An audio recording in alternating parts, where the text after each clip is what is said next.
The moon hung high. The stars were scarce. By 3 a.m., the university town had gone completely still. Only a handful of dorm windows still glowed, occupied by students running on caffeine and stubbornness alone. Ning Chu sat at his desk, chin propped on one hand, wide awake and miserable. Sleep wouldn't come. Games couldn't hold his attention. In the end, he just clicked through random pages, eyes unfocused, mind spiraling. Still awake, a deep, slightly hoarse voice came from above. The bunk bed creaked as a tall, broad-shouldered guy climbed down the ladder. Ning Chu glanced at him and said nothing.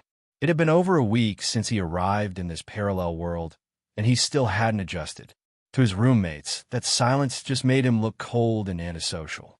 "We're already 2 weeks into the semester," the guy muttered as he headed toward the balcony. "You never talk." The door slid shut. Ning Chu let out a quiet sigh and opened a hidden folder on his laptop. Inside was our 18-plus novel. If there was one silver lining to transmigrating, this was it. He had ended up inside the world of his own story. A hentai web novel he wrote out of boredom back in his old life. If he'd known this would happen, he never would have touched that genre. Still, the full manuscript had followed him here. Every character, every scene, every stupid decision. He scrolled. Wen-yang, the protagonist, and also his roommate, the same guy who'd just gone to the bathroom. In the novel, Wen-yang was fearless, charming, and unstoppable. In reality, he was still single and painfully inexperienced. Ning Chu kept reading, matching names to faces. Wang Jia, a pure background character. 2 chapters total. Took Ning Chu 2 days just to even find him. Zhang Xiaoqing, villain. Rich, blonde, morally bankrupt. The kind of guy who existed solely to stir trouble. Ning Chu glanced at the back of the dorm. Zhang Xiaoqing's bed was neat, untouched. The real version of him was generous, easygoing, and nothing like the scumbag he'd written. So the protagonist and villain weren't acting like themselves. Maybe the plot hadn't started yet. That was the problem. This kind of story didn't follow logic or timelines. Each chapter was its own episode, one coincidence after another, one battle after another. Who knew when things would kick off? There were 4 people in the dorm. Wen-yang, the protagonist. Wang Jia, the extra. Zhang Xiaoqing, the villain. So who am I? Ning Chu muttered. He scrolled faster, searching for any mention of himself. He remembered writing something about a 4th roommate. Vaguely. Where is it? Hey! A voice sounded right behind him. Ning Chu nearly jumped out of his chair. He slammed the laptop shut and spun around. Wen-yang stood there, expression casual. "Reading that stuff too much isn't good for you," he said lightly. "Go to bed." Ning Chu's face burned. The main character of his own smut novel had just caught him reading it. "You walk like a damn cat," Ning Chu muttered, turning away. "I'm sleeping." Thankfully, Wen-yang didn't seem suspicious. "Take care of yourself." Ning Chu didn't respond. He lay back on his bed, staring at the ceiling. In this world, everyone was unrealistically attractive. Ning Chu included. Soft features. Youthful face. Barely 160 centimeters tall. He looked more like a middle schooler than a college freshman. With his build, people mistook him for a girl far too easily. A trap. At least he was straight. His novel didn't include anything involving men. Otherwise, with a body like this, he might actually be in danger. That thought made his stomach drop. Danger. His eyes snapped open. He shot back to his desk and reopened the file, scrolling straight to a chapter he remembered too well. Wen-yang returns to the dorm late at night. Everyone's gone. He goes to the balcony bathroom and opens the door. Someone is showering. A woman. From there, things escalate exactly how you'd expect. Ning Chu's eye twitched. That woman isn't me, right? He kept reading, heart sinking. The mysterious girl ends up living in the dorm. Their relationship gets exposed. Zhang Xiaoqing steps in. Wang Jia stays completely clueless the entire time. "This makes no sense," Ning Chu muttered. "No way someone could live here without being noticed. Except now. What if she wasn't cross-dressing?" he whispered. "What if she was just me?" He bolted to the bathroom and checked. Still a guy. He exhaled sharply. "No, I probably just forgot to write the 4th roommate properly. I filled the gap when I crossed over." The tension eased just a little. Exhausted, Ning Chu collapsed into bed and pulled the blanket over his head. Why did I write this garbage? Back then, it was just boredom, a guilty indulgence. Now it felt like a loaded gun aimed at his own life. Still, maybe he could avoid the plot entirely. Graduate, get a job, marry a beautiful wife. Girls in this world were absurdly attractive, after all. Maybe even a non-human one. A cat-girl wife. He smiled faintly. Then his eyes snapped open. Wait, this is a hentai world. His smile vanished. With how I look, wouldn't my wife just cheat on me? The dorm fell silent again. And for the first time, Ning Chu truly felt afraid. Ning Chu was jolted awake by noise. He stared blearily at the stained ceiling as Zhang Xiaoqing's loud swearing echoed through the dorm, mixed with the frantic clack of Wang Jie hammering his keyboard mid-game. Normally, it would have annoyed him. Today, it didn't. He'd just woken up from a terrible dream. The images still clung to him, heavy and uncomfortable. In the dream, he had turned into a woman, just like that scene from the novel. And the one involved was Wen Yang. His stomach twisted. Don't tell me it's really me. Ning Chu sat up and stared at his own hand. Pale, slim, too delicate. His heart thumped harder as he muttered under his breath. I'm just a little feminine. That's all. I still have everything a guy's supposed to have.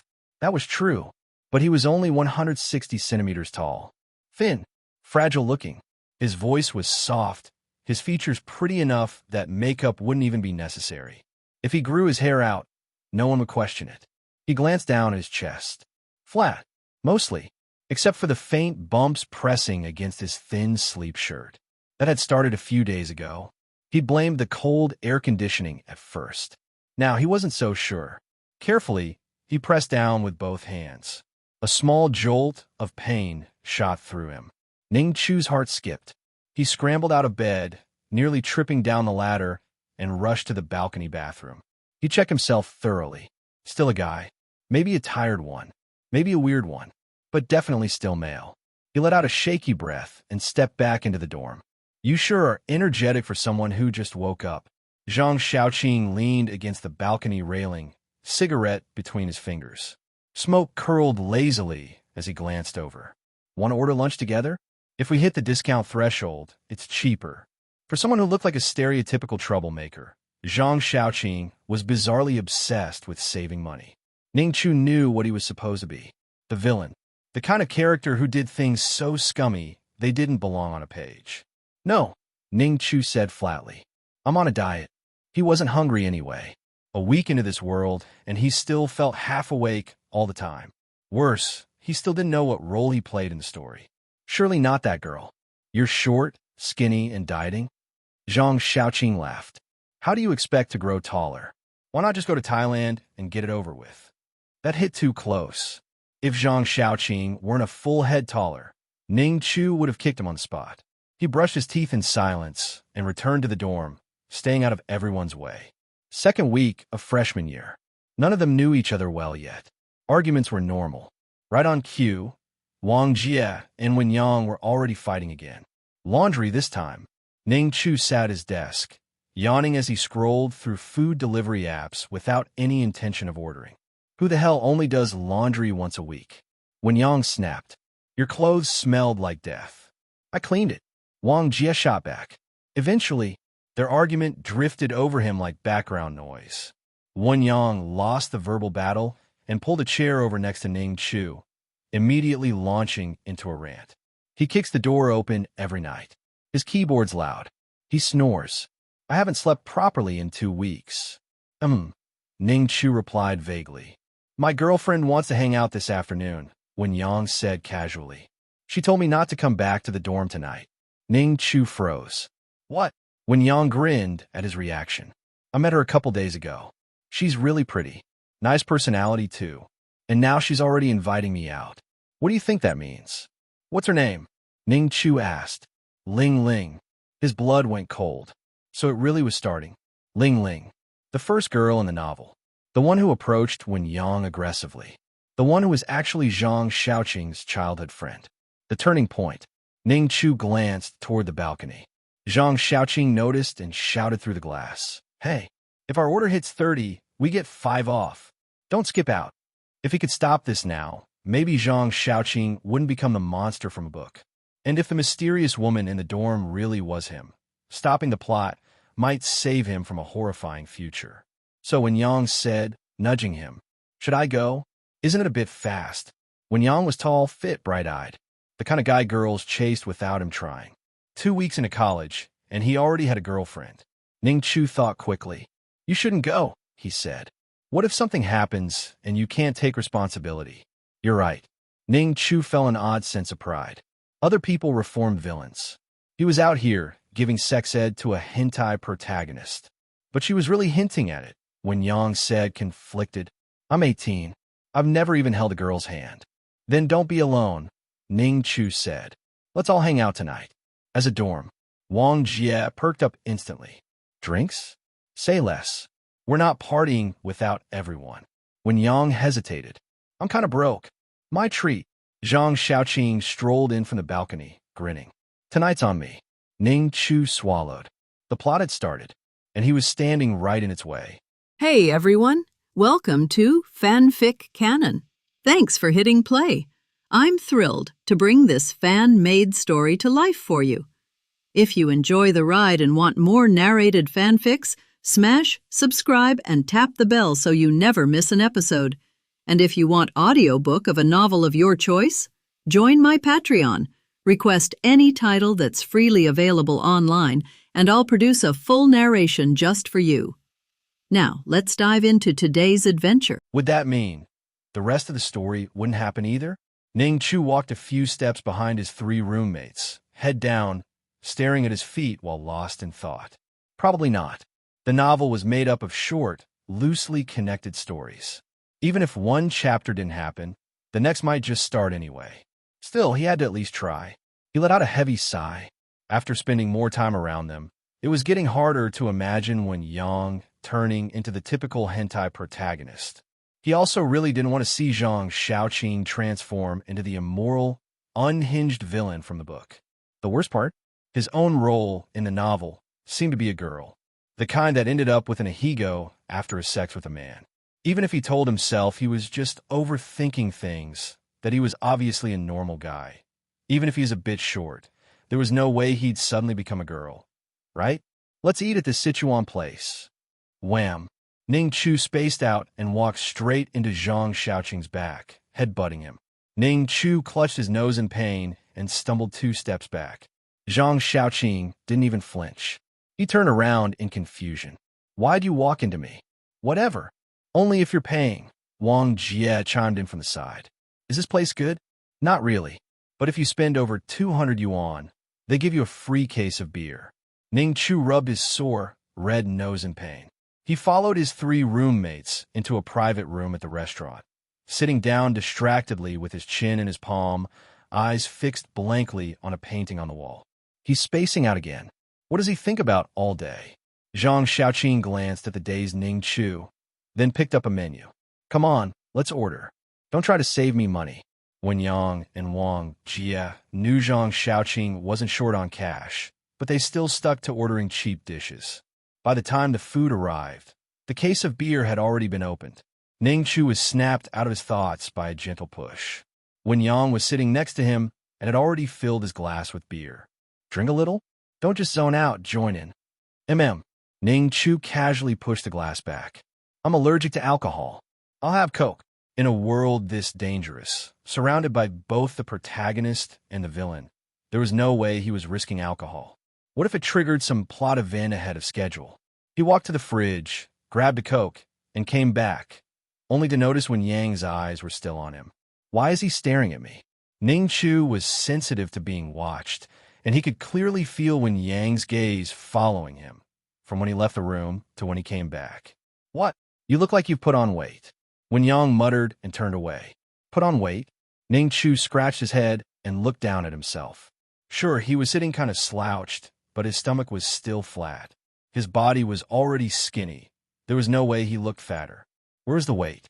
He glanced at his belly, then at his legs and shorts, then his slender arms, and finally his chest. Nothing looked off. "Military training starts tomorrow." When Yang leaned to the side to make room for the waiter, then groaned. My friends, all start training after National Day. Why are we going so early? Hell if I know. Go ask the genius school administrators. Once the dishes were on the table, the four of them ate and drank with gusto. Even though Ning Chu had a million worries on his mind, he still dug into the food like the rest of them. What's the point of overthinking? Might as well eat first. Even if he really is the girl fated to be pushed down by his roommate in the story.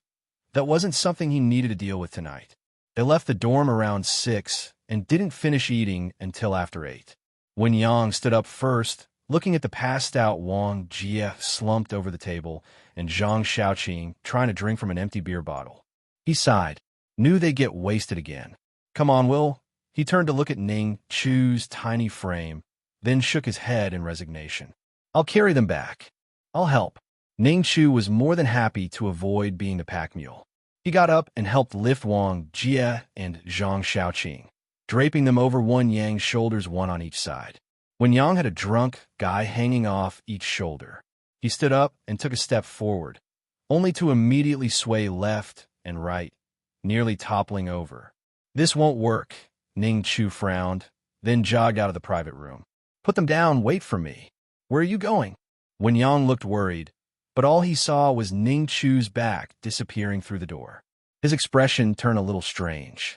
After a pause, he muttered to himself, why does his back view look kind of like a girl's? In less than a few minutes, Ning Chu returned, proudly wheeling in a small trolley. I borrowed this from the kitchen, he said, grinning. Bit dirty, but I doubt those two will care. It was a four-wheeled cart typically used by the restaurant to transport ingredients. Not very big, but it'd do. Nice. Wen Yang looked impressed. He'd always assumed that Ning Chu was just introverted and shy. He hadn't expected him to negotiate with the restaurant staff and come back with a solution so quickly. Zhang Xiaoqing, at least, wasn't fully passed out yet. He obediently sat down on the cart, hugging his knees and curling up to take up less space. Wang Jie barely managed to squeeze in next to him. The two grown men stuffed together on a cart barely 1 meter wide looked like two oversized, pouty toddlers.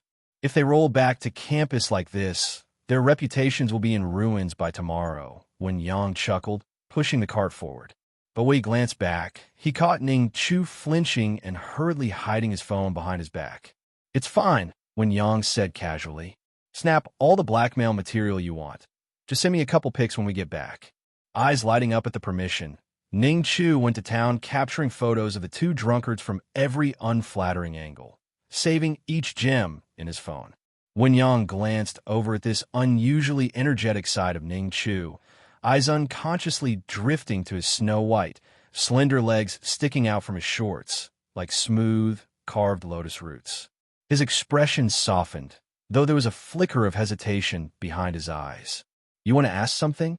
Ning Chu noticed his odd look and offered an explanation. There's just been some stuff going on at home recently, so I haven't been in the mood to talk. That's why I've seemed withdrawn. No, I was going to say, Wen Yang's gaze flicked subtly over Ning Chu's waist, legs, and hips, unsure where to start. Forget it. You're weird. You always stop halfway through your sentences. Suspense much. Ning Chu turned to glare at him, the corner of his lips twitching with irritation. His big, bright eyes were so full of life that even when angry, he looked more like a girl playfully pouting than actually upset. Spit it out. What were you going to ask? What kind of body wash do you use? I noticed the scent during dinner. Smell nice. Ning Chu paused, confused. He lowered his head to sniff his arm. What scent? I'm drenched in sweat. It's got to be BO. Really? Ning Chu's expression instantly darkened. What else would it be? The mounting signs were giving Ning Chu serious anxiety. More and more, it felt like his role in this world really was that of the girl from the novel, the one hiding in the boys' dorm and ending up pinned under Wen Yang. Absolutely. Insane. Other transmigrators either got to be the main character, rising to glory, or at worst, they became villains with dramatic arcs and revenge plots. But him? He got stuck as one of the lucky ladies fated to be railed by the protagonist. Dragging along two drunk idiots, the four of them finally made it back to the dorm. The lively Ning Chu from earlier had vanished. As usual, He sat down in front of his computer with a blank face, aimlessly clicking through web pages without saying a word. All the signs pointed to one grim conclusion. In this world, he was playing the role of the girl hiding in the boys' dorm. If the novel's plot unfolded as written, he was doomed to be devoured clean by both the protagonist and the villain. But he was a man, damn it. There are no cheat systems, no witch mentors, no talking black cats. He didn't suffer from gender dysphoria and had zero interest in flying to Thailand for surgery. So how was he supposed to just magically turn into a girl overnight for plot convenience? Sure, this world had cat girls and succubi, but all the magical elements seemed to exist solely for NSFW purposes. Ning Chu sank into a spiral of existential dread. Meanwhile, Wen Yang, after tucking in the two drunkards, turned a glance at his now silent and withdrawn roommate. He was starting to worry. Why had Ning Chu suddenly gone all gloomy on the way home, and now looked completely spaced out? Scratching his head, Wen Yang wondered if maybe he'd said something that hurt his roommate's fragile feelings. But all he'd done was ask about his body wash, right? Wait, was that not the scent of body wash? Wen Yang's gaze drifted across Ning Chu's profile, trailing down from head to toe. Why are you staring at me like that? Ning Chu suddenly turned, eyes cold and sharp. I was just thinking that you looked upset. It's nothing. Just got something on my mind. Want to talk about it? Maybe I can help. His eyes lit up with hope, and for a second, Ning Chu almost considered it. He almost spilled everything about the novel, the plot, and his suspicions. But then he hesitated and looked away, shaking his head. Forget it. Revealing the plot would be giving away his biggest advantage. Right now, he was the only one who knew what was coming. If he told Wen Yang, the future would be unpredictable. Who knew if this protagonist would go wild with excitement after learning the script? No, he still had a chance to change things, to avoid becoming the female supporting character in his hentai story. Wen Yang didn't press the issue. After all, they'd only known each other for 2 weeks. Stretching and yawning, he reminded, we've got military training tomorrow morning. Let's get some sleep. Wen Yang could tell his advice went in one ear and out the other just from Ning Chu's vacant expression. Shaking his head, he walked over to the closet, pulled out a pair of boxers for sleepwear, and was just about to head for the bathroom. Knock, knock. There was a gentle knock at the dorm door. Wen Yang opened it and froze. Li Ling Ling, what are you doing here? I came to take you out, said the girl with a pair of twitching cat ears on her head. The moment the door opened, she zipped inside like lightning and latched onto Wen Yang's arm. Come on, let's go. I thought your dorm dinner was over. Wait, how did you even get up here? I climbed the wall, she declared proudly, tilting her head back with a smirk. Her fluffy cat ears bobbed adorably. Wen Yang looked torn. On one hand, military training started early tomorrow. On the other hand, his girlfriend was here, begging him to sneak out. Just as he was about to give in and get pulled out the door, a voice called from behind. Wen Yang, weren't we supposed to duo tonight? He turned around and saw Ning Chu beaming like spring sunshine. I've never played before, so you'll have to carry me. Ning Chu's insides were knotted with tension. He had thought the first chapter's plot was over, but now Ling Ling, the girl who seduces the protagonist, had shown up in person. In the novel, she had been the aggressive type, the one who pushed Wen Yang down. A total alpha cat girl. Why wasn't he the protagonist? Why did Wen Yang get all the good stuff? Wen Yang blinked in confusion. Did we say we duo tonight? We did. Ning Chu stared at him, dead serious. He had to know, when it came down to it, which mattered more to this man, a video game duo with a shy roommate or a cat girl girlfriend. Of course it's the cat girl. Any man would choose that. Wen Yang glanced back at the cat girl Ling Ling. Her soft cat ears twitched and her wide, glistening eyes pleaded up at him. He could still feel the lingering warmth of her soft curves on his arm. On the other side, his socially withdrawn, introverted roommate was waiting to duo in a game. Any man would know what to choose. Maybe next time? Wen Yang finally said. Both Ning Chu and Ling Ling were stunned. After a moment, Ling Ling's lips pouted, her cat ears drooping in disappointment. What the heck? We've got military training tomorrow. Staying out late wouldn't be a good idea, Wen Yang explained. Besides, two of my roommates are still passed out drunk. Look, they're still lying on the floor. If I leave, who's going to take care of them? Ling Ling peeked at the two drunks on the ground, and suddenly her ears perked up. Brother Xiaoqing is your roommate? Why'd he drink so much? You know him? Of course. We grew up together. Seeing Zhang Xiaoqing drunk softened Ling Ling's attitude a lot. As she was leaving, she clung to Wen Yang's arm, whispering, "You've got to take care of Brother Xiaoqing. Don't leave him lying on the floor. Make sure he gets to bed, okay?" Watching the couple walk out of the dorm chatting, Ning Chu couldn't help but twitch the corner of his mouth, almost laughing out loud. Thank God, Wen Yang hadn't become the sleazy, promiscuous hentai protagonist just yet. He had actually turned down a girl's active invitation in favor of playing games. Incredible. If it were him, he definitely wouldn't have been able to resist that kind of temptation. But now, Zhang Xiaoqing wouldn't blacken from heartbreak, and Wen Yang wouldn't begin his descent into hentai protagonist degeneracy. Everything was on track. Perfect. About 10 minutes later, Wen Yang returned, pushing open the door with a sigh. Women are such a pain. So lucky, Ning Chu muttered with a tone full of envy, jealousy, and spite. He really want a cat girlfriend too. Lucky? I've only known her for 2 days. Wen Yang flopped into his chair. We've just held hands. She's so aggressive out of nowhere. It kind of freaked me out. He glanced at the unconscious Zhang Xiaoqing and frowned. What a coincidence. So Xiaoqing really did grow up with Ling Ling. Yeah, real coincidence, Ning Chu said flatly. If Zhang Xiaoqing and Ling Ling weren't childhood sweethearts, and if he wasn't afraid that Xiaoqing would turn into a villain because of Ling Ling, he wouldn't have gone to all this trouble to stop the plot. The character he played in the novel didn't just have a thing with the protagonist. He had ties with the villain too. Feeling uneasy, Ning Chu added a warning. I think, maybe don't mention Ling Ling to Zhang Xiaoqing. Since they grew up together, if Xiaoqing found out the girl he liked had tried to throw herself at Wen Yang, it might seriously mess with him. Got it. I'm going to shower, then we can cue. Ning Chu froze, glancing nervously at the game icon on his desktop.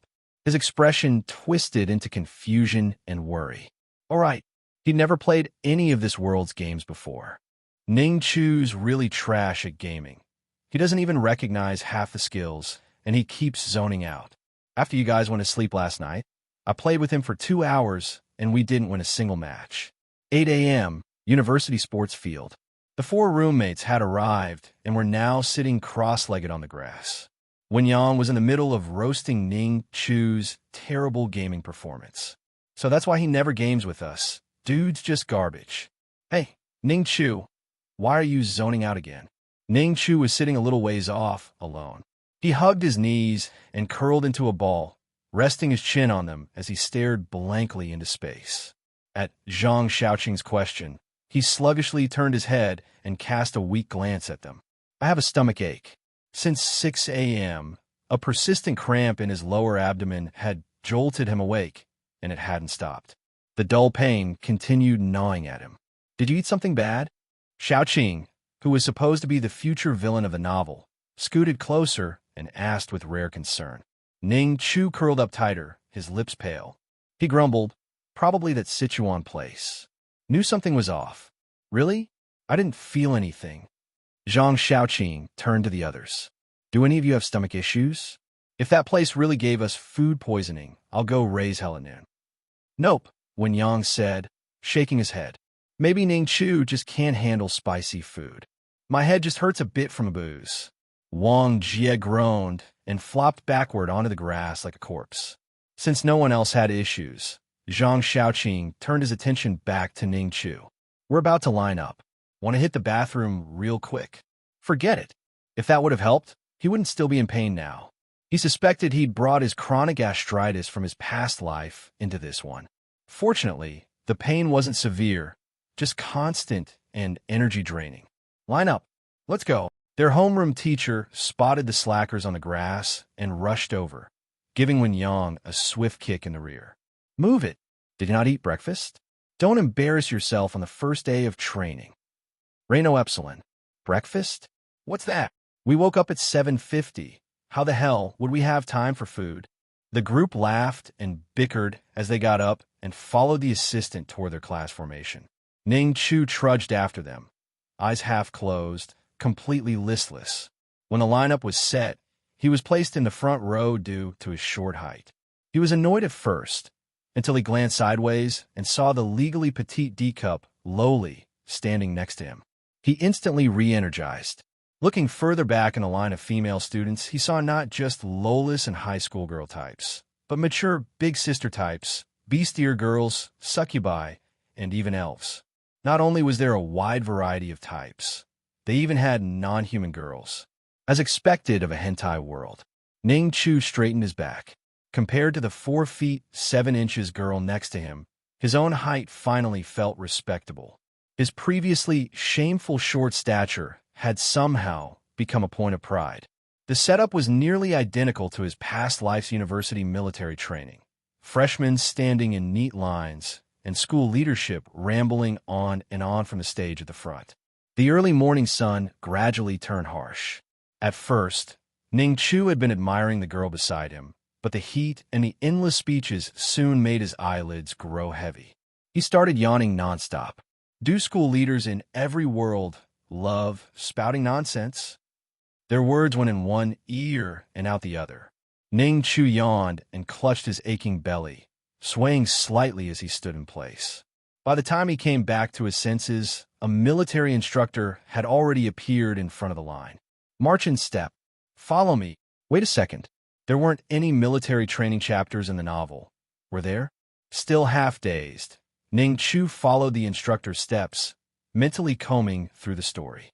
Yep, none at all. That meant during the 2 weeks of military training, he didn't need to worry about his roommates. One turning into a harem-collecting scumbag, and the other blackening into a villain because of the plot. Just that thought was enough to lift Ning Chu's spirits, despite the cramps still gnawing at him. The class followed their instructor to a corner of the field and lined up neatly under his guidance, standing upright with arms straight at their sides. Stand at attention. 10 minutes. Even though this was a hentai world, the people still seemed surprisingly normal, as long as no plot had been triggered yet. Ning Chu had originally worried that the worldview here would be too open-minded, but after spending some time around these people, he found they weren't much different from those in his previous world. Military training was boring, especially when standing at attention. The sun overhead grew hotter and hotter, sweat forming on his forehead and back. His abdominal cramps surged with renewed intensity, forcing him to furrow his brow and focus his energy on bearing the pain. His fingers began to go numb. The tingling spread slowly to his limbs, and even his breathing became unconsciously labored. Then, Ning Chu realized something was very wrong. His every movement was suddenly hard. He tried to step forward, but the moment his foot lifted, his mind went completely blank. By the time he regained awareness, he found himself already sitting on the ground. He instinctively looked around. The entire class had turned their eyes toward him. His face flushed hot with embarrassment. He never imagined he'd be the first one in the class to collapse. Not even the girls had gone down yet. Ning Chu, you okay?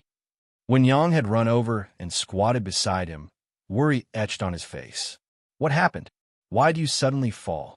Just got a little dizzy, that's all. Zhang Xiaoqing came over too, immediately launching into a jab. Bro, your stamina's worse than a girl's. Seriously, you should just take a trip to Thailand already. This villain's mouth is actual garbage. Ning Chu glared at him, clearly annoyed. I've had a stomach ache all morning, thanks to the food you made us eat last night. We're all fine, though. You sure you're not just on your period? Zhang Xiaoqing's teasing tone was meant to be harmless, but the words struck like thunder. Ning Chu's pupils shrank violently. His entire body froze. What the hell? Period. There's no way, right? Just then, the instructor came over. Seeing that Ning Chu was still conscious, he clapped Wen Yang's shoulder. You too, take him to the infirmary. Get him some glucose water. Make sure he eats breakfast tomorrow before training, or he'll pass out again. Come on, let's go. Wen Yang gave Ning Chu a gentle nudge. Don't zone out like that. Zhang Xiaoqing leaned in with a smirk and waved a hand in front of his dazed face. He didn't faint again, did he? And no. Ning Chu shook himself back to reality. With the two of them supporting him, he stood up, his color slowly returning. It's clear that Zhang Xiaoqing was just joking. There's no reason for him to be shaken. And besides, he had already checked his new body thoroughly these past few days. He still had everything a man was supposed to have. No parts missing. Inside the single-patient rest room at the school infirmary, Ning Chu sat on the snow-white bedding, hands cupping a glass of warm glucose water, sipping it little by little. In both his past and current life, this was the first time he'd ever passed out. Also the first time he'd ever had glucose water. Slightly sweet. Not bad, actually. He lifted his gaze and glanced at Wen Yang and Zhang Xiaoqing standing off to the side. His mouth twitched. The protagonist and the villain of the hentai novel are both here fussing over him right now. Too bad he wasn't a girl. He didn't even like men. This world wasn't some derivative of an otome romance game either. It was a male-oriented hentai novel. If it weren't for the slim possibility that things could still turn around, and the fact that he didn't know this world well enough yet, he'd have dropped out and bolted long ago. Hey Ning Chu, why don't you faint again later? Zhang Xiaoqing asked with a smirk. Then we could bring you back here and skip more training. Ning Chu turned his head, too lazy to respond. He shifted slightly and leaned back against the bedhead, eyes half closed as he gazed out the window. One hand subconsciously pressed over his abdomen, as if that could suppress the pain. But this pain wasn't the same as regular gastrointestinal discomfort. It was more of a twisting cramp that gradually spread. Not intense, but relentless. It's torturous. Suddenly struck by a thought, Ning Chu opened his phone and jotted down a note. September 16th, abdominal pain. Even though it seemed ridiculous, if this pain lasted a few days and happened again next month, he'd definitely need to go to the hospital. As absurd as it sounds, what if it really is a period? But this was the hentai world. Could you even trust a hospital here? He distinctly remembered writing a plotline mimicking Bioin Eki massage once. Talk about digging your own grave. Don't tell me it's actually a period. Ning Chu muttered low under his breath, rubbing his temple in frustration. Wen Yang, still playing a mobile game beside him, looked back. Did you say something? Nothing. Just, my stomach hurts a lot. Well, you're in the infirmary, right? Asked the doc for some meds. Zhang Xiaoqing said distractedly, eyes glued to his phone as he got up and walked toward the door, only to smack face first into a column. Damn this stupid pillar. Watching Zhang Xiaoqing furiously kick the column twice, Ning Chu really couldn't reconcile this goofy idiot with the ruthless villain he supposedly becomes later in the book. Once again, he sighed inwardly. Then he looked over at Wen Yang. This supposedly pure, never even held hands until now protagonist, who had even had his first date cock-blocked by him last night. How does this guy become the kind of hentai protagonist who sleeps with every girl he meets? A few moments later, Zhang Xiaoqing returned holding a small bottle of medicine. Here for your stomach. One pill at a time. You haven't even talked to a doctor yet. Doc's busy, man. There's like 7 or 8 girls waiting outside. Lucky you fainted early. Otherwise, you'd be stuck on a bench out there. He tossed the medicine onto the bed and added, Come on, this kind of small problem? I could have bought the meds from a drugstore myself. Ning Chu didn't argue. He popped a pill and downed it with his glucose water, then went back to listlessly hugging his stomach in silence. Wen Yang finally looked up from his game and eyed his half-reclined roommate. Still not feeling well? No, not really. Want to take the morning off? Wen Yang offered sympathetically. Just say Xiaoqing took you to a sketchy Sichuan place last night, and you got food poisoning. The homeroom teacher should approve it. Zhang Xiaoqing complained from the side. How could there be a problem? We all ate it, and we're fine. As the three were talking, the door to the restroom opened. A middle-aged man entered. Ning Chu instinctively looked up, only to freeze the moment his eyes landed on him. A well-dressed, straight-laced man in a fitted suit, with a face so elegant yet cold it almost glowed with a villainous aura. It was their homeroom teacher. How are you feeling? The homeroom teacher walked to the bedside, giving Ning Chu a quick once-over. But Ning Chu shrank his neck a little awkwardly, clearly avoiding eye contact. If you're fine now, then head back to training. And you too, been slacking off here for what, half an hour? Zhang Xiaoqing fired back righteously. I'm taking care of a sick roommate. How's that slacking? He looks fine to me. He still has a stomachache. We went out for Sichuan last night, and it gave him food poisoning. While Zhang Xiaoqing was arguing with loud conviction but weak logic, when Yang's attention shifted toward Ning Chu, clearly noticing his roommate's unnatural expression. When Yang took a few steps closer and asked in a low voice, still not feeling well? No. Ning Chu sighed, rubbing his temples with frustration and guilt. He just felt uncomfortable seeing the homeroom teacher. In the novel, the man had used his position to pressure and manipulate female students. Who knew if that sort of thing had happened here yet? After all, this was the hentai world. Tons of scenes in the original story blatantly violated moral, legal, and ethical boundaries. It might have been harmless wish fulfillment when he wrote it, but if those things happened in reality, pure, visceral disgust. Why the hell did he even write that kind of book in the first place? All right, you two head back to training, the homeroom teacher said, not wanting to bicker with Zhang Xiaoqing anymore. He waved his hand dismissively. I'll stay here and keep watch. What, you think I didn't hear you two playing mobile games outside earlier? Gaming's a stress reliever. Helps the patient stay in good spirits. That is caretaking. Zhang Xiaoqing kept arguing, but still left unwillingly, grumbling, ugh, it's so damn hot. I hate training. When Yang followed with a resigned shrug. Seeing this, Ning Chu suddenly got up from the bed in a hurry. Wait for me. You sure you're okay? Good enough. Might as well let the next girl use this bed. I'm going back to training.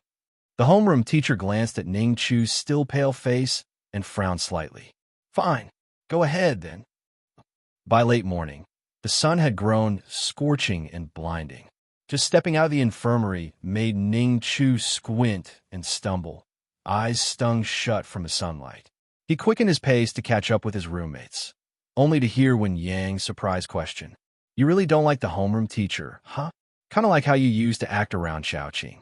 Like you're trying to avoid him. Bullshit, Zhang Xiaoqing interjected. Me and Ning Chu have always been tight. Ning Chu rolled his eyes at him. Of course, he was wary of the supposed main villain at first. This guy was 10 times worse than the homeroom teacher in the original story. But after spending time together, Ning Chu realized Xiaoqing was just a bit of a dumbass. As long as the story didn't develop the way it was written, this idiot would stay an idiot and stay a virgin forever, too. Hey, let's order takeout for lunch, Zhang Xiaoqing said, holding up his phone. We can hit the free delivery minimum. When Yang shook his head, nah, I'm going to the cafeteria. I got lunch plans with my girlfriend. Ning Chu, whoa. When did you get all fired up? When Yang turned to look, only to see Ning Chu positively radiating energy and resolve, staring right at him. I'm eating the cafeteria too. Let's sit together. That damn woman dares to make a move now. Maybe this was the time for him to team up with Zhang Xiaoqing. Ning Chu hooked an arm around Xiaoqing's neck and smiled warmly. You're coming too. I don't want to fight for seats at the cafeteria. What do his relationship problems have to do with us? I'm out. Maybe it was the glucose he'd gotten after fainting, or the bread he managed to scarf down. But after resuming the afternoon training, Ning Chu surprisingly didn't pass out again. Still, it was ridiculous. He was a grown man, and yet his physical condition couldn't even compare to these delicate-looking girls. After what felt like an eternity, the instructor finally gave the noon dismissal order. Ning Chu's whole body instantly relaxed. His knees buckled, and he plopped straight down onto the ground. So tired, he ripped off his cap, fanning himself furiously and tugging at his collar as he tried to cool down. His breathing was shallow and ragged. I'm completely drenched. Under the blazing summer sun, the training uniform, long sleeves, long pants, and a mandatory cap, had completely soaked through with sweat. Ning Chu, he'd barely had a minute of peace when Zhang Xiaoqing came trotting over, grinning as he opened his mouth to speak, only to pause and sniff the air. What's that smell? Kinda nice. Alarms blared in Ning Chu's head. His eyes narrowed as he quickly diverted the topic. What do you want? Didn't we say we'd go crash when Yang's lunch date? Time to go. Didn't you say you didn't want to squeeze into the cafeteria? That you weren't going. Zhang Xiaoqing scratched his head. He had spent a good part of the morning digging for intel and had just confirmed that when Yang's so-called girlfriend, Ling Ling, was none other than his own childhood friend and next-door neighbor. After a moment's hesitation, he leaned in, lowered his voice, and whispered, "Actually, when Yang's girlfriend, she grew up with me." That's a good thing, right? I like Ling Ling. Yep, called it. Zhang Xiaoqing's descent into villainy had always started with Ling Ling giving herself away. Ning Chu stared straight into his eyes, easily spotting the deep possessiveness that smoldered in the other boy's gaze. Don't worry, they've only been together a few days. At most, they've just held hands. Zhang Xiaoqing visibly relaxed at the reassurance. If you like her so much, why not confess? Zhang Xiaoqing gave a bitter smile. She sees me as a brother. And you know what they say, don't shit where you eat. You're an idiot. Ning Chu cut him off. Don't give away what you could have for yourself. After a few minutes of rest, Ning Chu felt a little better. He stretched his sore legs and stood up, scanning the distance for Wen Yang's figure. Objective: sabotage Wen Yang and Ling Ling's relationship. Not like there was any real relationship to begin with. They'd only known each other for a couple of days. It was more like mutual lust than anything meaningful. A with tilde. Hey, over there. Wen Yang and Ling Ling are leaving the field. Ning Chu's eyes lit up. Finally, he spotted the target. He gave Zhang Xiaoqing a shove. Go. Be the third wheel. Don't let them flirt in public. It's indecent. The second he heard the words flirt in public, Zhang Xiaoqing's eyes turned red with rage. With a burst of speed, he shot off like an arrow, sprinting after them. Ning Chu let out a satisfied breath. If he uses plot characters to fight plot developments, there would be no need for him to lift a finger. Now, he could stop worrying about this particular event. With Zhang Xiaoqing's temperament, there was no way he'd let that Ling Ling throws herself at Wen Yang scene from the novel actually play out. Ning Chu wiped the sweat from his brow. Disgusted by the sticky, clammy feeling clinging to his body, he decided not to bother with the crowded cafeteria and started heading back to the dorms. Time for a quick shower and change of clothes. Unfortunately, his training uniform would have to wait until evening to be washed. He still needed it for the afternoon session. On the way from the training field to the dormitory, he passed a massive plaza filled with flowers and greenery. As he walked into the square, his gaze was immediately drawn to a row of booths. Club recruitment, Ning Chu mumbled to himself as he glanced around. Clearly, student clubs in this world were a lot bolder. Just look at the swim team. Several girls in bikinis were standing front and center, drawing stares from all directions. Honestly, most of the women on campus dressed way more revealingly too. In the scorching heat, most of the female students were wearing shorts or skirts, and from where Ning Chu stood, it was a sea of long, fair legs. He was in a pretty good mood. Though his lower abdomen still ached faintly, he stood there pretending to browse the recruitment booths while his eyes shamelessly drifted over the girls' legs. The quality here is way too high. Back in my old world, you'd only find girls like this at idol auditions. In a great mood, after 10 minutes of people watching in the plaza, Ning Chu hummed a little tune as he strolled back to the dorms. All right, maybe this world isn't so bad after all. As long as he could stop the original novel's plot from manifesting in reality, his future wife options were looking very promising. He pushed open the dorm room door. Wang Jie was already seated at his desk with a takeout box in hand, munching away while watching a live stream. Ning Chu glanced briefly at the screen, then headed toward the mirror stuck on the wall. He basked in the refreshing coolness of the air conditioning and fan while inspecting himself. The training uniform was ridiculously oversized.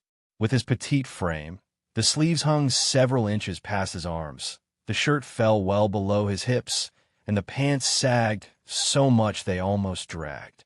I'm like a kid sneaking around in his dad's clothes, cute, but a mess.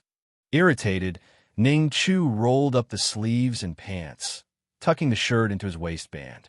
That looked tidier, except now, with the belt cinched tight, his slender waist was completely emphasized, and his figure looked like a girl's. Scowling, he slouched into his chair, threw open his jacket, and sprawled across the backrest. It's hot as hell, he grumbled. and everything still hurts. But it wasn't the abdominal pain this time. The rubbing from the rough uniform fabric during training had chafed his chest, making it feel sore and tender. He glanced down at the front of his shirt, which was ever so slightly lifted. No way. Was his chest really undergoing an update? The soothing effect of his earlier eye candy viewing was quickly being undone by mounting anxiety. Lips pursed, he sat there in silence, arms wrapped around his phone, absent-mindedly scrolling through food delivery options. If I'm playing the role of a woman in this world, how exactly is that going to happen? His hand instinctively rested against his still aching abdomen. Could it be a case of intersex? When he thought about the pain today, his unusually short height, and now the suspicious tenderness in his chest, there was only one horrifying possibility.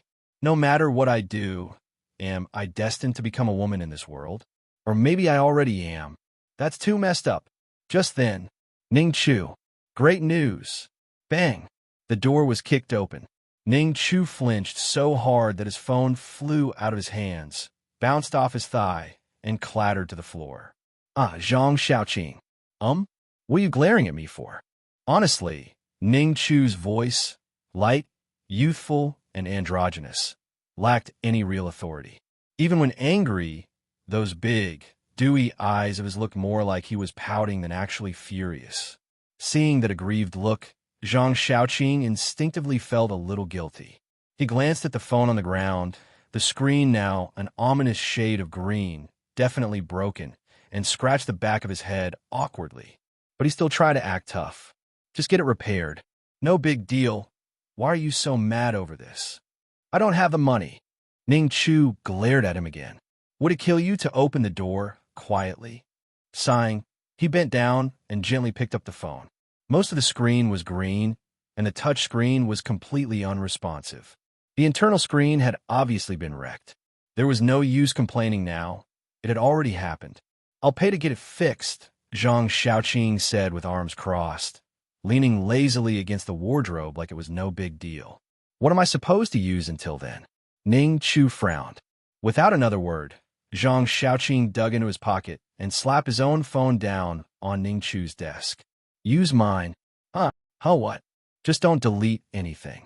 I've got my smartwatch for calls anyway. He picked up Ning Chu's broken phone and stuffed it into his pocket. We'll take it in to get fixed tonight. Use mine for now. Fine. Zhang Xiaoqing's straightforward handling left Ning Chu with nothing to argue about. He might look like a slacker with that dyed yellow hair and cocky attitude, but when it came time to take responsibility, he stepped up like a real man. The earlier tension made things a bit awkward. Ning Chu kept a cold face and opened a mobile game. But not even 2 minutes passed before Zhang Xiaoqing came grinning again.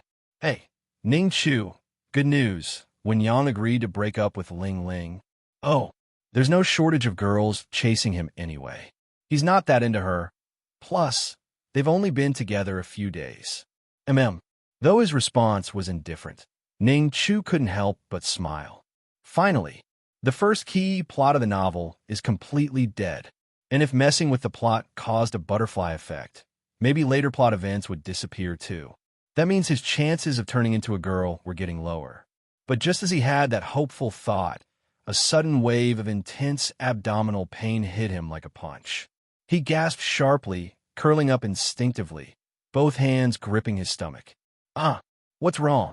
Zhang Xiaoqing panicked. Wang Jia, who'd been playing games, jumped up and rushed over. It's fine. Ning Chu curled up in his chair, tears streaming down his face from sheer pain. He trembled and bit his lip, trying to stop himself from crying out. Oh yes. I'll look for painkillers. Hang on. Is this food poisoning? Should we call an ambulance? Wang Jia asked, already pulling out his phone. The two roommates rushed about, one digging through the medicine box, the other ready to dial emergency.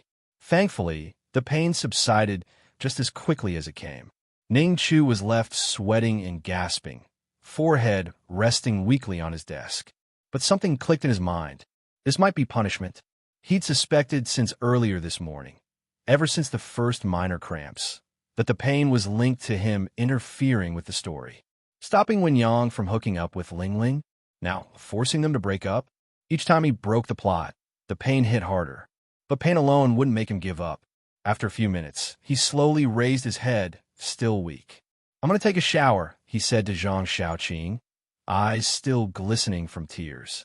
"When my food delivery gets here, help me grab it." Zhang Xiaoqing blinked, a bit stunned as he looked at Ning Chu's red eyes, still glistening with tears from the pain. He quickly turned his head away, awkwardly avoiding eye contact. "You can now," he mumbled. "I'm fine. It just hurt real bad for a second." Ning Chu spoke like it was no big deal, his tone casual and light, so much so that Zhang Xiaoqing started to wonder if this guy was secretly a masochist or something. "Shouldn't you still go to the hospital?" Wang Jie chimed in, concern evident in his voice. "No need." Seriously? He was in agony just a minute ago, and now he was acting like nothing happened, and even seemed happy about it? Zhang Xiaoqing watched as Ning Chu walked over to his wardrobe, casually started undressing. First the training uniform top, then his pants, revealing pale, long legs and a small, firm but that stretched his boxer briefs tight. They saw this every night during shower time, but for some reason, it felt different this time. Was his butt perkier, rounder? Zhang Xiaoqing quickly shook his head and turned to sit down at his desk. He wasn't a guy's, he had a girl he liked. Thank you very much. Still, one random thought popped into his head. Did Ning Chu not have leg hair? It wasn't like he wanted to check out his roommate's legs or anything. He was just curious. He glanced over again, only to lock eyes with Ning Chu, who was now holding his change of clothes. "What?" Ning Chu asked flatly. "Nothing. Just, hurry up with your shower." "I need to go next," Zhang Xiaoqing blurted, fishing for an excuse. But his gaze had already dropped to Ning Chu's chest. "Got it," Ning Chu replied. He caught where Zhang Xiaoqing was looking and instinctively glanced down himself, eyes landing on the two very visible, sensitive bumps on his chest. His face darkened slightly. He immediately lifted the clothes in his arms to block them from view. Technically, it wasn't a big deal. Guys could have prominent nipples too. Still, something about it made him really self-conscious, like he was afraid of being teased. Changing into his slippers, Ning Chu quickly scurried out to the balcony and into the bathroom. Once the door clicked shut behind him, Wang Jie finally broke the silence.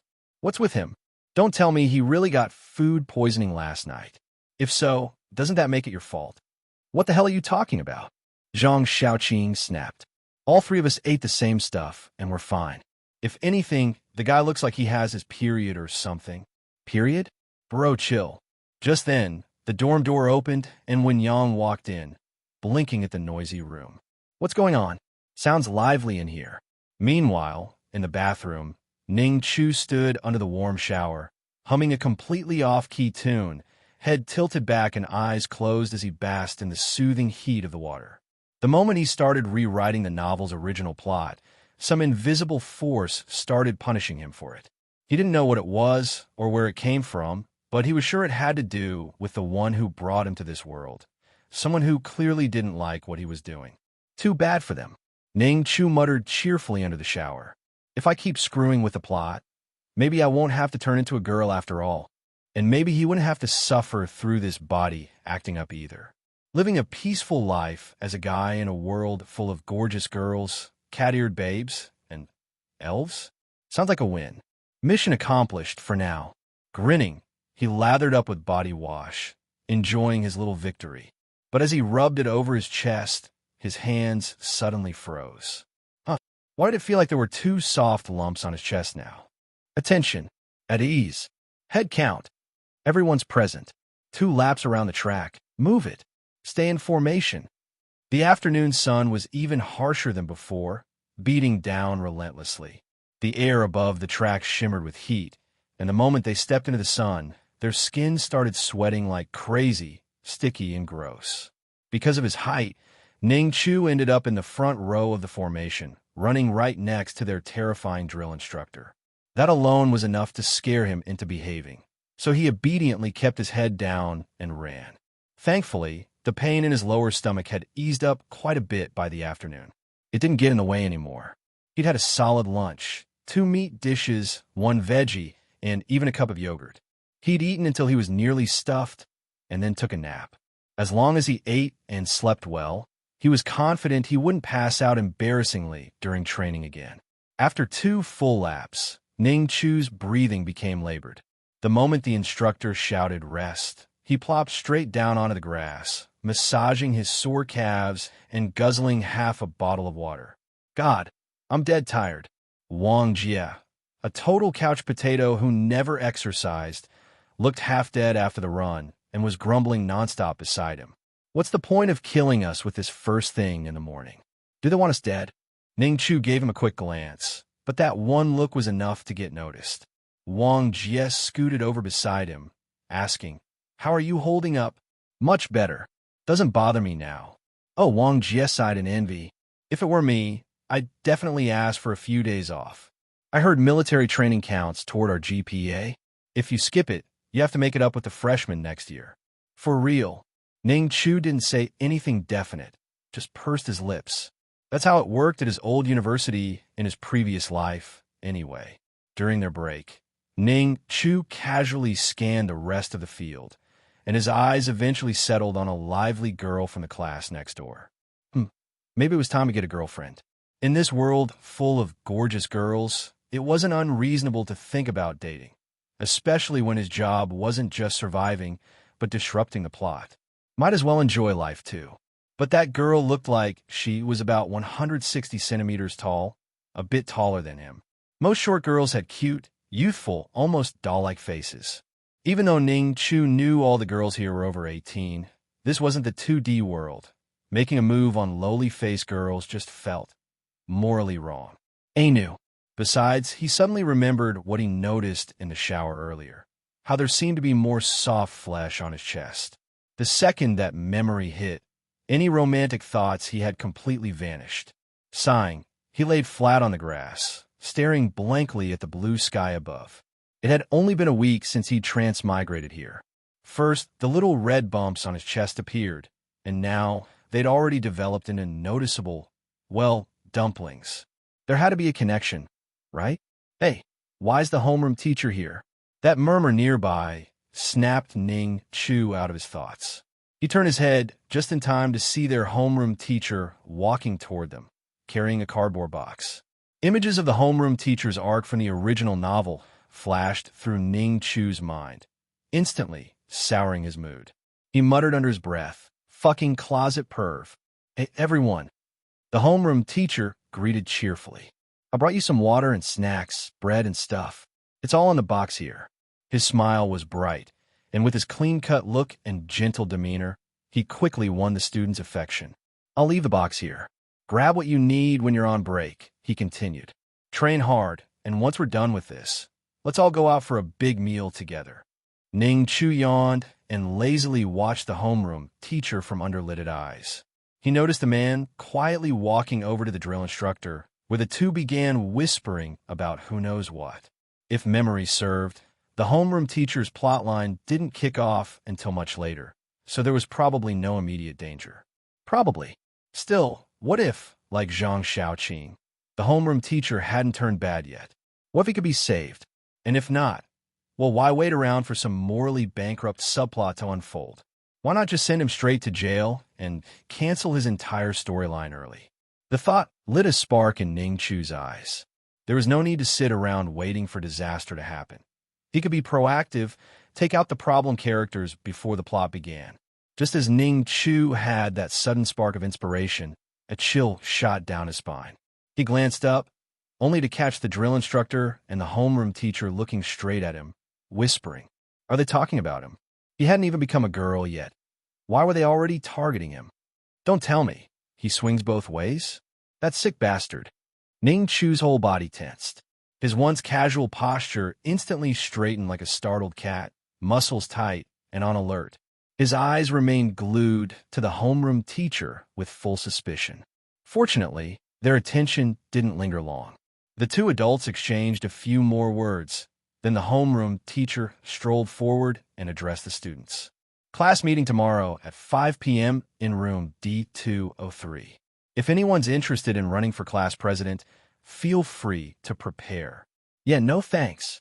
Only an idiot would want to be a class prez. especially for roles like class president or vice president. No perks, just a bunch of errands and people-pleasing. And whenever something goes wrong, it's your ass on the line. Ning Chu glanced at his 3 roommates. They were all glued to their phones, looking completely uninterested. He figured no one in their room would bother signing up. Training resumed. After the warm-up jog, it was back to standing at attention under the sun. Their section of the field was near the edge, so some shade from the surrounding trees spilled onto the track. Unfortunately, only Ning Chu's feet managed to sneak into the shadow. The rest of him, especially his poor head, was still baking under the scorching sun. "Hey, Ning Chu," a whisper came from behind. It was Wen Yang. "You thinking of running for class president? I heard you get bonus credits, and it's easier to qualify for scholarships." Ning Chu was just about to shake his head until something clicked in his mind. If he wanted to prevent the story's plot from happening, he needed to keep a close eye on the major characters. That meant getting closer to the homeroom teacher. And what better cover than becoming a class president? And right now, he still hadn't triggered his transformation into a girl, so he could approach the homeroom teacher without any immediate danger. Without overthinking it, he gave Wen Yang a small nod. "You're running too?" Wen Yang asked, a little surprised. "Too?" Curious, Ning Chu turned his head to look at Wen Yang's expression, only to get a light slap on the back of the head from the drill instructor. "What are you squirming for?" the man barked. Ning Chu flinched. The guy was at least 190 centimeters tall. He immediately stood straight again, too scared to twitch. In the original novel, Wen Yang's background wasn't very fleshed out, but after spending a week around him, Ning Chu had picked up on a few things. Wen Yang clearly didn't come from money. He was always the one joining Zhang Xiaoqing in ordering takeout together just to get the group discount. And for a guy his size, tall, and solidly built, he only ever ate simple meals. 1 meat, 1 veggie, usually costing no more than 9 yuan. He never touched snacks, fruit, or bubble tea either. Meanwhile, Ning Chu, at a tiny 160 centimeters, always made sure to get at least 2 meat dishes every meal, worried that if he didn't keep up his nutrition, he'd never grow taller. "You're eyeing the scholarship, huh?" Ning Chu guessed aloud. "Then you run for Perez. I'll vote for you." Wen Yang nodded. "Perfect. Let him get close to the homeroom teacher and gather intel. This way, Ning Chu wouldn't have to get too involved himself, and could avoid becoming tiger bait if the homeroom teacher did turn out to be a predator. "Hey, you two over there. Can't keep your mouths shut, huh?" Ning Chu immediately shut up, face turning pale. He didn't dare say another word. "Yo, nice ass." In the evening, inside the dorm, Ning Chu was leaning over his desk, checking the laptop's network cable, when, smack, someone slapped him on the butt. Without thinking, he turned around and kicked. "OW, damn it." Zhang Xiaoqing dodged out of the way, yelping, but was quickly grinning again as he scooted back over. "Come on, let's go grab some fruit. Don't you want watermelon in this heat? Can't you just order delivery? That's expensive. And I'd have to buy a knife too. What about fruit salad? Still pricey and not always fresh. Seriously, what kind of rich kid nickel and dimes like this over a few yuan?" Ning Chu rolled his eyes, too lazy to argue. After double-checking that his laptop had internet, he turned to his wardrobe and tiptoed to peek inside, looking for clean clothes to wear after his nightly shower. During military training, he had to shower twice a day. But this time, his movements were slower, his expression a bit uncertain. When he'd showered at noon, he was sure he'd felt some soft new growth on his chest. It had startled him, but since break time was short, he hadn't had time to investigate further. "Tonight, I need to take a proper look." As he mulled things over, smack, again. "Zhang Xiaoqing, you handsy idiot." Annoyed, Ning Chu spun around, only to find it was Wen Yang this time. "Oh, the main character. That's different. I need to stay on good terms with him anyway. If I ever need help breaking the plot later, Wen Yang will be the best ally." "Stop grabbing people," he scolded, glaring at Wen Yang. Then he softened his tone. "If you're planning to run for class president tomorrow, you should probably talk to some classmates in advance." "Yeah, I've already started," Wen Yang said with a sunny grin. "Most of the girls in our class said they'll vote for me. TCH, must be nice to be handsome." Ning Chu gave Wen Yang a jealous once-over. The guy was only wearing a pair of loose gym shorts. His skin was a healthy tan from constant sun exposure, muscles firm and well-defined. 8 clear abs lined his stomach, and those sleek obliques formed a sharp V-line near his waist. A body like that, with such a handsome face, damn. It reminded Ning Chu of fitness ads from his old world, like Eddie Peng's workout posters. Why couldn't I be the one to transmigrate as the main character? Why do I have to be the one who gets violated? Even being a villain would have been better. His eyes drifted toward Zhang Xiaoqing. Sure, Zhang didn't have the same buff physique as Wen Yang, but that face of his clean, bright, effortlessly attractive would have been enough to make him a social media influencer back in his old world. New. Now, back to himself. Skinny arms and legs, a face like a little boy who hadn't hit puberty. Even his voice was androgynous. He barely weighed over 100 pounds. Ugh. If he wasn't rooming with Wang Jie, the human potato, he'd be the weakest one here. Resigned, Ning Chu sighed and grabbed his pajamas, ready to head for the shower. But as soon as he turned around, he saw Zhang Xiaoqing snatch a pair of underwear and sprint into the bathroom. What's his problem? That's just how he is, Wen Yang chuckled, leaning against Ning Chu's bunk bed, fiddling with his phone. Then, hesitantly, he said, "Hey Ning Chu, could you help me narrow something down?" "Narrow down what?" "My girlfriend options," Wen Yang said, scratching his head in frustration. "Even girls from other classes added me on social media. They're sending me photos and asking me to be their boyfriend." Apparently, he'd been so strictly raised that he hadn't even held a girl's hand before college. Now, surrounded by eager admirers, he was completely overwhelmed. Ning Chu could only stare at him, eyes wide and very sour. "What's there to narrow down? Just say yes to all of them," Wang Jie shouted from his side. Ning Chu didn't hesitate. He grabbed an empty bottle and chucked it at him. "Shut up already. Yes to all your ass." If Wen Yang got a taste of love now, it would be way harder to stop him from sneaking off for overnight dates in the future, just like what happened in the novel. "No way. I've barely even talked to girls before. Just one of them is already too much for me," Wen Yang sighed, running a hand through his short hair. "Like yesterday, with Ling Ling. We were just eating in the cafeteria, and she randomly blew up at me. I seriously don't get women. No wonder you agreed to break up with her so quickly. Still, if Ling Ling got mad like that, it was probably because you didn't satisfy her. After all, she's a supporting female character from a hentai novel. Her reasons for anger usually boil down to frustrated desires. Women are boring anyway. Games are way better," Ning Chu muttered, sneaking in his personal bias in the hopes of brainwashing Wen Yang. "Just think about it. Hundreds of people spent millions of dollars to make a game just for you to play. Isn't that better than dealing with a woman? Even duo queuing with me is more fun than dating."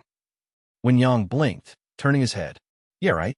Playing games with you feels like prison." "That's only because I haven't practiced much yet."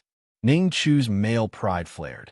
No matter how terrible his score, even if he was 0 kills and 16 deaths, he would never admit he sucked. Crossing his arms, he pouted stubbornly. "Give me 2 more weeks. Once I get used to the game, I'll carry you." This world had similar competitive games, like LOL and CSGO. But since he was unfamiliar with the local characters and mechanics, he needed time to adapt, even if he'd played the games in his past life. "I used to be Diamond Eye," he muttered as he launched the game, but then he sharply lifted his head and squinted toward Wen Yang. Wen Yang quickly averted his eyes, awkwardly rubbing his nose. From Wen Yang's angle, he'd been looking down and happened to catch a glimpse through Ning Chu's wide neckline, spotting the pale, delicate collarbones and a faint curve beneath them, almost like a subtle rise and fall. "You good? Why are you staring at me like that?" Ning Chu felt an overwhelming discomfort crawl up his back. Just then, Zhang Xiaoqing came back into the room, dripping wet from a shower. Ning Chu grabbed his pajamas, jumped to his feet, and darted out toward the balcony, accidentally shoulder-checking Zhang Xiaoqing as he passed. "Damn!" Zhang Xiaoqing was about to curse him out, but Ning Chu was already gone, slamming the door shut behind him. Grumbling, Zhang Xiaoqing muttered, "What the hell's his problem? Changing pads or something?" Why the hell's he sprinting around the dorm like that? Inside the bathroom, Ning Chu stood naked on the cold tiles, staring down at his chest in silence. Still flat, by male standards anyway. He pressed his hand against his chest, frowning as he felt the now familiar tenderness under the skin and that distinct, soft texture. Yup, no doubt about it. He's growing. Could he be intersex? Was he originally a girl all along? But girls didn't develop this fast, right? It's only been a few days, and he was already growing visible meat. He spread his legs slightly, glancing downward. Now that he thought about it, his little guy hadn't once perked up since transmigrating. Not even during morning wood, which should have happened daily. And it wasn't like he was some sage-like monk. His brain was full of filthy thoughts from time to time, and he definitely had urges. He just didn't act on them. Guess this really is punishment for screwing with the plot. This is bad. Seriously bad. The first day of military training had worn everyone out, even Wen Yang, who was the most athletic of the bunch. The dorm was unusually quiet. Wang Jie had gone to bed early, snoring before it even hit 9 p.m. Zhang Xiaoqing and Wen Yang were duo queuing in a game, but neither had the energy to talk much. The only sounds are the rapid-fire clacks of keyboards and mouse clicks. Ning Chu had already showered and was now lying in bed in his cool silk pajamas. The fabric was soft and snug, perfect for summer, except that the material was thin and his little red dots on his chest were rather prominent. Even though his body was tired, sleep refused to come. He lay on his side, watching Zhang Xiaoqing's monitor, hoping to pick up some gameplay tricks so he wouldn't get roasted the next time he played with Wen Yang. It had been over a week since he transmigrated here. Contrary to his expectations of some chaotic, lust-filled hentai world, this world didn't seem that different from his previous one. Well, except for the occasional demi-human girl, prettier women in general, and skimpier outfits. And they seemed a bit more forward. So why hasn't any girl made a move on him? Is it because Wen Yang is the protagonist? Ning Chu sighed and buried his face into the pillow. From the corner of his eye, he noticed Zhang Xiaoqing's game had ended. The victory screen was up. A moment later, he tabbed out and launched a video player. Resting his head in one hand, Zhang Xiaoqing leaned in and started watching a movie intently. Even when Yang looked over, curiosity piqued. He moved his chair over and reminded him, "Turn it down a bit. Wang Jie's already asleep." Yeah. Movie night, huh? A dorm room classic. Lying sideways on his bed, Ning Chu glanced at the screen. The video had high production value, a beautiful female lead, and stunning visuals. It immediately caught his interest. "What movie is this?" he asked. "Why ask? Just come watch it yourself." Zhang Xiaoqing crossed one leg over the other, grabbed a bag of chips from the drawer, and tore it open. "I'm coming." Excited, Ning Chu hopped off the bed, dragged over his chair, and was about to sit beside Zhang Xiaoqing when he froze for a moment, then quickly shifted to sit next to Wen Yang instead. "No, that guy's the villain. Even if he seems normal now, it's safer to stick with the protagonist." "What? Am I that repulsive?" Zhang Xiaoqing grumbled. "What's your problem, dude? Are you just jealous of rich people? You've been weird around me since day one, like I was a ghost or something." "Yeah, jealous of rich people," Ning Chu deadpanned. "Come on, man. My dad and grandpa both work hard to get where we are. Don't blame me. Blame your dad for not trying harder." Ning Chu didn't bother replying to that nonsense. He wasn't really some hardcore class warrior, so he turned his attention to the screen and focused on the movie. But after a minute or two, something felt off. Was this movie a little too intense? Barely 2 minutes in, the female lead was already getting handsy with a guy. Her clothes were practically halfway off. Wait, is this even censored? He instinctively leaned back, feeling the same awkward energy as a grandpa watching someone's phone on the subway. Then he glanced at the others. Both guys were watching like it was the World Cup finals. Oh God, this really is a porn. At least Wen Yang was composed and watching silently. But Zhang Xiaoqing? He was full-on commentating. Damn, she's hot. And those curves? So smooth. The scene was reaching its peak. Ning Chu awkwardly averted his gaze, staring at the dorm room door instead, though he couldn't help but sneak a glance or two back at the screen. Not because it's spicy, just scientific curiosity. Cultural research. Okay, the girl's boobs were big and very white. This was definitely the first time he'd had an experience like this. In his previous life, he'd only watched a few out of pure curiosity. He'd only heard of famous stars like Aoi or Rolla by name, never even watched them, and definitely never shared the experience with roommates. With two other guys next to him, he felt too awkward to focus. He didn't even dare stare at the screen for more than a second. His ears were burning red with embarrassment. The speaker volume was low to avoid waking Wang Jie, but the soft, sultry moans still made their way into Ning Chu's ears, clear as day. Perverted thoughts began flooding Ning Chu's mind like garbage overflowing from a tip dumpster. He pressed his lips together, his body temperature climbing as his heart beat faster and faster. His legs instinctively pressed together, his hands wrapped around his lower stomach, and his brows furrowed slightly. Something didn't feel right. He was suddenly craving a hug, not out of loneliness or sadness, but something else, something warmer, more physical. His senses were acutely aware of Wen Yang and Zhang Xiaoqing sitting beside him, and he couldn't help glancing in their direction. Wen Yang had casually crossed his legs. Zhang Xiaoqing, meanwhile, was hunched forward slightly, just enough to block Ning Chu's line of sight. Extreme recoil control, huh? Ning Chu instantly read between the lines. But the real issue lay not in their reactions, but in his own. Why wasn't his little brother reacting at all? His cheeks were burning red. A soft, delicate pink crept from the tips of his ears down to his neck. His breath was warm, almost shallow, his entire body caught in a storm of confusion and tension. His clenched legs were rubbing together unconsciously, seeking relief. He exhaled slowly, then suddenly bolted upright and dashed out of the dorm room in panic.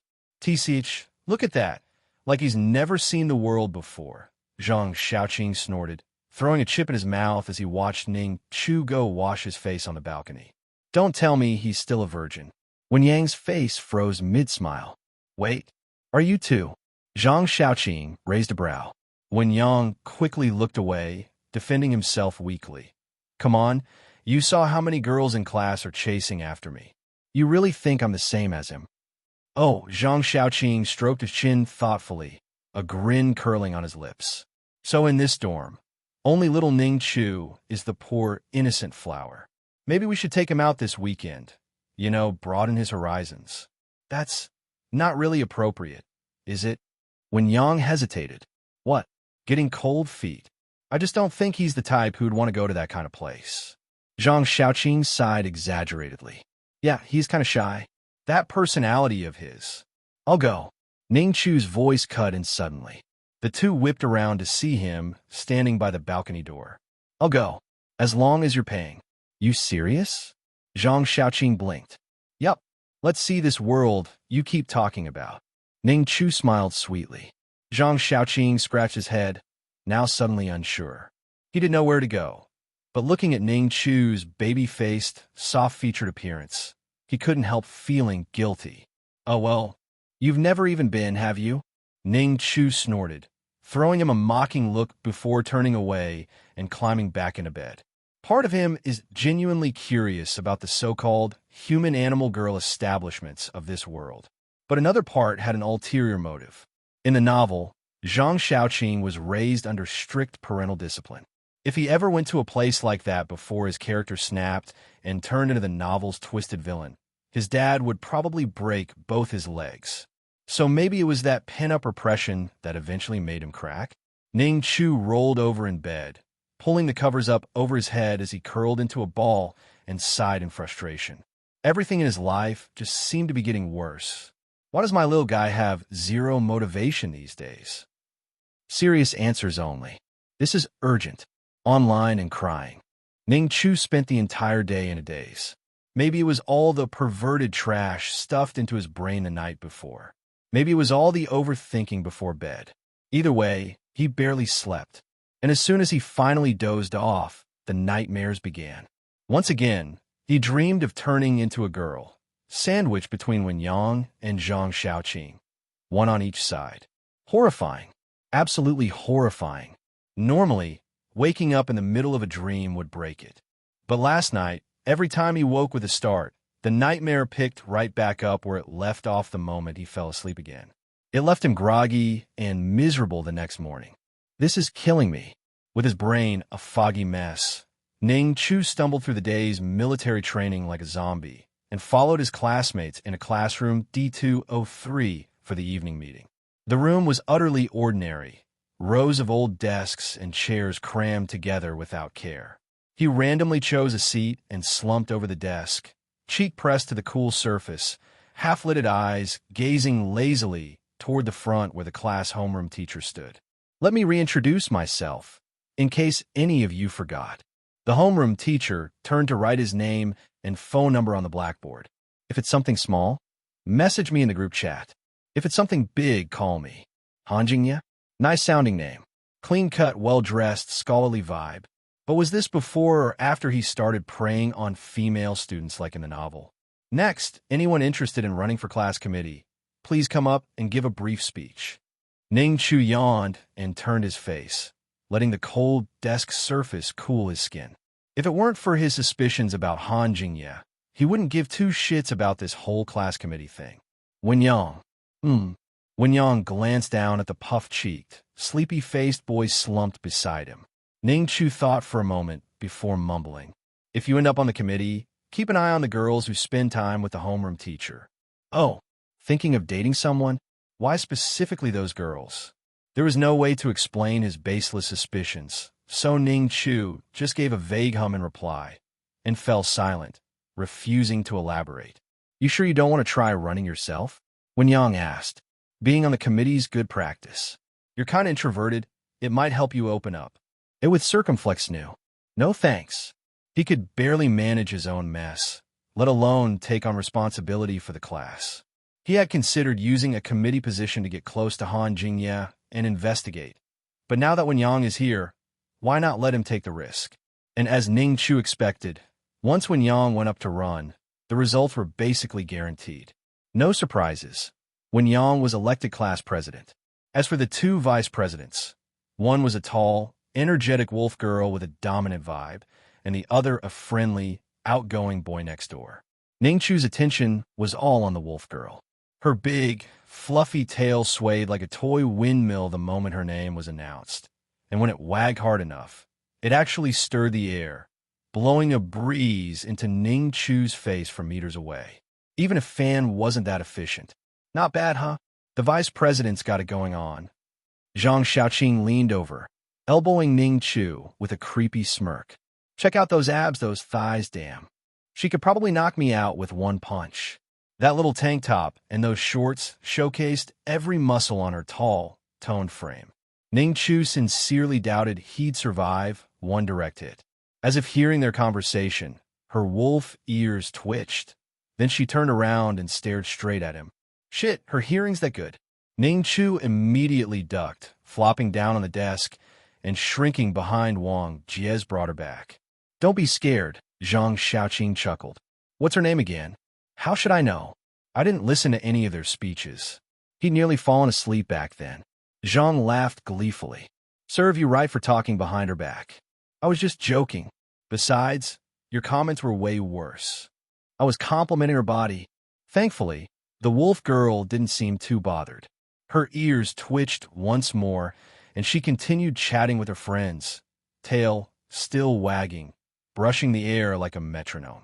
Ning Chu finally relaxed and exhaled. Just look at her, tall, muscular, and full of energy. And then look at himself, frail arms, soft frame, and a face like a barely pubescent boy. Not manly at all. Ning Chu didn't bother complaining about his looks anymore. There was no use.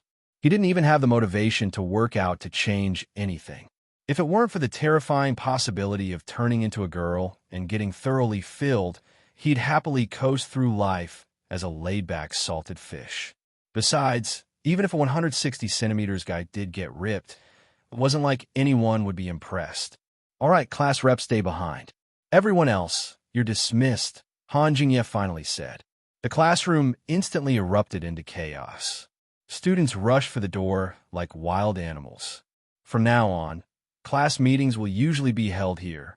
Before he could even finish his sentence, the room had emptied out, leaving only the 3 newly elected class committee members and Ning Chu, who was just now rising from his seat with a yawn. Groggy and confused, he glanced around and finally settled his gaze on Wen-yang. "Wait for me. We can head to the cafeteria together." "Sure." Ning Chu slumped back down, laying his head on his arms and pretending to nap. But his ears were wide open, listening intently to everything Han Jingye was saying. He didn't want to miss even the tiniest detail. Last night, he'd gone back through the original novel, searching for any storylines involving the class homeroom teacher. He only found one disturbing subplot. Han Jingye lured an outstanding female student to offer herself in exchange for scholarship. The crucial detail was that he'd used things like scholarships as bait. What a scumbag. Tonight, gather everyone's info. Fill out the class roster and send it to me. Wen-yang, starting tomorrow, you'll take daily attendance. Report anyone late or absent. Buy 2 crates of water and bread every day during training. Get more if we run low. Also, I bought a sunshade umbrella. Grab it from the office tomorrow, so you all have somewhere cool to rest. Damn it, nothing useful. On the contrary, Han Jingye was starting to seem kind of responsible. Let's go. Wen-yang tapped the desk lightly with his knuckle. Meeting's over. Time for dinner. You didn't sleep well last night, did you? You look spaced out all day.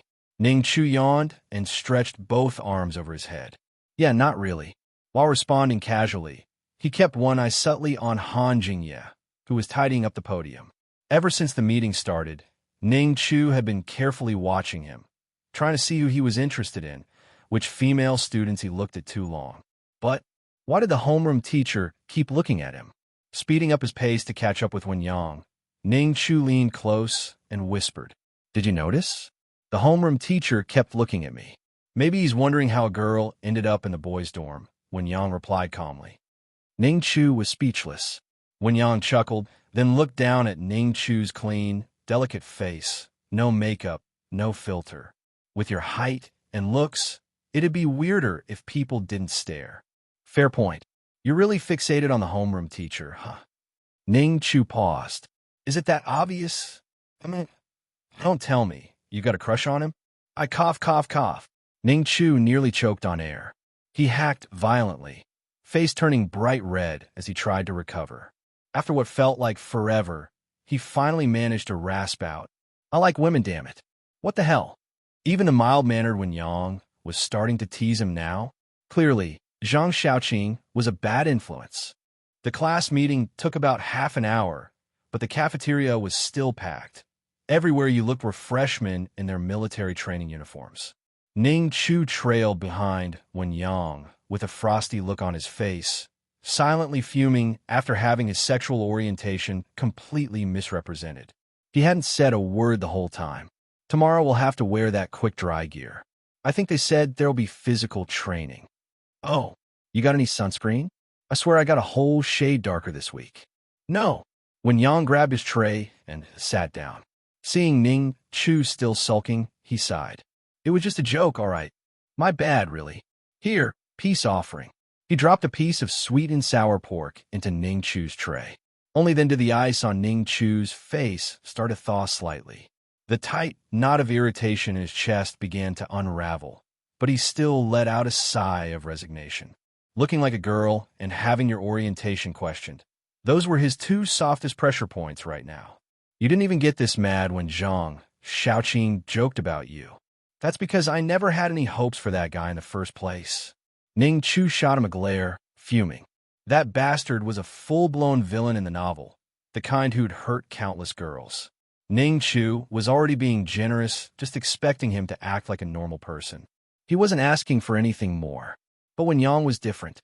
Sure, he was a hentai protagonist and kind of a playboy, but every girl who ended up with him volunteered, sometimes even seducing him.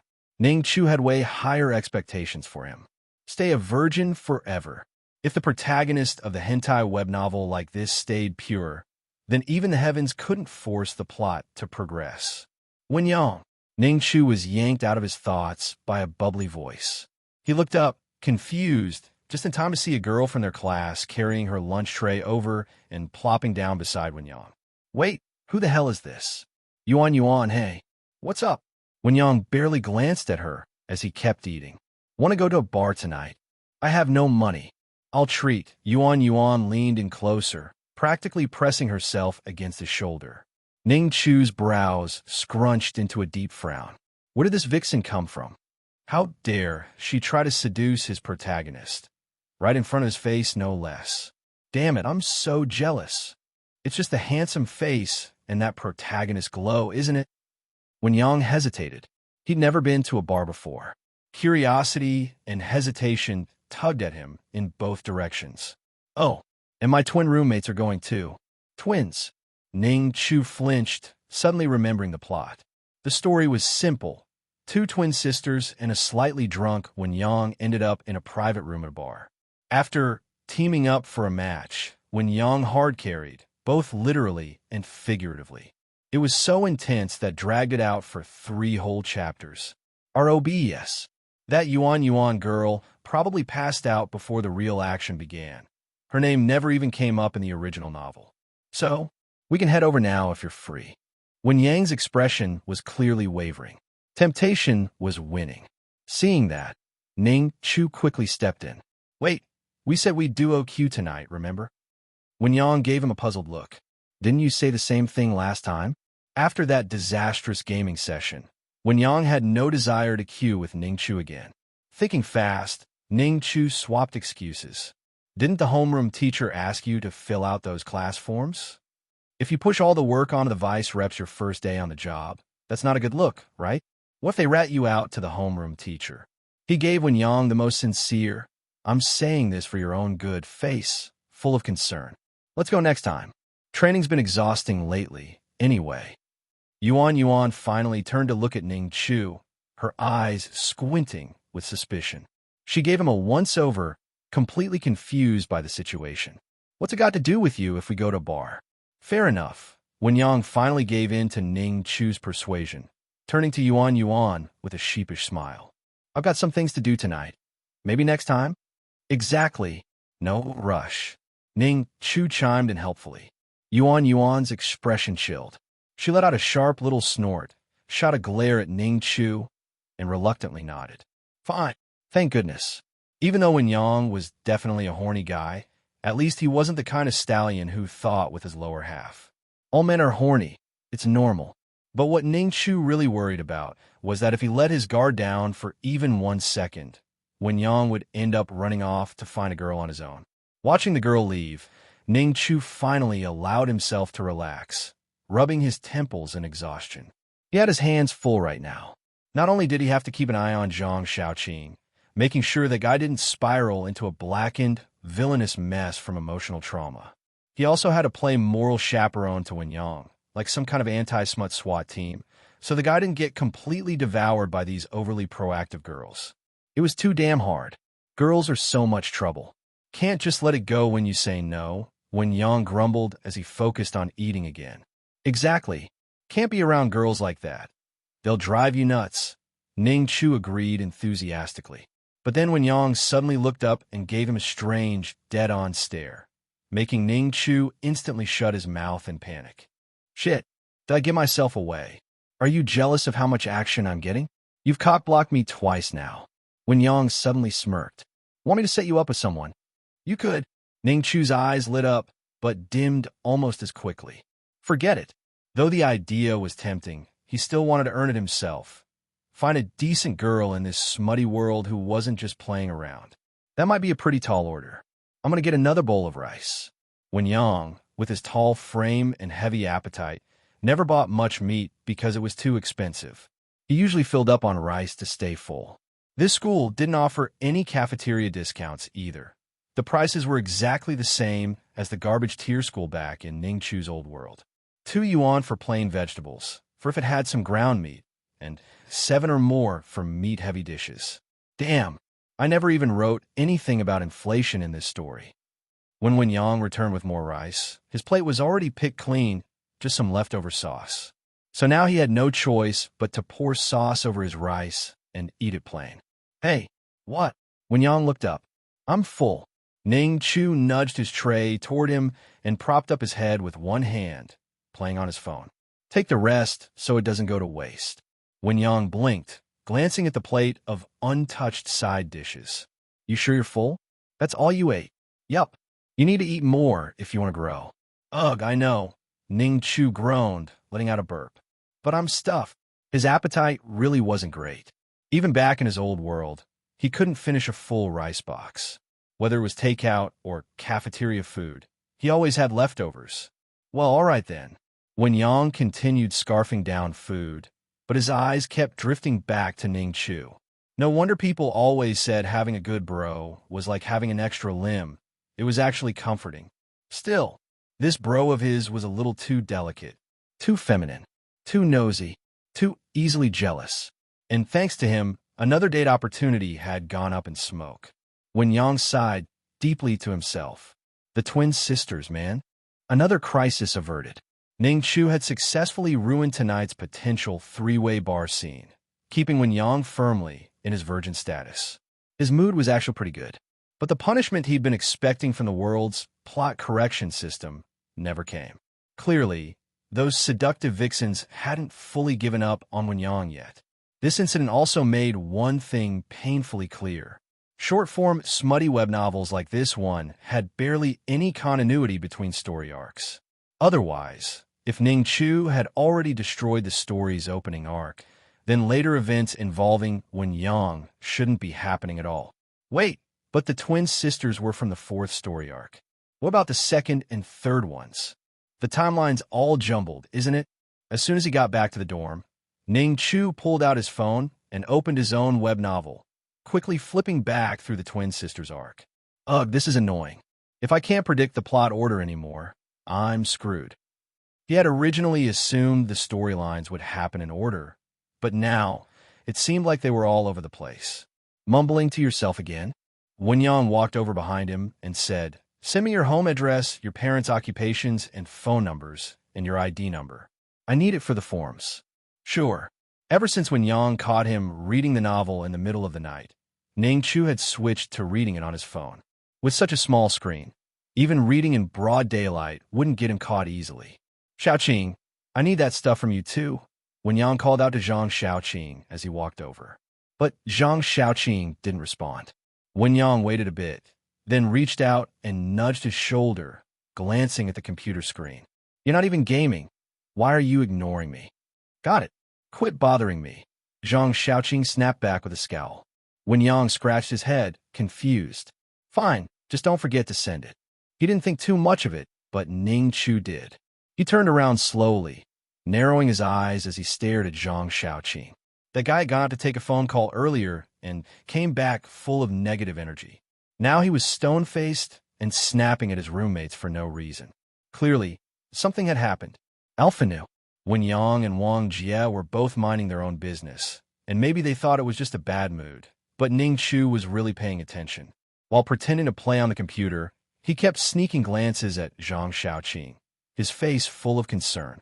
Did the girl he liked end up with another guy? Or maybe something bad happened with his family? Ning Chu felt uneasy. He was especially worried that something small might push Zhang Xiaoqing over the edge, causing him to turn into the story's dark, deranged villain. Drugging, hypnosis, coercion, confinement, BDSM. He went full dark route in the novel, breaking every legal and moral boundary in the book. Dude didn't act like a person anymore. If Zhang Xiaoqing really did blacken, Ning Chu would have no choice but to run for his life. Suddenly, the sound of a chair scraping against the floor snapped him back. He turned just in time to see Zhang Xiaoqing stepping out onto the balcony and lighting a cigarette. This is a good opportunity. Quickly adjusting his expression and mood, Ning Chu put on a warm and friendly smile and cheerfully followed him out. "Xiaoqing." Zhang Xiaoqing lowered his head and only rolled his eyes up to look at him. "Get lost." That froze Ning Chu on the spot. His smile stiffened. "You're usually such a social guy. Now you're acting more closed off than I ever was," he grumbled, stomping off toward the bathroom, muttering. "And you used to say I was the moody one who flipped between shy and loud." He stepped into the bathroom.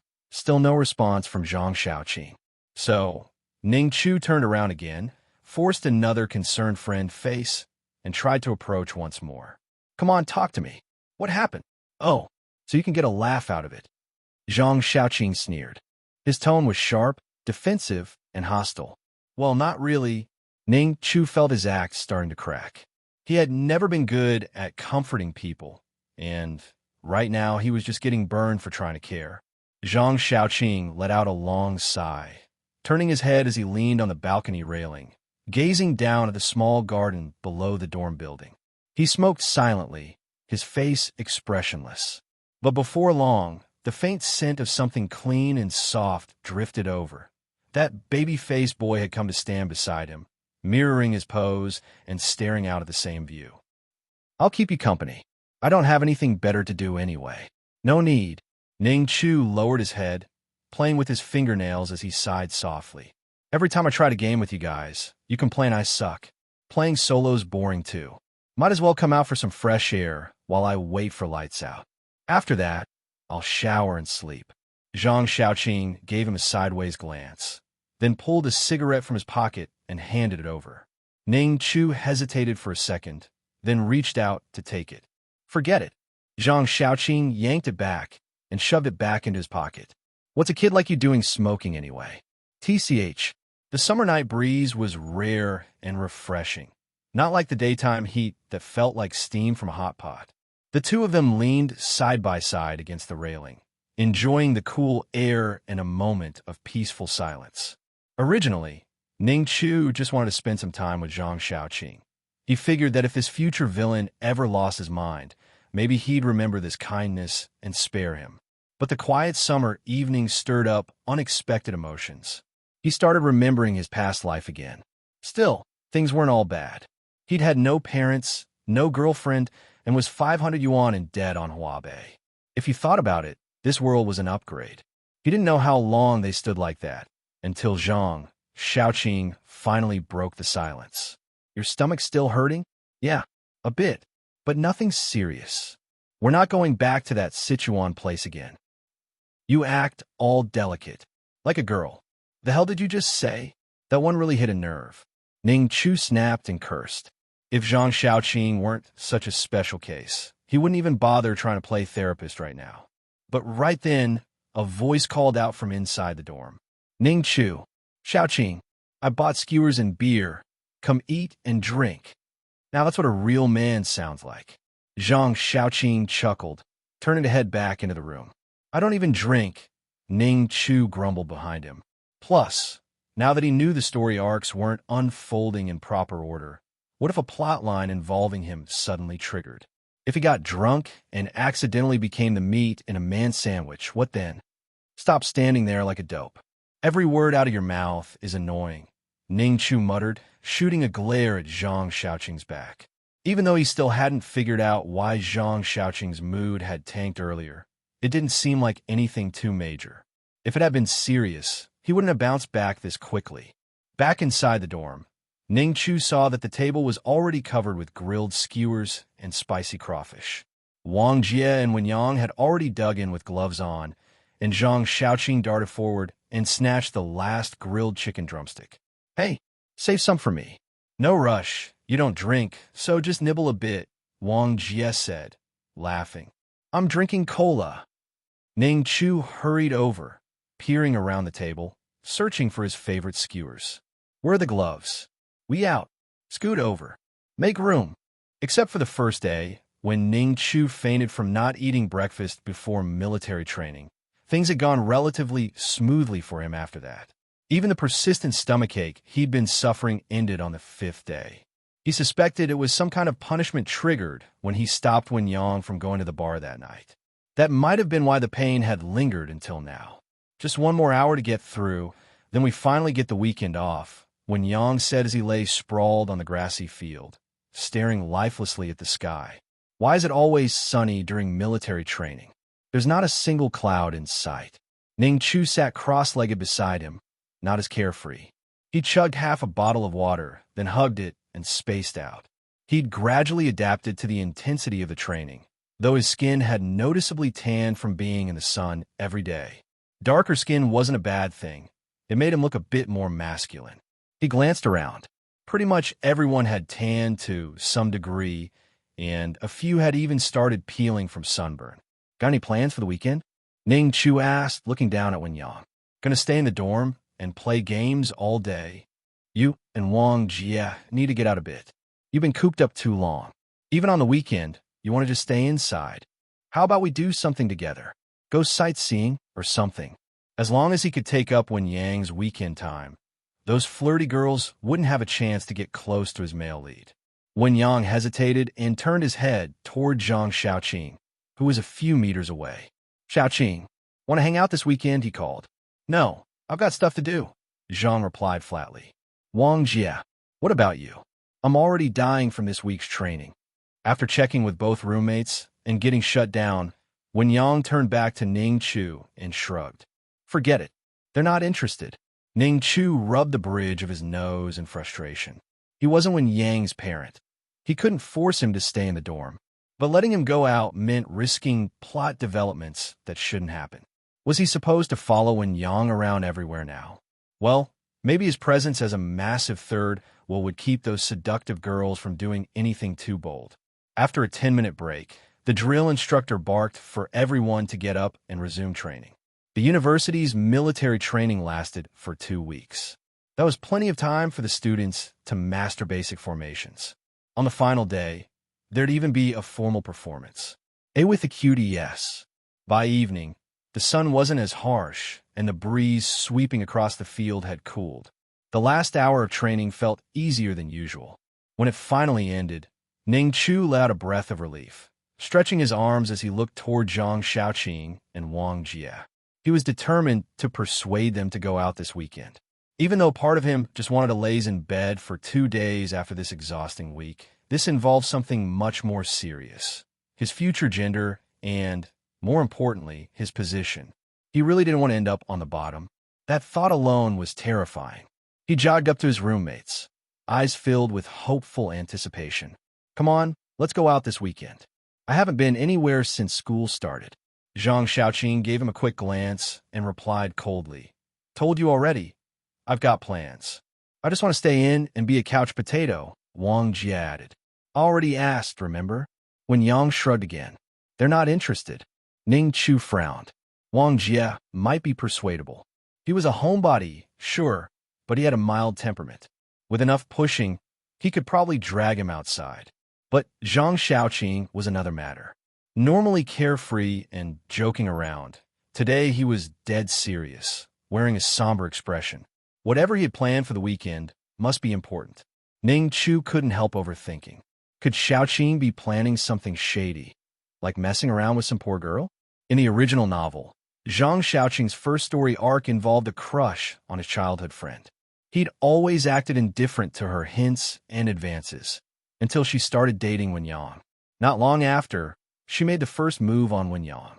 That sent Zhang Xiaoqing's possessiveness and rage over the edge. He ended up drugging and sleeping with her just to take her back. Ning Chu's lips twitched.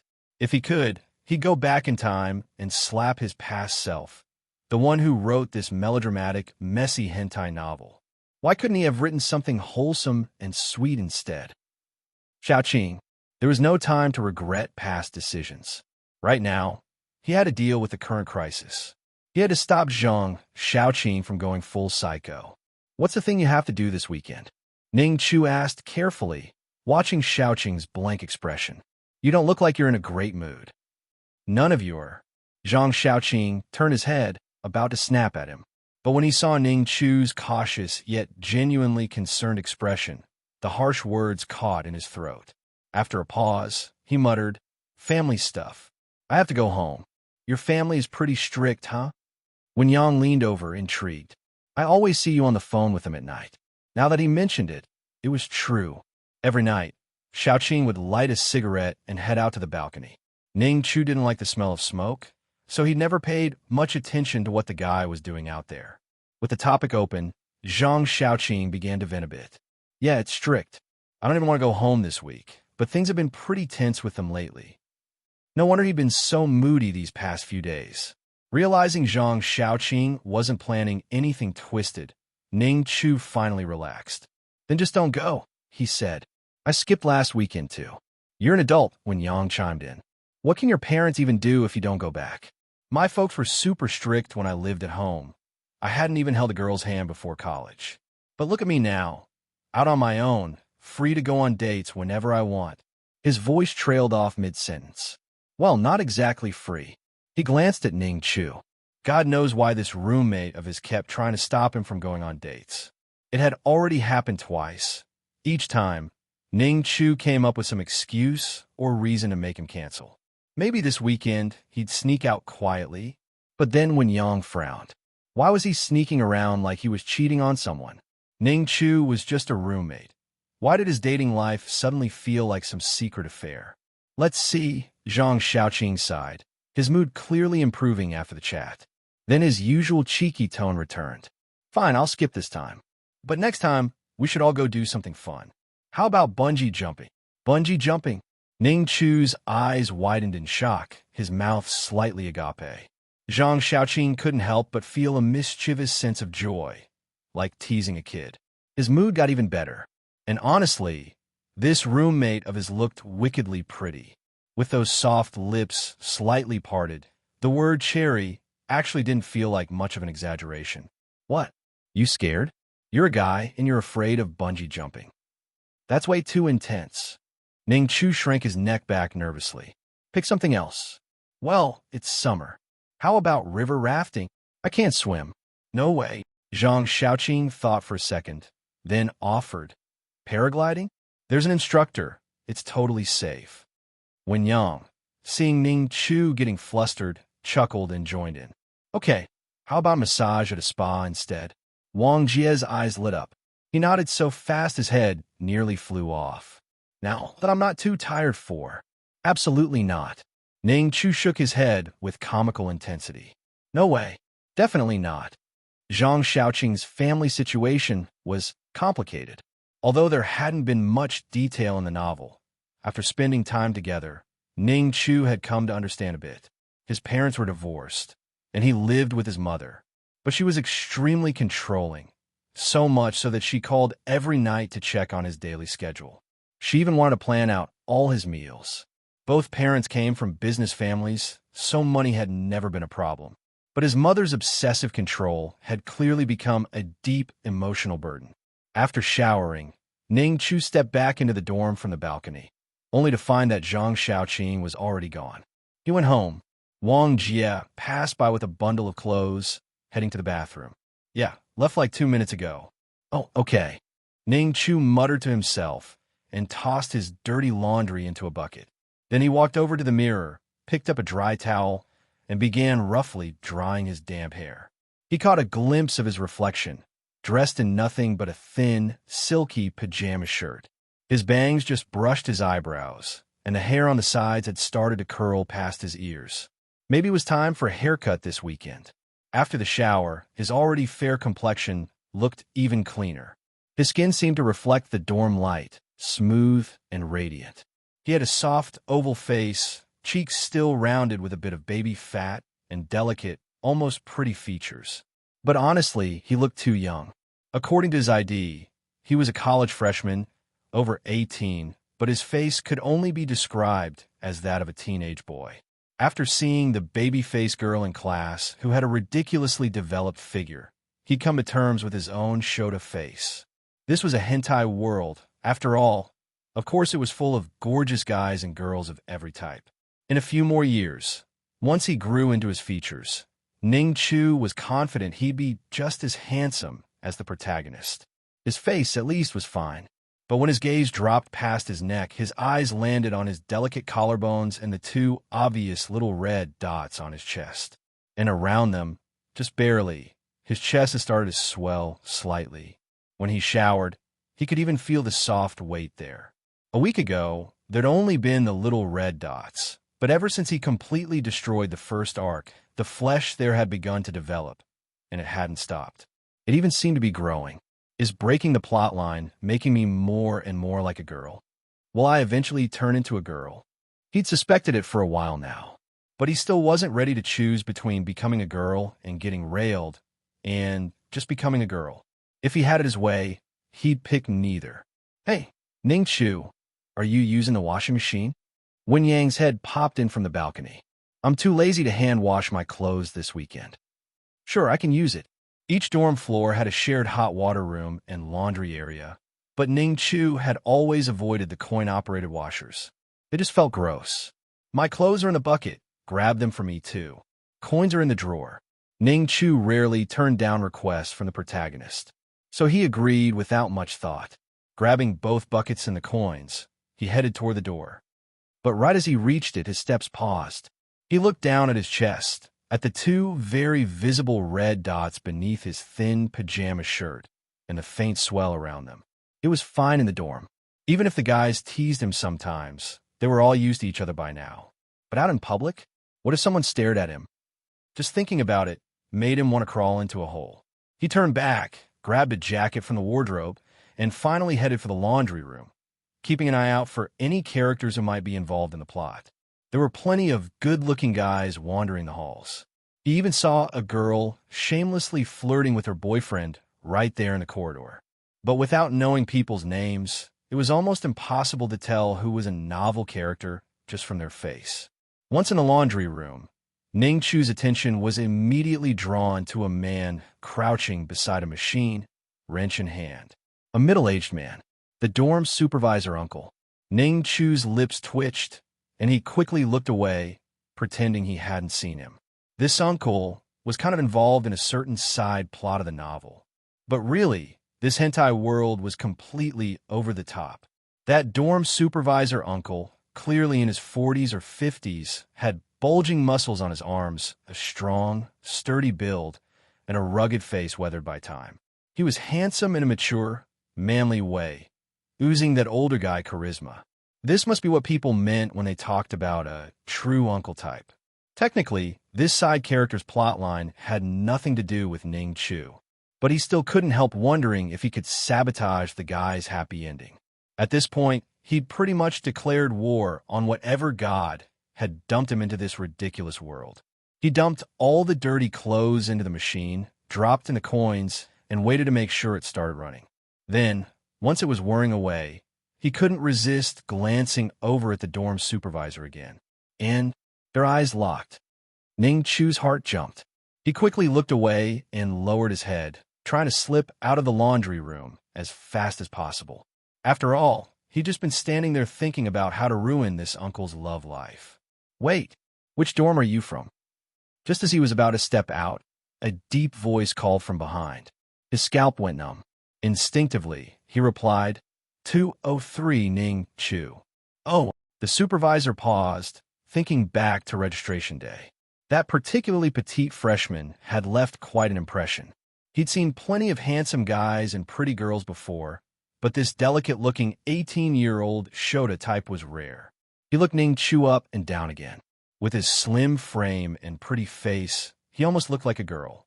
Only after squinting at the brow and jawline could you tell he was male. Barely. You look like you saw a ghost, the uncle grumbled as he returned to repairing the washer. What are you so nervous about? I thought someone was sneaking a girl in or something. Ning Chu stood stiff under the man's gaze, gave an awkward laugh, and bolted as soon as the attention shifted away. Storming back into the dorm room, Ning Chu pushed the door open and dropped into his chair. Chin in hand, he gnawed on his fingernail and began listing all his current problems.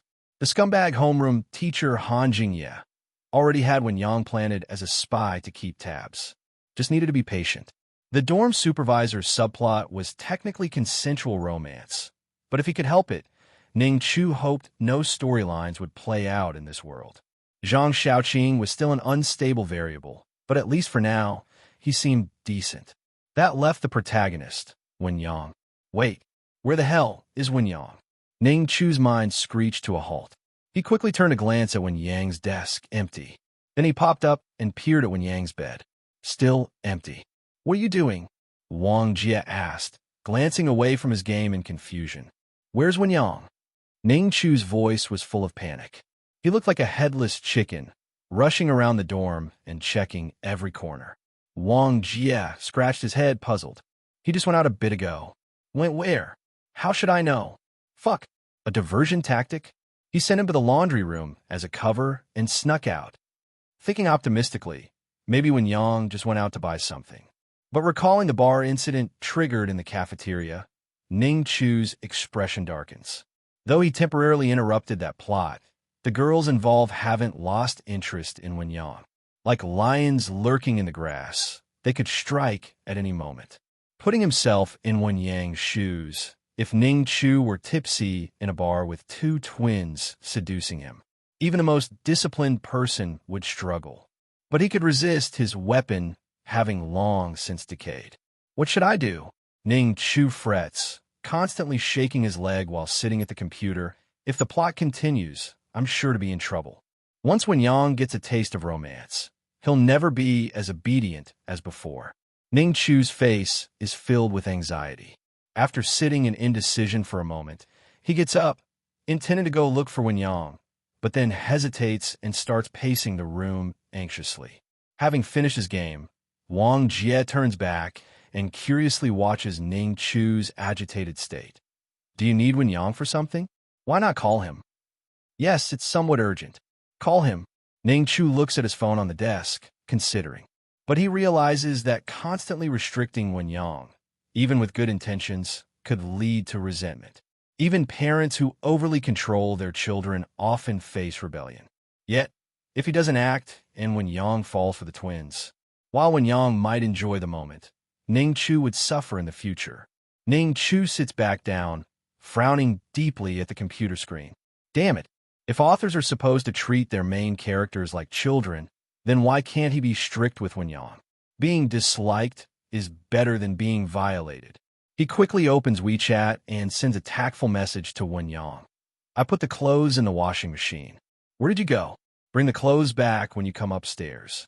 The message is meaningless except for the part about Wen Yang's whereabouts.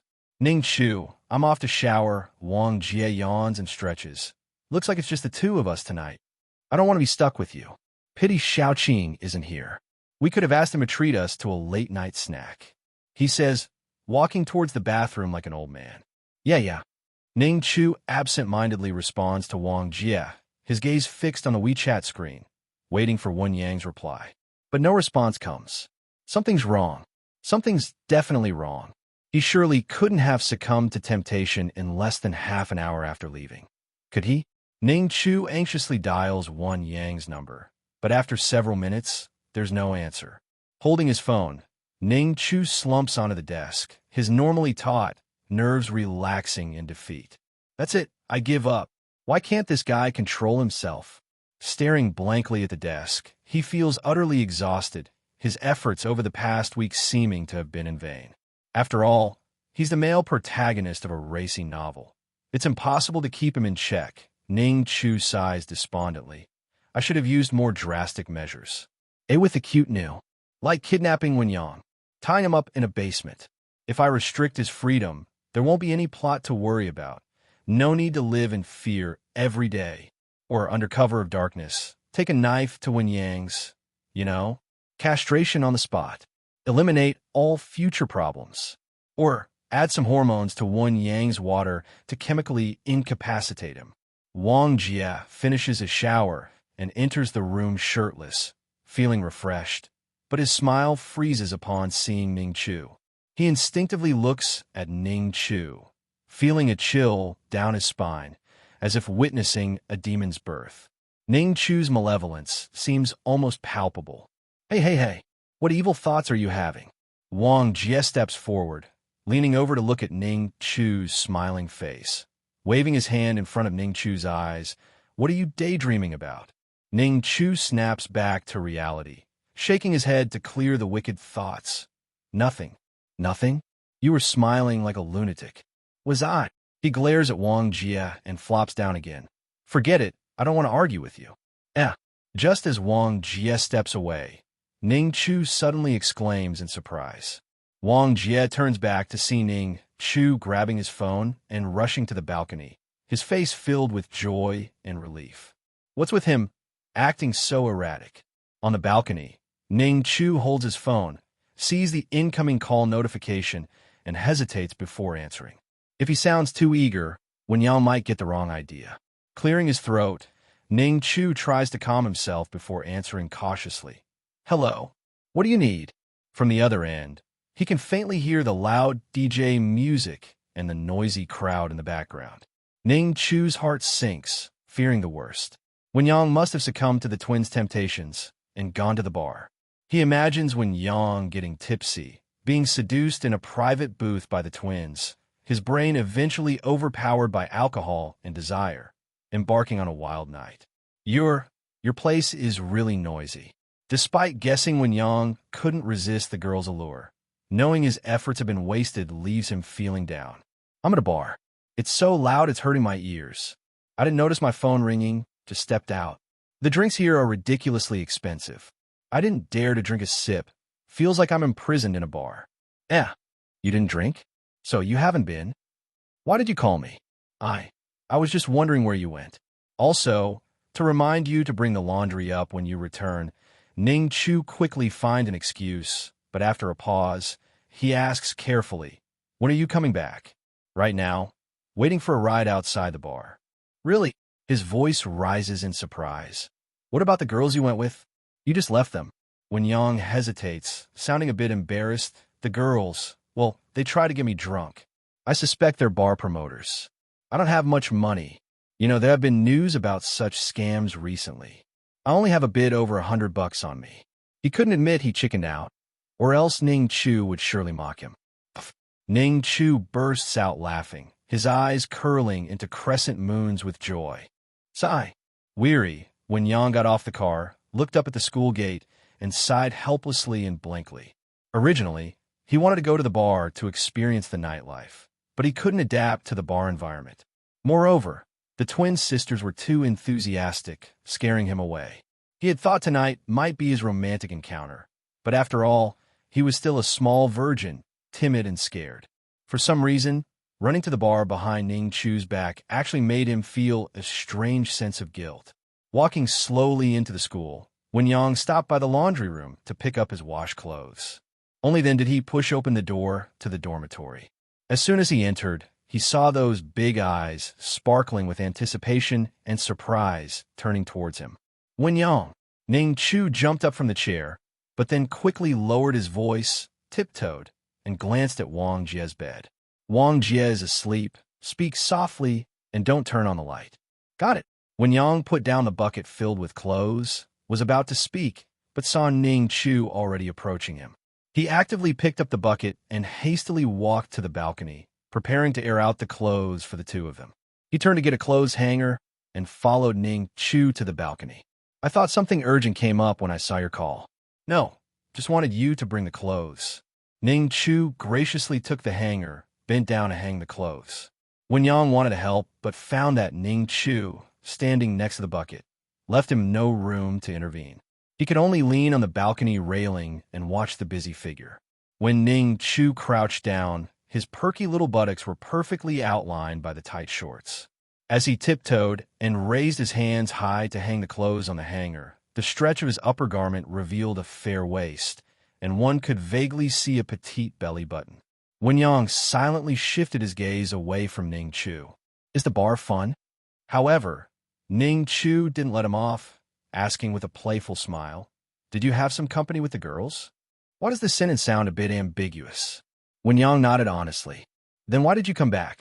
Seemingly sensing Ning Chu's confusion in his tone, Wen Yang tried to justify his timidity. I was afraid they might be scamming with drinks, and I'm not that kind of person. In the book, it didn't seem like you were not that kind of person. Almost any pretty girl could get you involved, and you played around quite a bit. Fortunately, he was still a small virgin. Fortunately, when he started writing the novel, he couldn't let go and didn't set Wen Yang as a playboy from the beginning. Ning Chu muttered in his heart, and when he was hanging clothes again, he found Wen Yang's gaze on his chest. He paused, looked down, and on his slender body, the little mound on his chest was somewhat prominent. Chest muscles, he calmly explained, continuing to hang the clothes. Oh, okay. Wen Yang was caught off guard by Ning Chu's preemptive explanation. He awkwardly averted his gaze, but returned after a few seconds. Honestly, it didn't look like so-called chest muscles. The ice silk material of the pajamas was close-fitting, but could only outline a slight curvature. Alone with Ning Chu on the balcony, He seemed to catch a faint fragrance peculiar to Ning Chu. Curiosity swelled within him, and he couldn't help but ask, "Is it a bit bigger than before?" Ning Chu's hands trembled while hanging clothes. His face, with a slightly smiling expression, almost instantly turned as dark as charcoal. He stopped his movements, lowered his head, carefully examining his chest. Reno, indeed, he had just taken a bath earlier, stood in front of the mirror, assessed his body, and now, after only a few hours, there was a noticeable change in his chest. Approximately the size of a small steam bun. If it was regular clothing, it wouldn't be too conspicuous, but the current pajamas were light and thin, revealing the clue at a glance. "What's wrong?" Feeling the low pressure emanating from Ning Chu, Wen Yang realized he had said something wrong. "It's nothing." Ning Chu lifted his head, smiling faintly as he hung the last 2 pieces of clothing. Thinking positively, this was because he once again disrupted Wen Yang's romantic storyline. Some god who couldn't stand seeing him happy once again brought down punishment, trying to quickly turn him into a woman to force him to yield. Impossible. Even if he really became a girl, it would be better than being manipulated as a man according to the plot. "Here, your bucket." Ning Chu handed the bucket to Wen Yang, turned and walked into the bathroom, and locked the door behind him. A sour and bitter feeling surged to his nose. He took a few deep breaths, trying hard to suppress the bitterness in his heart. He then pursed his lips, carefully observing the changes in himself. The most obvious change was in the pajama bottoms. The originally comfortable size was somehow a bit small now, squeezing his buttocks and making him somewhat uncomfortable. The fleshiness in his chest and the sensation of pain also became more apparent. The rest seemed fine. Fortunately, not much change. Ning Chu sighed in relief. This time, there's no sudden punishment of stomachache. He was most afraid that after Wen Yang lost his virginity and Zhang Shaoqing turned into a villain, he would suddenly turn into a woman. Then he would truly become the supporting female character in the book, pressed down by Wen Yang, and Zhang Shaoqing's plot would naturally unfold. With his petite height of 1.6 meters, 2 big men like them wouldn't need any means to completely control him. Too terrifying. Much scarier than turning into a woman. Reaffirming his determination to keep Wen Yang as a virgin, Ning Chu put on his clothes and returned to the dormitory. The grievances from earlier had been thrown to the back of his mind. Upon seeing Wen Yang, he immediately put on a slightly pleasing and attentive smile. "Wen Yang, do you have any plans for this weekend?" Wen Yang sat in front of the computer, subconsciously nodding. "Yeah, tomorrow morning a Fox girl from the next class invited me to watch a movie. The cafe owner from the off-campus coffee shop asked me to come taste new products in the afternoon. So, your schedule is quite busy. Just solved the bar storyline, and now you're throwing these curveballs at me. Are you going to watch a movie? Or taste new products?" Saying it out loud is embarrassing. Ning Chu turned red with anger. Lips tightly pursed, he angrily tried to kill Wen Yang with his eyes. Also, the day after tomorrow, a succubus senior from the art department. Wen Yang spoke, turning his head to look at Ning Chu standing beside him. However, Ning Chu's hands were crossed over his chest, already losing the sweet smile, his eyes glistening with tears and his face blushing. He stared at Wen Yang with a resentful look. A kind of guilty feeling appeared out of nowhere, as if he had let Ning Chu down, making him stammer in his speech. Do you have something these 2 days?" "I do, but I already made plans in advance." Wen Yang awkwardly explained. "They're too persistent. Are they just greedy?" Ning Chu asked irritably. "Are you casting a wide net? They invited me so actively. I didn't have the heart to refuse." Indeed, as the male protagonist, Wen Yang was always very popular with girls. And as a man, if girls actively asked for dates multiple times, more often than not, he would agree. Ning Chu suddenly realized that the problem wasn't on Wen Yang's side, but those shameless girls. The changes in the body become more apparent. Waking up one night, Ning Chu looked at the ceiling, and a cloud of worry had already filled his heart. When he first crossed into this world, he thought he would be the chosen one, and the system's golden finger cheat would render his ordinary life colorful. Then he discovered that not only did he not have a golden finger, not only did he cross into the novel he wrote, but he was also destined to become a woman, a plaything for men. Although he resisted, his body became more and more feminine, and even because of his resistance, the feminization process accelerated. But it's still better than being dragged along by the plot. Even if he really becomes a girl, it should be easy to find a lesbian wife in this chaotic world. The plot in the book has written about lesbian couples being completely white. It's really difficult. Ning Chu couldn't help sighing, but suddenly, when Yang's inquiry came from his ear, "What are you sighing about again?" He turned over and propped himself up, looking at Wen Yang, who was sleeping face to face with him. "Nothing, just had a nightmare." He suddenly noticed that this guy had a faint layer of black around his eyes, a slightly red face, and a languid spirit. "Didn't you sleep well last night?" Well, Wen Yang's nose twitched slightly, and his body silently moved away from Ning Chu, both feet already hanging outside the bed frame. After being teased by a girl at the bar last night, although his heart was tempted, reason brought him back to the dormitory. However, when he went to bed at night, he found that Ning Chu's breath also made him restless all over, in a constant state of excitement all night. Between breaths, he could always smell the faint and elegant scent of a young girl. Compared to the girls he met at the bar, Ning Chu's breath was more enticing and sweet. "Well, you better get some sleep." Ning Chu yawned and buried his face in the pillow, but not long after, he turned uncomfortably to lie on his side. Probably because of the developmental stage, his suppressed chest was particularly painful, making it impossible for him to sleep on his stomach. "Ning Chu, how about we both change the direction we sleep in the future?" Wen Yang suddenly suggested as he got up. "Change direction? What?" Ning Chu frowned. "Did I snore loudly and disturb your sleep last night?" "Not really." Ning Chu made a noise with his nose, lightly responded, and, yawning, got up slowly, like a sloth, crawling towards the foot of the bed with all four limbs on the ground, his buttocks raised. Wen Yang subconsciously glanced, but his eyeballs seemed a bit reluctant to move away. The high and raised little buttocks tightened Ning Chu's sleeping pants, clearly showing the outline of his tight buttocks, not large but swaying with every movement. "Oi!" As Ning Chu moved to a comfortable position and lay down again, Wen Yang immediately withdrew his gaze, as if electrified. He suspected that his thoughts were a bit problematic. Could it be that because he had never been with a woman, he now had thoughts about men? Ning Chu didn't know what Wen Yang was thinking. He pulled his feet into the quilt, curled up his body, closed his eyes, and thought about future problems. Having triggered two plot lines now, one with Ling Ling and the other with the Bar twins, although he had luckily preserved Wen Yang's virginity both times, he realized that this passive defense was not a solution at all. After all, Wen Yang had his own thoughts. So, how to solve the problem of Emperor when always being seduced? Wen Yang, he hesitated and said, "How about you don't look for a girlfriend?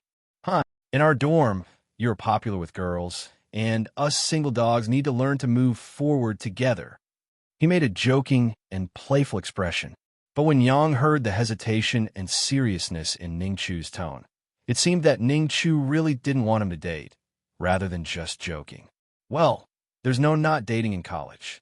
College is for studying." Ning Chu corrected him with a faint tone, already considering other options in his mind. Since Wen Yang had no intention of not dating, how about finding him a fierce, possessive girlfriend? But those enchanting and cheap goods might not stop tempting him just because Wen Yang had a girlfriend. On the contrary, they might be overjoyed that someone was training Wen Yang's skills for them. This is too difficult. "You guys already up?" Wang Jia woke up because of their conversation. He turned to face the two of them, asking puzzled, "Why don't you like Wen Yang dating Ning Chu?" "Huh? Where did you get that idea? Are you jealous because you like Wen Yang?"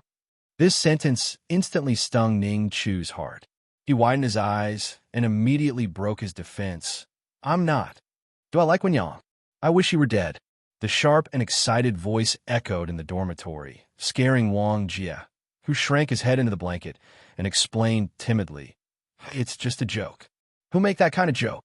Ning Chu grumbled, and he no longer had the mood for additional sleep. Although Wang Jie had already apologized, he was still quite angry. His chest heaved heavily, and his breathing became noticeably more labored. Joking about him liking men, especially someone like Wen Yang, touched on his most unbearable sore spot. Even if someone called him effeminate, he wouldn't be this angry. Turning his head, he saw Wen Yang looking at him with a puzzled expression. Ning Chu let out a long breath and forced a smile on his face. "It's my first time seeing you this angry," Wen Yang rubbed his ears. No one knew how a man could produce such a sharp voice. It almost pierced his eardrums, making his head buzz. Ning Chu's smile was a bit stiff. He didn't want to show a bad performance in front of Wen Yang, lest he be disliked and unable to advise Wen Yang against dating as a friend. I'll go brush my teeth." He climbed down the ladder, grabbed his toiletries, and hastily ran to the balcony. Just waking up, Ning Chu's hair was messy like a bird's nest. He casually ran his hands through it, nonchalantly splashing water on his face. This weekend, he needed to find a way to keep Wen Yang completely by his side.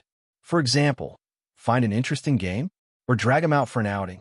Then he remembered Zhang Xiaoqing, who went home. Who knows what might stimulate that guy at home? What if he turns into a villain, making everyone's future difficult? So many troublesome things. Ning Chu muttered, peeking into the dormitory and shouting, "Wen Yang, Wang Jie, how about we go out later?" Perhaps wanting to make up for his earlier mistake, the otaku Wang Jie agreed quickly, "Sure."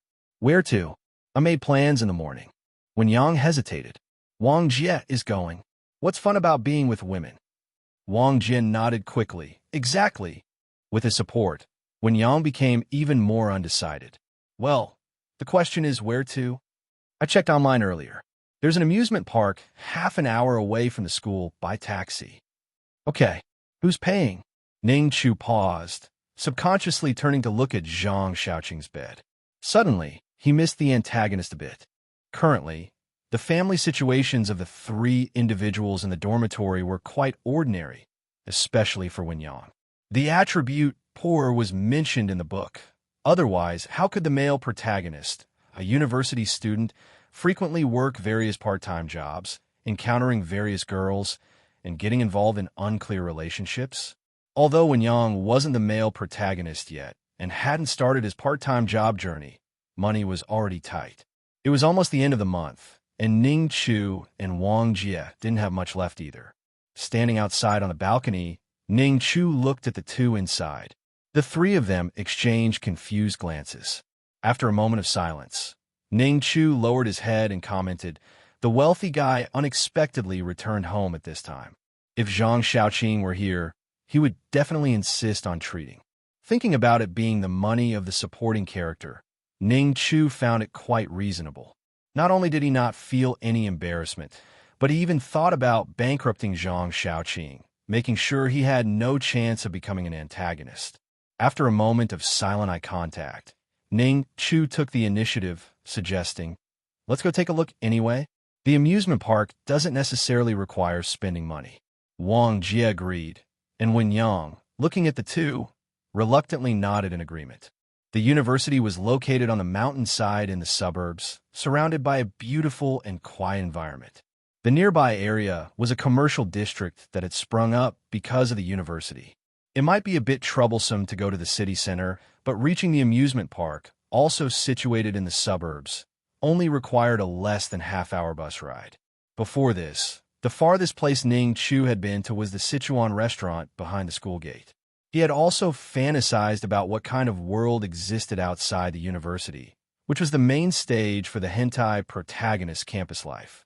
Only when he actually boarded the bus did he realize that this world seemed quite normal. There were no perverted men taking sneak photos on the bus, no girls with flushed faces squeezing their legs tightly. There wasn't even any sign of supernatural phenomena. Except for the high attractiveness and bold clothing choices of the people here, there didn't seem to be much difference from his past life. Ning Chu curiously looked out of the window, examining everything around him. Did this indicate that if he left the school, escaped from the side of the male protagonist, he could spend the latter half of his life peacefully? He turned his head to glance at Wen Yang, who was sitting beside him. The guy was tall, with his legs spread out, occupying his space. Ning Chu had to try to bring his legs together and lean towards the window. When Yang noticed his gaze, looked down and said, "Let me make it clear first. I only have 200 left for this month's living expenses. I'll treat you." Ning Chu rolled his eyes at him. This fool, who has the male protagonist of the story worrying about money every day. They still hadn't completely figured out the situation outside. Escaping wasn't a wise choice. What if they encountered a more challenging situation? Besides, the plot had just started, and Wen Yang was still a pure virgin, temporarily posing no threat to him. If one day Wen Yang turned into a scumbag, Zhang Xiaoqing became an antagonist, he would definitely flee overnight carrying a train. Renting a house outside would, at most, change the time and location of the events that had previously occurred in the dormitory.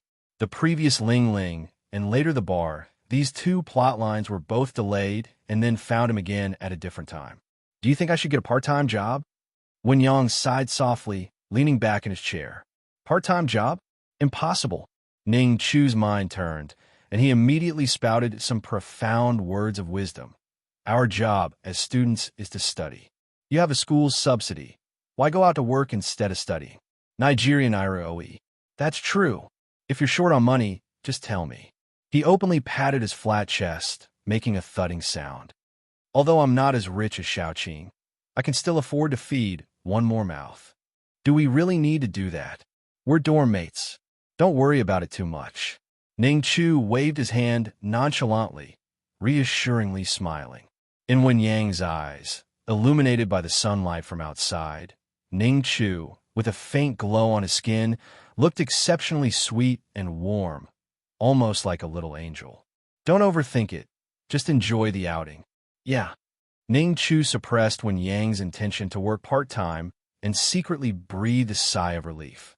Then, he began to calculate whether his living expenses would be enough for both of them to eat.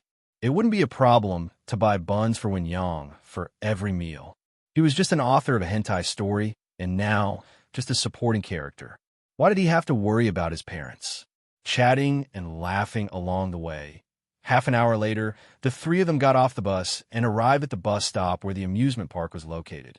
On the weekend, there were quite a few tourists, groups of 3 to 5 people frolicking on the streets. This amusement park didn't have an entrance fee restriction. Only the rides required tickets, which relieved Ning Chu. He thought they might not even be able to enter the park after traveling so far. "I'll go buy some water for you guys first." Ning Chu was the initiator of this trip, so naturally, he had to take care of the two. It also prevented Wen Yang from not enjoying himself, as he had just scolded Wang Jie earlier and needed to make amends. After buying 3 bottles of mineral water, he walked out of the small supermarket with a plastic bag. When he looked towards the bus stop, he found that his roommates were no longer there. He paused, raised his foot, and swept the large square in front of the amusement park. However, the place was crowded, and even if he tried hard, with his height of only 1.6 meters, he could only see a group of people blocking his view. He didn't secretly get on the bus and go back, did he? Ning Chu muttered to himself. He guessed that when Wen Yang and Wang Jie were waiting for him, they probably were just wandering around nearby. He hadn't written any plots related to the amusement park in the book, so he wasn't too worried. He just hoped Wen Yang wouldn't encounter any girls mentioned in the book and trigger a plot here. He lifted his foot and walked towards the square, his eyes scanning left and right, looking for his roommate's figure. As a man, he shouldn't be afraid of such a situation, but within a few minutes, he became anxious, flustered, and lost his composure. He found that there was a suspicious figure behind him, sneaking after him. It had been 2 weeks since he came to this world. Previously, whether it was eating, sleeping, military training, or lectures at school, he always did activities with his roommates. But this time, he was alone. A strong uneasiness enveloped him. Ning Chu felt a chill down his spine. When he occasionally turned around, the figure quickly hid in the crowd, leaving only malicious eyes staring at him, like a suburban wolf lurking in the dark night. Who is it? Is it a criminal planning to rob or steal money, or the concealed monster that's part of the hentai story's typical setting? Perhaps his reaction was a bit abnormal. Several tourists around focused their attention on him, whispering quietly seemingly amused by his plight. The sky darkened, and the air became scarce, making his heart beat faster incessantly. He could only breathe heavily, taking in large gulps of air. All the scattered and broken sounds magnified in his brain, coming from all directions. Everything around him felt so unfamiliar, and he felt rejected by the entire world, floating outside, not accepted by anyone. Ning Chu, we've been looking for you. Why are you standing here alone? The distant call suddenly thundered into his ears like lightning. Ning Chu shuddered all over, subconsciously looking back. Wen Yang and Wang Jie were coming towards him, one after the other. Wen Yang, Wang Jie. If there was something he found familiar in this unfamiliar world, it would probably be the characters from his book, his roommates who had lived together for 2 weeks. The heart hanging in his throat peacefully descended when he saw his roommates. The malicious gaze from behind disappeared at this moment. What's wrong? You look haggard. I was looking for you guys. We were looking for you too. Entering the amusement park, Ning Chu had lost the enthusiasm he had at the beginning. His face was gloomy, trailing behind Wen Yang and Wang Jie. Head hung low, eyes fixed on the 2 figures in front of him. A ticket costs only tens of yuan. Not too expensive. Wang Jie looked around at the prices of various amusement facilities. The cheapest carousel is only 10 yuan. What do you guys want to play? I'm not interested in anything. Wen Yang didn't answer Wang Jie's question. He occasionally looked back, worriedly glancing at Ning Chu, unable to understand why his lively roommate from the bus had turned into this withdrawn appearance in just 10 minutes. I'll go to the restroom. Before the words fell, Ning Chu suddenly raised his head. I'll go too. He followed Wen Yang's footsteps, glancing around at the vigilant and uneasy looks from the people around him. He had never thought that leaving familiar friends and roommates in a strange world would be such an experience. It felt like getting lost in a bustling mall when he was a child, feeling lost and terrified by everything around him. But back then, his mother would anxiously look for him, and now, his mother had long passed away. He didn't even know what the mother in this world looked like. I'll go buy a grilled sausage. Wang Jie was already attracted by the sausages not far away.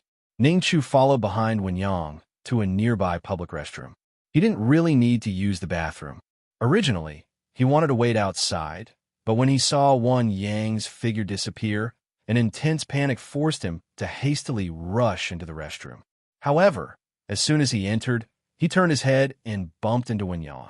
Covering his forehead, Ning Chu stepped back 2 steps, then lifted his head and let out a relieved sigh. What kind of illness are you having again? Wen Yang looked at Ning Chu's cautious posture, frowning. Why did you suddenly become like this? I'm a bit shy. Ning Chu actually knew that he was reacting a bit excessively. But thinking carefully, in this strange little emperor's world, it was reasonable to be cautious no matter how careful he was. Recalling the time alone, the malicious gaze from behind, he deeply felt the malice in this world. Maybe the people here were still normal, but who knows if some tentacle monster might suddenly appear in a corner and do something unspeakable to him. He had written a novel that was a hodgepodge, with classic scenes like magical girls and tentacle monsters. Shy.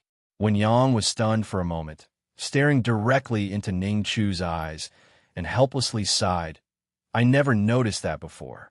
Yeah, Ning Chu also never thought he would be such a fragile person. He couldn't help but feel a bit lost, lowered his head, and slowly followed Wen Yang into the men's restroom. The cramped space unexpectedly gave him a bit of a sense of security. Standing by the door of the men's restroom, he idly played with his phone, his mind wandering about all sorts of random things. Beta, even if he could survive the inevitable crisis in the plot, would he be able to live a peaceful life in such a chaotic world? Not to mention some of the perverted things mentioned in the book. What if his child had naturally curly black skin? Suddenly, his thoughts took a strange turn. I wonder what kind of capital Wen Yang, as the male lead of the hentai-themed story, really has. Ning Chu raised his head, curiosity getting the better of him for a moment. He took small steps to move closer to Wen Yang, pretending to look like he needed to pee. However, he extended his neck and peeked at Wen Yang ding-dong. Dear Lord, It's so big. It's scary. I've never seen such a monstrous creature in this life, or the previous one. Can normal girls really handle this? What are you doing? Wen Yang was startled by him. Facing Ning Chu's innocent, curious, and admiring gaze, his face couldn't help but turn red. Ning Chu nonchalantly turned his head away. Nothing, just taking a look. I'm afraid the supporting female characters in the book are also very talented. Otherwise, how could they have endured it? Since I'm also a supporting actress, am I also gifted? Thinking about his dick that is now no different than a tiny stick, he only felt envy towards Wen Yang. Really powerful. Wen Yang's expression became a bit strained, and after leaving the restroom with a strange look, his gaze kept falling on Ning Chu. This guy is really strange. If he were seen by other males and admired with curious eyes, he might not feel so awkward. However, facing Ning Chu with his Shota face, he inexplicably felt a sense of guilt, as if he were corrupting a child. Took so long in the restroom. Back to the previous spot, Wang Jie handed over a grilled sausage to the two. I've finished one. Waited for you guys for so long. Thanks.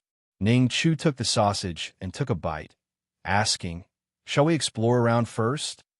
I just checked the amusement park map. There's also a swimming pool here, and the ticket is not expensive.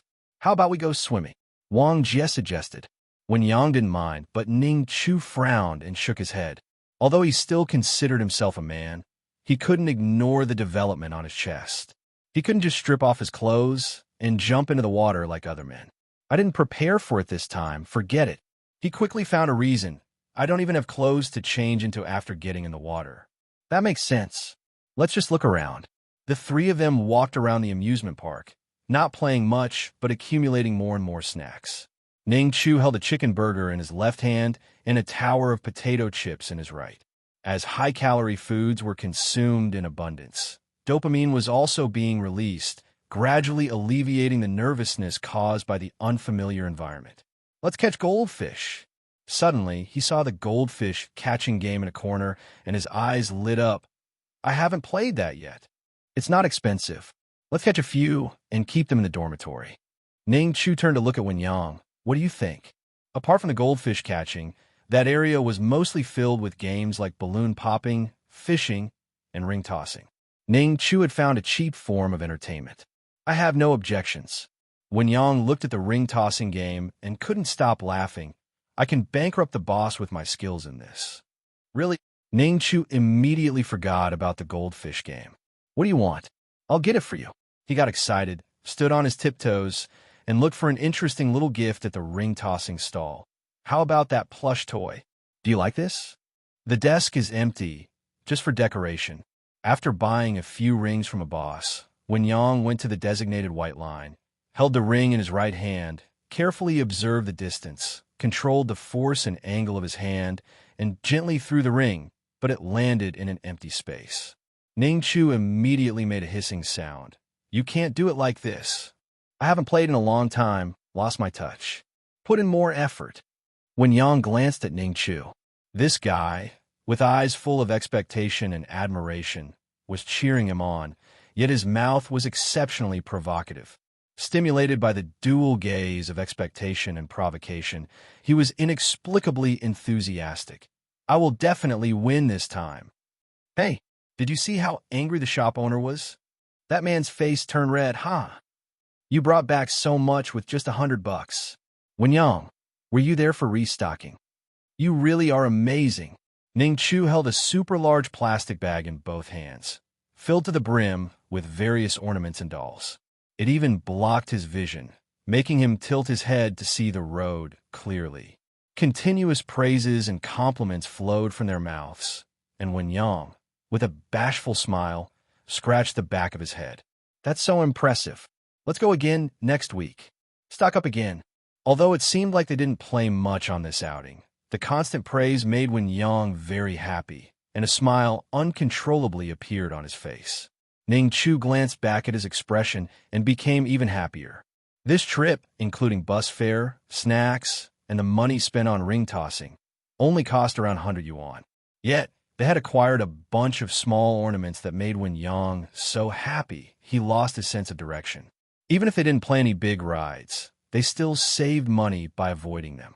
Next time, they could set up a stall on the school square when they had time and sell the surplus ornaments. Who knows, they might make some extra money. Laughing and chatting, Ning Chu walked to the dormitory door and gestured for Wang Jie to open it. I can't, you open it. Sure. Wang Jie, looking rather exhausted, took out the key and was about to open the door. However, with a twist of the handle, the door just swung open. Didn't you lock the door when you left? Ning Chu asked in confusion, leading the way into the room with a pile of things in his arms. After placing his belongings down, he raised both hands, arched his body like a lazy cat, and yawned. Returning to the dormitory felt just like coming home. Although the dormitory looked chaotic and disorderly at first glance, with a faint scent lingering in the air, it still felt more comfortable than the unease experienced outside. Smack! What are you doing? Ning Chu turned back, irritated, covering his buttocks. Are you crazy? Don't block the door. When Yang stood helplessly outside the room. It's scorching outside. Ning Chu's buttocks did feel quite soft and bouncy. You little whatever. Turn on the air conditioner. I'm taking a nap. Ning Chu turned to find the remote control, but suddenly realized something, looking up at the air conditioner blowing cold air. He paused for a moment, and at that moment, the back door of the dormitory was opened. Zhang Xiaoqing, holding a cigarette, leaned in, peering at the people inside the room. You're back so early? Can't see people in broad daylight. You returned so early? Seeing Zhang Xiaoqing, Ning Chu immediately dropped his playful attitude and scrutinized him with a serious look. Not bad. Although Zhang Xiaoqing used to have a gloomy expression before coming home, it seemed that he hadn't gained any additional sinister aura since returning. Ning Chu breathed a sigh of relief. He was afraid that this guy might have undergone some trauma and transformed into a villain after coming home. Missed me after just one night? Get lost. Ning Chu rolled his eyes at Zhang Xiaoqing's smooth-talking, then turned to Wen Yang and asked, Are you going to take a nap this afternoon? RN Beta, with the current temperature nearing 40 degrees, spending the morning outside, staying vigilant in the unfamiliar environment, and trying to keep Wen Yang happy had left Ning Chu exhausted. Not sleeping? Wen Yang had originally planned to go to a cafe outside campus in the afternoon, but changed his mind, thinking about the intense heat outside and the sweat and fatigue covering his body. How about taking a shower and a nap? I'm all sweaty. Then I'll go first. Hearing the satisfactory answer, Ning Chu smiled with narrowed eyes, realizing that Wen Yang had become more obedient and sensible. In the past, Wen Yang would have unhesitatingly chosen to go out on a date. Keep working hard to train Wen Yang into an indifferent old virgin who's not interested in women. Let him know that besides women, there are many other interesting things in the world.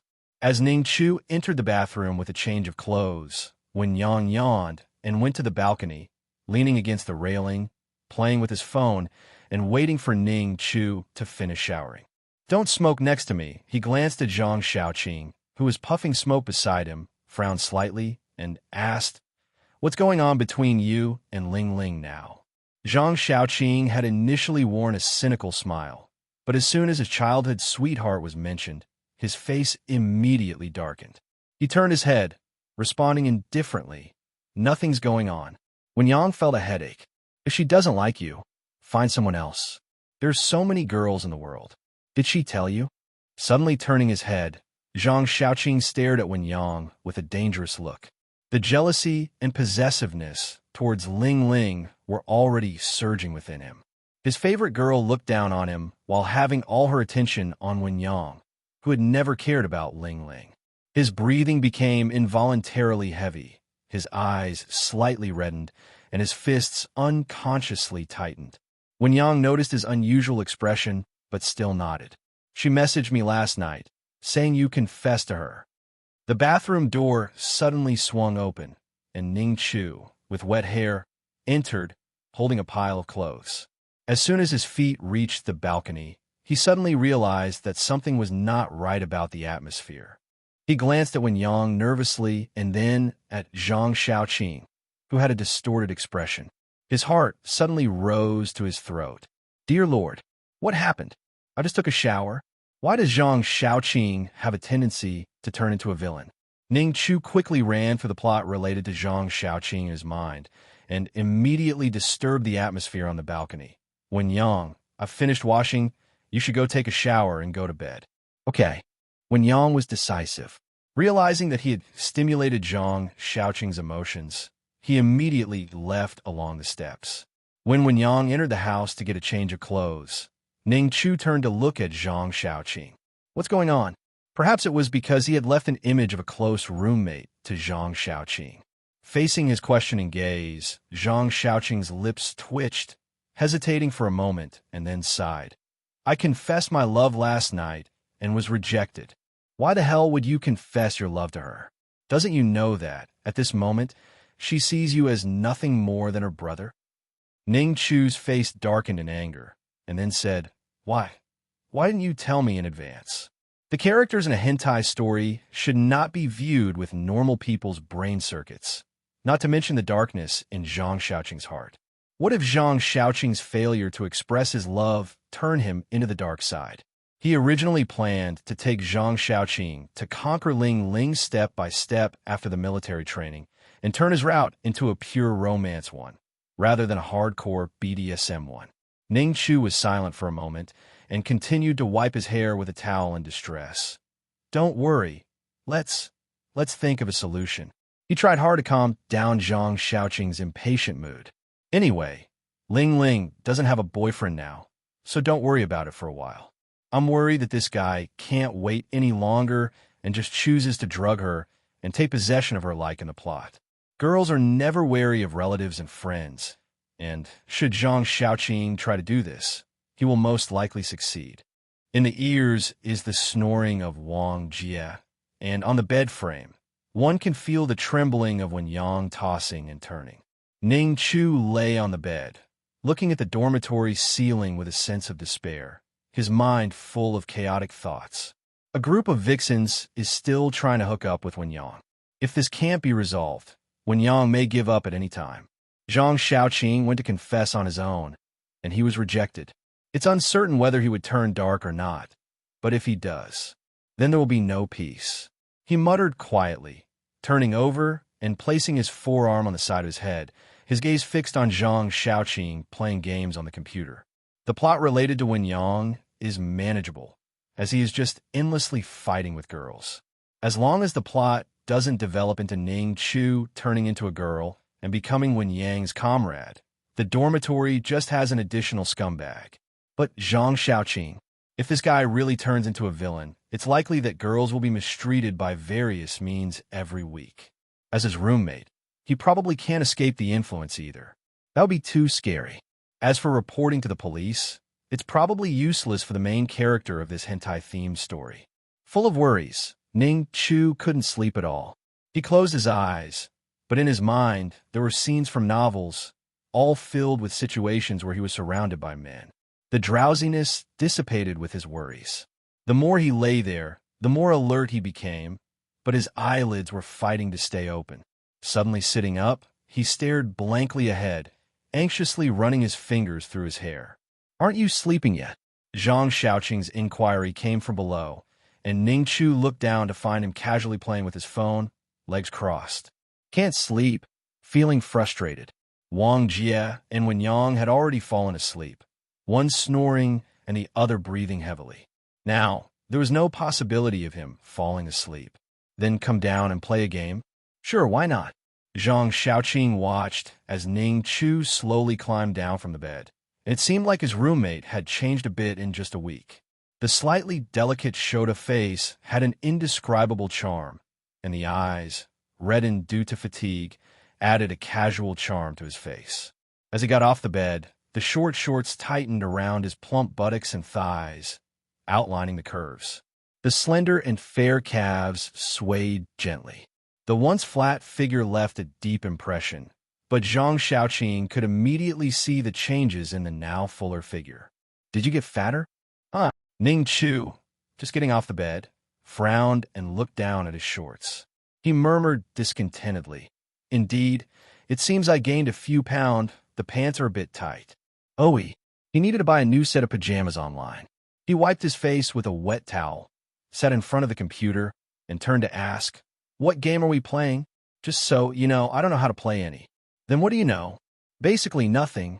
After coming to this world, Ning Chu had hardly played any games, but Zhang Xiaoqing mistakenly thought he had never played games before entering college. "Then I'll find one that suits you." He agreed with a nod, gazing at the computer screen with his chin resting on his hand. However, within 2 minutes, unable to suppress the restlessness in his heart, he grabbed a chair, sat down next to Zhang Xiaoqing. It was as if a breeze carrying a faint fragrance had swept by. Zhang Xiaoqing didn't turn around, but lifted his buttocks to make some space. Casting a sidelong glance at Ning Chu, he saw the hesitant expression on his face and asked, "What do you want to say?" Don't get angry when I say this. Since Ling Ling isn't interested in you, do you not have any other girls you like?" Ning Chu asked cautiously, afraid of upsetting him. "Or do you have a specific type of girl you like?" "Don't know. Wen Yang is quite popular among girls." "What type of girl do you like?" Ning Chu's words suddenly stopped when he saw Zhang Xiaoqing's suddenly dark expression. Trying to cover up, he said, "I like playing action games." Why did these two people suddenly stop dealing with each other? Obviously, Zhang Xiaoqing and Wen Yang had a good relationship before. Could it be because of Ling Ling, making Zhang Xiaoqing think that the girl he likes is Wen Yang leftover? After a simple inference, Ning Chu tentatively speculated about Zhang Xiaoqing's current mindset. "Well, I think this game is good. Then let me try." Ning Chu quickly looked at the screen. It was a pink-themed game that seemed nothing like an action game, but more like a romantic adventure game. He hesitated before starting the game, playing it with a mix of confusion and curiosity. But within 10 minutes, his face suddenly turned bright red, and the uncensored action scenes on the screen left him at a loss. He was definitely an LSP, light-shaded pervert, or else he couldn't have written the hentai theme story, but he had never played such a suggestive game in front of others. He stiffly turned his head to look at Zhang Xiaoqing beside him, struggling to find something to say. Seeing Ning Chu's face turning almost smoky red, Zhang Xiaoqing chuckled softly. "You want an action game, didn't you?" "It's not. I wanted a Monster Hunter-type game, an action combat game, not a game where I can make a descendant." "Why are you so easily embarrassed?" "It was the same when we watched movies together last time. This is how normal people react, okay? Is this world so open-minded about that?" The quality of the movie we watched last time was on par with a theatrical release, and this game can barely reach AAA level. Both times caught me off guard. A world of LSP enthusiasts. If he wasn't trapped in the plot himself, Ning Chu might have found it amusing. He originally wanted to play games and chat to relieve the stress with Zhang Xiaoqing, who showed signs of turning dark. However, now he was just left feeling annoyed after being teased like this. Turning off the game in frustration, he glanced at the game title and then turned back to his own desk. "Want some milk tea?" But Zhang Xiaoqing shamelessly approached. "Buy 20 and get 1 free. Want to order one?" "Get lost." He leaned casually against the wardrobe, pointed to his own face, and asked, "Do I look like the kind of person who's emotionally fragile and gets sad for days or months after being rejected by a girl? Why do I need you to comfort me?" "No, I'm afraid you're mentally abnormal." Zhang Xiaoqing was stunned, looking confused. "How am I abnormal?" Ning Chu rolled his eyes, ignoring him.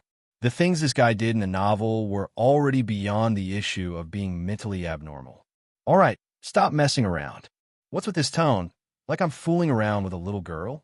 Zhang Xiaoqing handed him the phone directly, generously saying, "You choose my treat." "Really? I'm still missing a few bucks for the milk tea." Ning Chu's eyes lit up, but he still looked unhappy. Reluctantly, he took the phone. "If something happens next time, you better tell me." He checked the milk tea options, softly suggesting, "It's not good to keep it bottled up. Letting it out is at least a way to vent." However, Zhang Xiaoqing's expression was a bit strange. "The way you say that, why does it sound so awkward? Like a confidant, huh? Clearly, it's better for you to take a trip to Thailand." Nowadays, people are not sincere at all. Ning Chu, carrying a bag of snacks, walked out of the convenience store complaining. "You are clearly in a bad mood. It's already good I actively asked, but you still don't want to tell me. He'd probably think it better to suffer than to lose his face. Still, he had only known Zhang Xiaoqing for a few weeks, and it was indeed challenging to become close friends in such a short time. Nevertheless, he had to continue working hard to gain the trust of his roommates. If he could really become the confidant big sister, no, confidant big brother, in Zhang Xiaoqing's eyes, then everything would be solved. I'm afraid he keeps holding it in and ends up becoming a weird villain.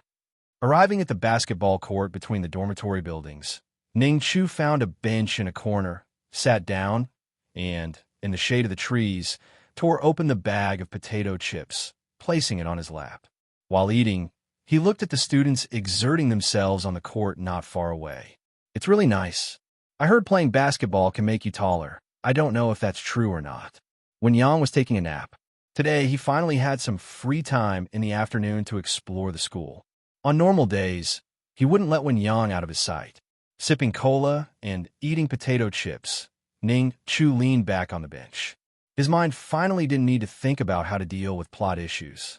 He stared intently in the direction of the basketball court, occasionally getting excited because of a beautiful goal. Meow.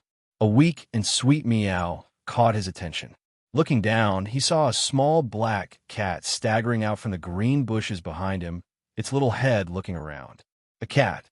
Muttering, Ning Chu bent down, reached out, and cautiously used his fingertips to touch the kitten's head.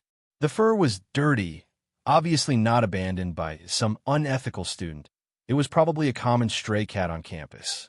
Although the kitten's movements were unsteady, its eyes were exceptionally agile and intelligent.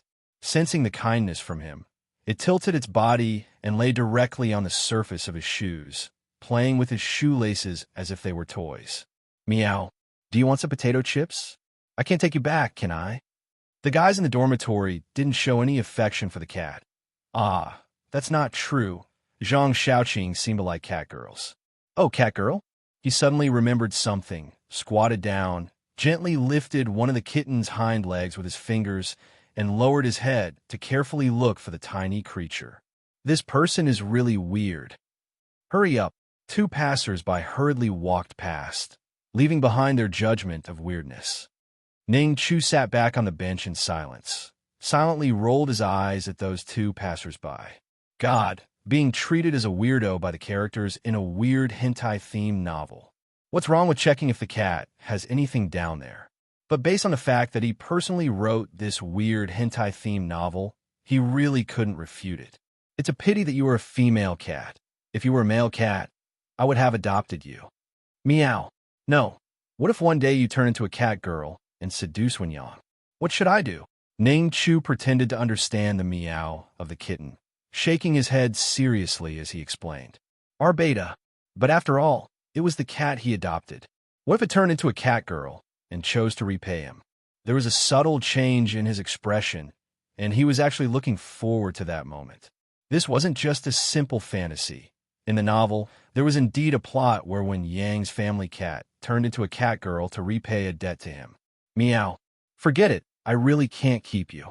The little kitten rubbed against Ning Chu's ankle with its head, looking quite satisfied, as if it was pretending to be injured. He liked small animals himself. His face showed a dilemma. After looking around, he had to stand up and go to the convenience store again, buying a piece of chicken sausage for the little cat. Keeping pets in the dormitory was actually a serious matter. Even though he was tempted, without his roommate's consent, he could only frequent this area and bring some food and drink for the little cat. After obtaining a chicken sausage through its injury act, the little kitten finally let go of Ning Chu, burying its head in the food happily. I almost brought a cat back on this trip. The school has a large area, consisting of several large campuses, and it is said that there are 3 cafeterias. However, he had only moved around in 4 places before: the dormitory, cafeteria, teaching building, and a playground.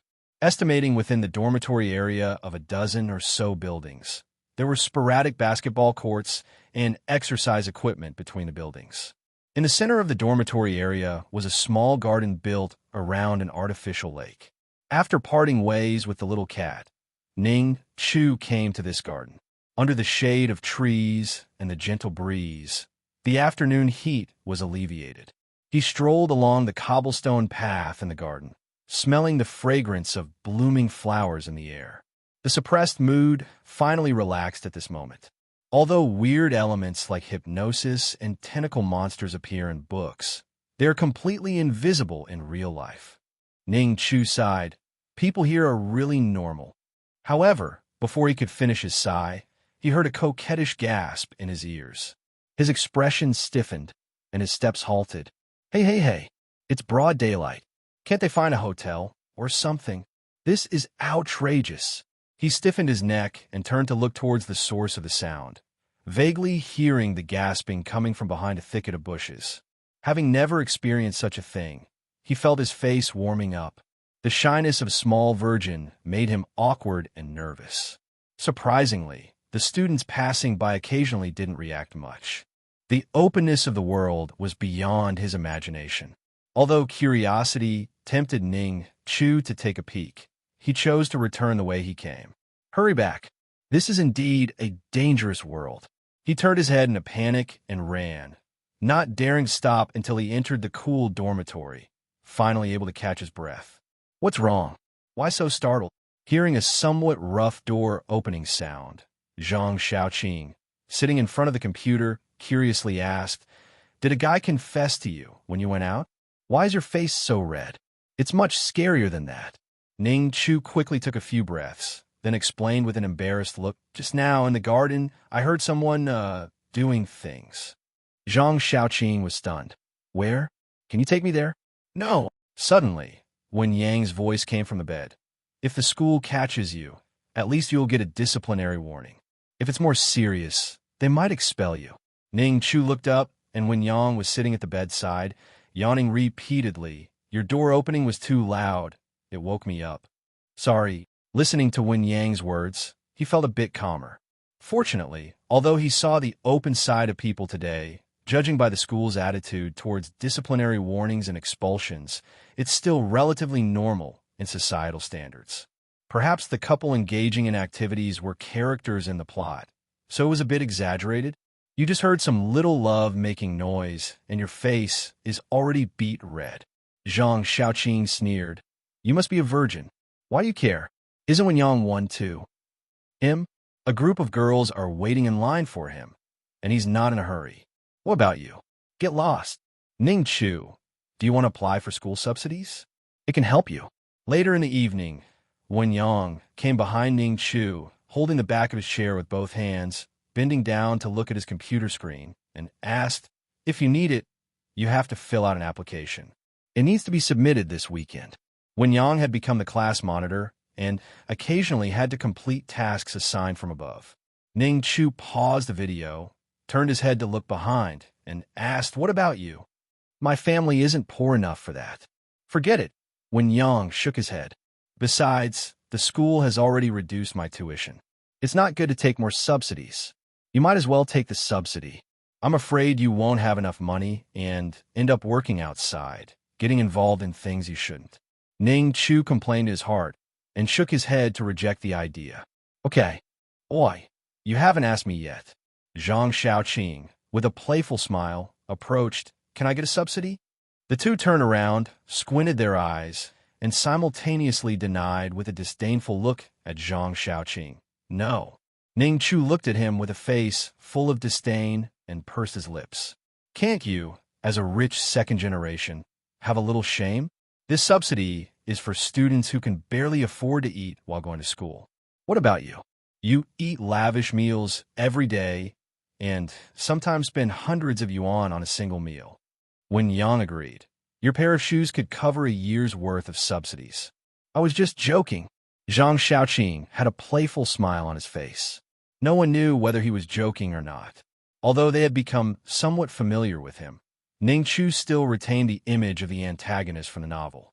He hasn't turned dark yet, but he's already showing the characteristics of someone others might dislike. "Hey, where are you going?" Seeing Wen Yang walking towards the door, Ning Chu immediately stood up, following him like a loyal follower. "I'm planning to go to the cafeteria. I'm starving." "What a coincidence. I happen to be hungry too." Wen Yang paused, glanced back at Ning Chu's clingy appearance, didn't say much, and walked straight out. After passing through the doors of several adjacent dorms, the two left the dormitory area, crossed the large square, and arrived at the nearest cafeteria. Nigeria Naira Empty said. The cafeteria was a 3-story building with fast food and a small supermarket on the first floor and various dining establishments on the second and third floors within the campus. The cafeteria's food was decent, and, compared to takeout, it was considered economical. It was said on the forum that someone ate bugs in the cafeteria yesterday. Wen Yang grabbed a tray and casually shared the latest news with Ning Chu, adding the big one. Don't talk about that when we're eating.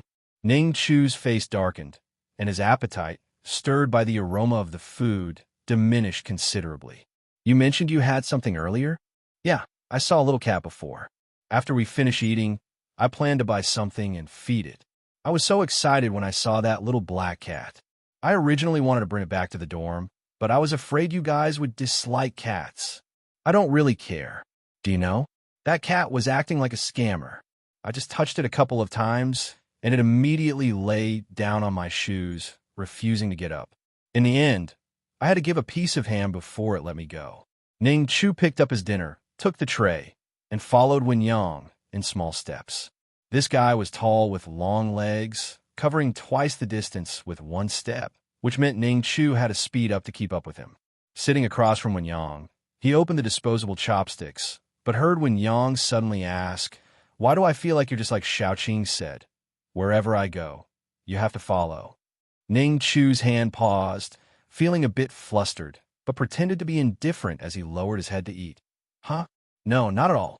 It's like you're really worried when I go out alone. How could that be? Wen Yang also put down his chopsticks, scrutinizing Ning Chu. In the past week, he could clearly sense that Ning Chu seemed to pay special attention to him. That feeling was almost like an extremely possessive girlfriend or a mother who couldn't stop worrying about her child. Just as Zhang Xiaoqing said, it was almost like Ning Chu was secretly in love with him. A girlfriend. Although Ning Chu had a cute face, he lacked a bit in the figure department and couldn't compete with the girls pursuing him in terms of looks. The most important thing was that he was still a man. I don't like men. Wen Yang suddenly spoke with exceptional seriousness. Ning Chu almost sprayed out his mouth full of food. He widened his eyes, looked at Wen Yang in astonishment, and said, "Why would you think that?" "I don't." Although he had expected to be misunderstood, being mistaken for a gay still made him a bit uncomfortable. He tried hard to clear the suspicion of being a gay.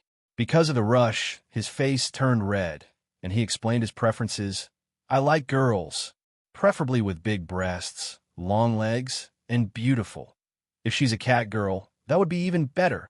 If this continued, before the plot turned him into a woman, he might end up in the proctology department. But when Yang looked skeptical, "Then why do you always stop me when I go on a date?" "Am I stopping you? I'm just giving you advice for your own good. Look, the first time you chose the game over a date. The second time at the bar, you were already there, but you sneakily ran back because you were scared. Can you blame me for that?" Ugh. Ning Chu's argument made sense. When Yang began to wonder if too many girls chasing after him had made him a bit too confident. After being vehemently refuted, he felt somewhat embarrassed and scratched his head. I might have overthought it. Even though he said that, Wen Yang still looked quite suspiciously at Ning Chu's rosy and flushed face, feeling that Ning Chu's explanation wasn't quite right. "Oh, is that so? Maybe I did overthink it." Sure enough, after multiple suggestions to stop Wen Yang from going out on dates, this guy began to doubt and make random speculations. The root of the problem was those shameless girls.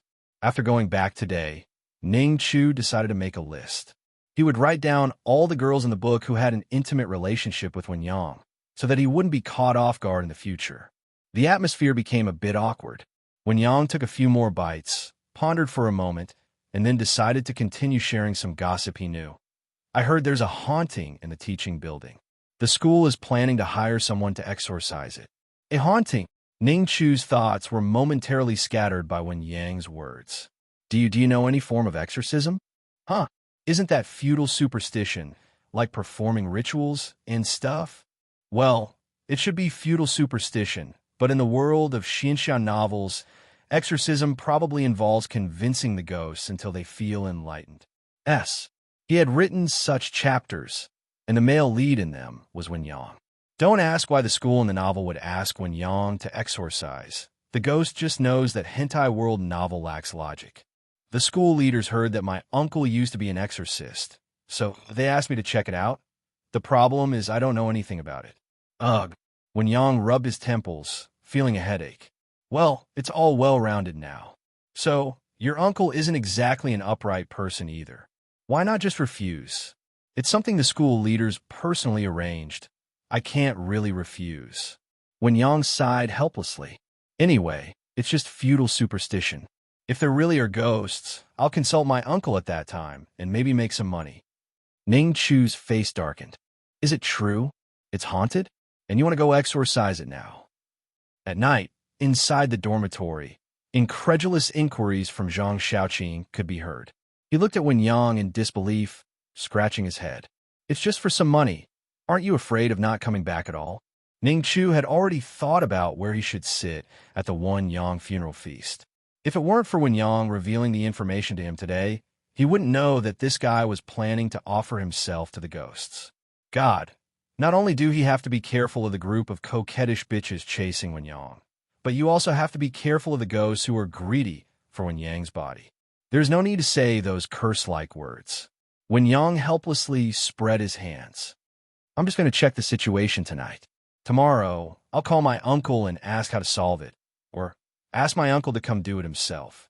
I think we should just directly call your uncle, or else we'll all lose the chance for postgraduate recommendation. Ning Chu tried to scare Wen Yang as much as possible, hoping to make him give up. My uncle's health is not very good. Wen Yang frowned with difficulty. Indeed, when he was young, his vitality was sucked dry by ghosts. Can his health be good? Ning Chu rolled his eyes silently, basically confirming that he triggered the exorcism plot from the novel. Before writing this plot, he had just watched the Exorcist series because he hadn't seen enough and decided to write a segment himself. The plot roughly is, in the middle of the night, Wen Yang came alone to the school building, encountered a fierce ghost clad in red, quickly and successfully stabbed a sharp weapon into the female ghost after multiple exorcisms. The fierce ghost collapsed on the ground, thoroughly purified and dissipated. For those with innocent mind who doesn't understand the innuendo, Wen Yang fucked the female ghost so hard she goes to heaven. Damn it, what nonsense did I write? Thinking of this, Ning Chu wanted to give himself a big slap. So, there are really ghosts in this world, and people can see and touch them. It felt even more dangerous. I'm going out. Wait, I'll go too. Ning Chu couldn't rest assured, quickly got up and grabbed Wen Yang's arm. Wait, let's bring some weapons for self-defense. Why take it so seriously? Wen Yang said helplessly, there are no ghosts in this world, probably just someone playing a prank. Isn't your uncle an exorcist? Yes, he told me that it's just feudal superstition. Is your uncle trying to hide the true nature of exorcism work from you, so he can take all of the pretty ghost girl for himself? Ning Chu was too lazy to continue arguing with him, so he turned to Zhang Xiaoqing and asked, Want to go together? I wanted to suggest going together long ago. What about Wang Jie? Wang Jie was still fighting in the game, speaking rapidly and rejecting, ranked match. Don't disturb. This gaming nerd. 3 people, plus a 1.6-meter Shota with not much combat power. Ning Chu looked around the dormitory, trying to find weapons for self-defense, but Zhang Xiaoqing opened the closet and pulled out a large wrench. Ah, a weapon. He looked quite excited, weighing the wrench lightly, swung it in the direction with no one, and smirked. No problem. If there really are ghosts, I'll knock them out with this wrench. No, you're hiding such a lethal weapon in the dorm. Are you planning to turn into MacGyver at night? Seeing his excited and distorted, creepy smile, Ning Chu couldn't help but shudder and silently took a step back, putting some distance between them. Ah, there's also a fruit knife here. Zhang Xiaoqing took out a short knife from the drawer and handed it to Wen Yang. If you really see a ghost, just run. I've said it, there are no ghosts in this world. Wen Yang sighed lightly. My uncle is just into feudal superstition. Why don't you guys believe it? He tried to dissuade the two, But Ning Chu had already put on his sneakers, looking worried, while Zhang Xiaoqing, holding the wrench, looked excited, as if he was about to confront a ghost. All right, Wen Yang helplessly shook his head. I think you two just have nothing to do at night and want some excitement, so you're going out with me. That's right, it's little baby Ning Chu worrying about you, Zhang Xiaoqing teased the two. Ning Chu shivered and felt nauseous, getting goosebumps all over. Get lost. Go into the teaching building so late, you'll probably encounter some lovebirds. Zhang Xiaoqing ignored his curses, grinned, and said, Don't mistake couples for ghosts. Why do you always casually mention jungling like that? Are all the couples in this world unable to afford hotel? Ning Chu sighed silently in his heart. When he looked up, he saw Wen Yang and Zhang Xiaoqing already walking out one after another. He quickly caught up, asking anxiously, What about my weapon? You? Just run fast if you really encounter a ghost. It feels unsafe without a weapon. He jogged behind them, glancing at the dark little garden below the dormitory building. He felt a bit nervous. Although there was no mention of fierce ghosts harming people in the book, the reality was unknown. I've said it, there are really no ghosts in this world. Wen Yang emphasized again. It's just a prank. In late September, the disturbing sounds of cicadas and frogs had disappeared, but the mosquitoes under the streetlights still gathered densely. It was already past 9 in the evening, and on the road outside the dormitory building, only a few students could be seen in pairs or threes. Only the basketball court was still lively, and you could hear the noise from a distance. Ning Chu followed closely behind Wen Yang and Zhang Xiaoqing, nervously keeping his gaze on the dark corners. Even though he knew it was a beautiful female ghost, he still felt a bit scared. It should be this building. Wen Yang stopped in front of the teaching building. Ning Chu instinctively looked up, and the entire teaching building was hidden in the shadows of the night.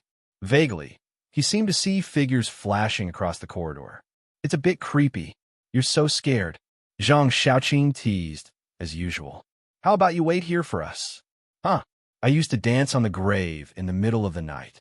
Ning Chu disdainfully retorted. At the same time, he quietly moved behind Wen Yang, continuing to mock. Maybe you'll be the fastest to run when the time comes. Stop arguing. Let's go upstairs. Wen Yang turned on the flashlight on his phone. In the light, the shadowy veil of the teaching building was lifted, and Ning Chu's heart also settled a bit.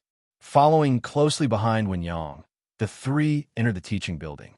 Since the school had just started, Ning Chu had visited the teaching building only a few times, mostly during freshman lectures. The first floor had the lobby, lecture halls, and offices. Walking along the corridor towards the lobby, the three's footsteps simultaneously paused. Woo!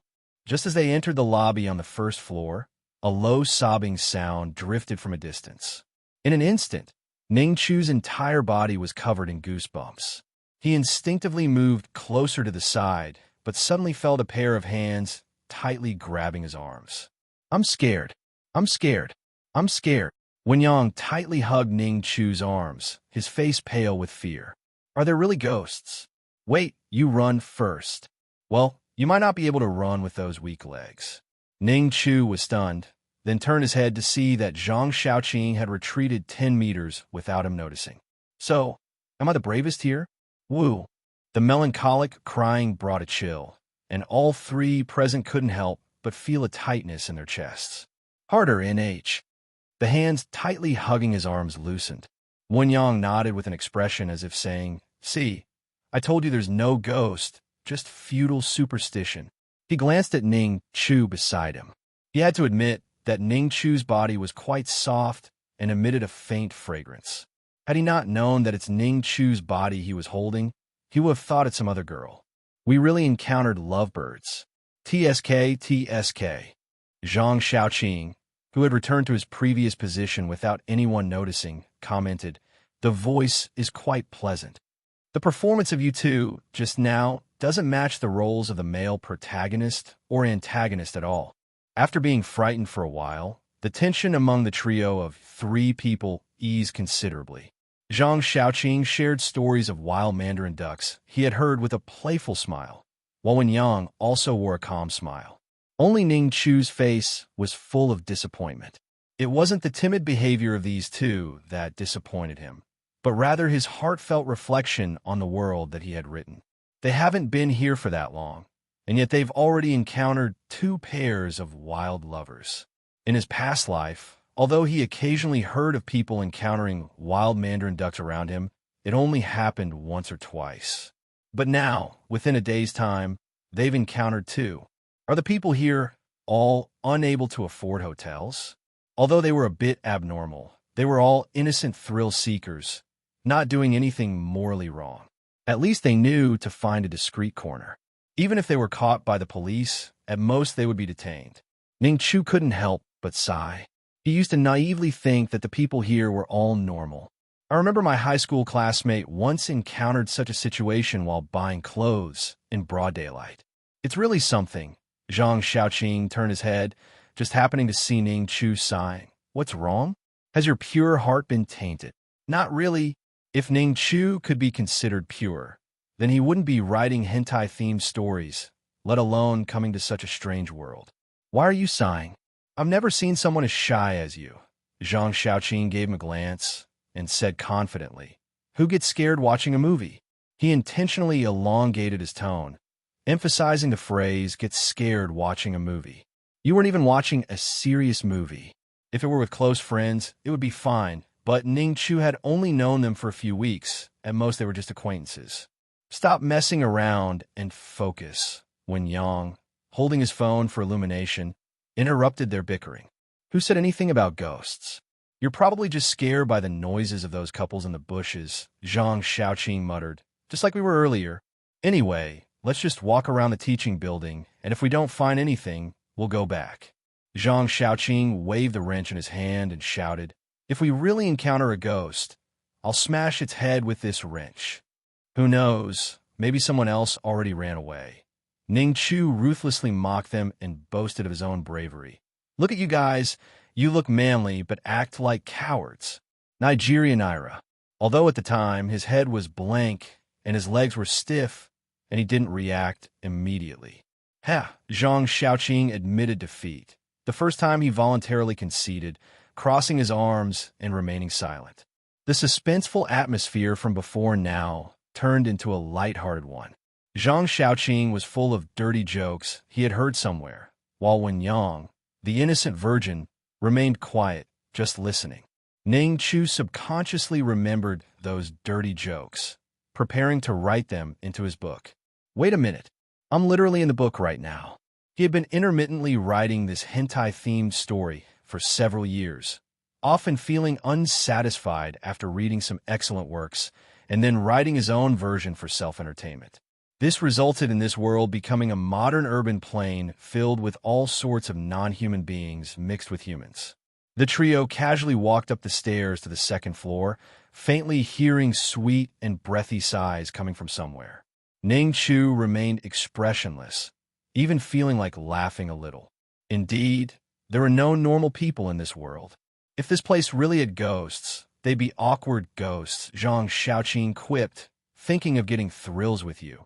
But it turns out we're just third wheels, huh? Perhaps hearing his voice, the commotion on the second floor instantly disappeared. Wen Yang sighed helplessly. I told you there are no ghosts. You scare that couple away. We might as well stay in the dorm and play games. Listening to their exchange, Ning Chu relaxed somewhat, but still kept an eye on his surroundings, using his phone to illuminate every corner. He wondered if the female ghost would be as beautiful as he described in his book.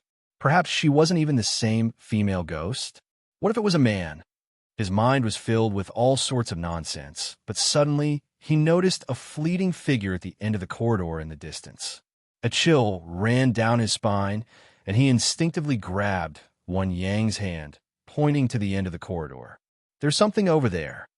Don't scare me. Wen Yang calmly looked in the direction of his pointing finger. Let's go and take a look. How come you're acting like a coward now? Zhang Xiaoqing teased Ning Chu as he led the way forward.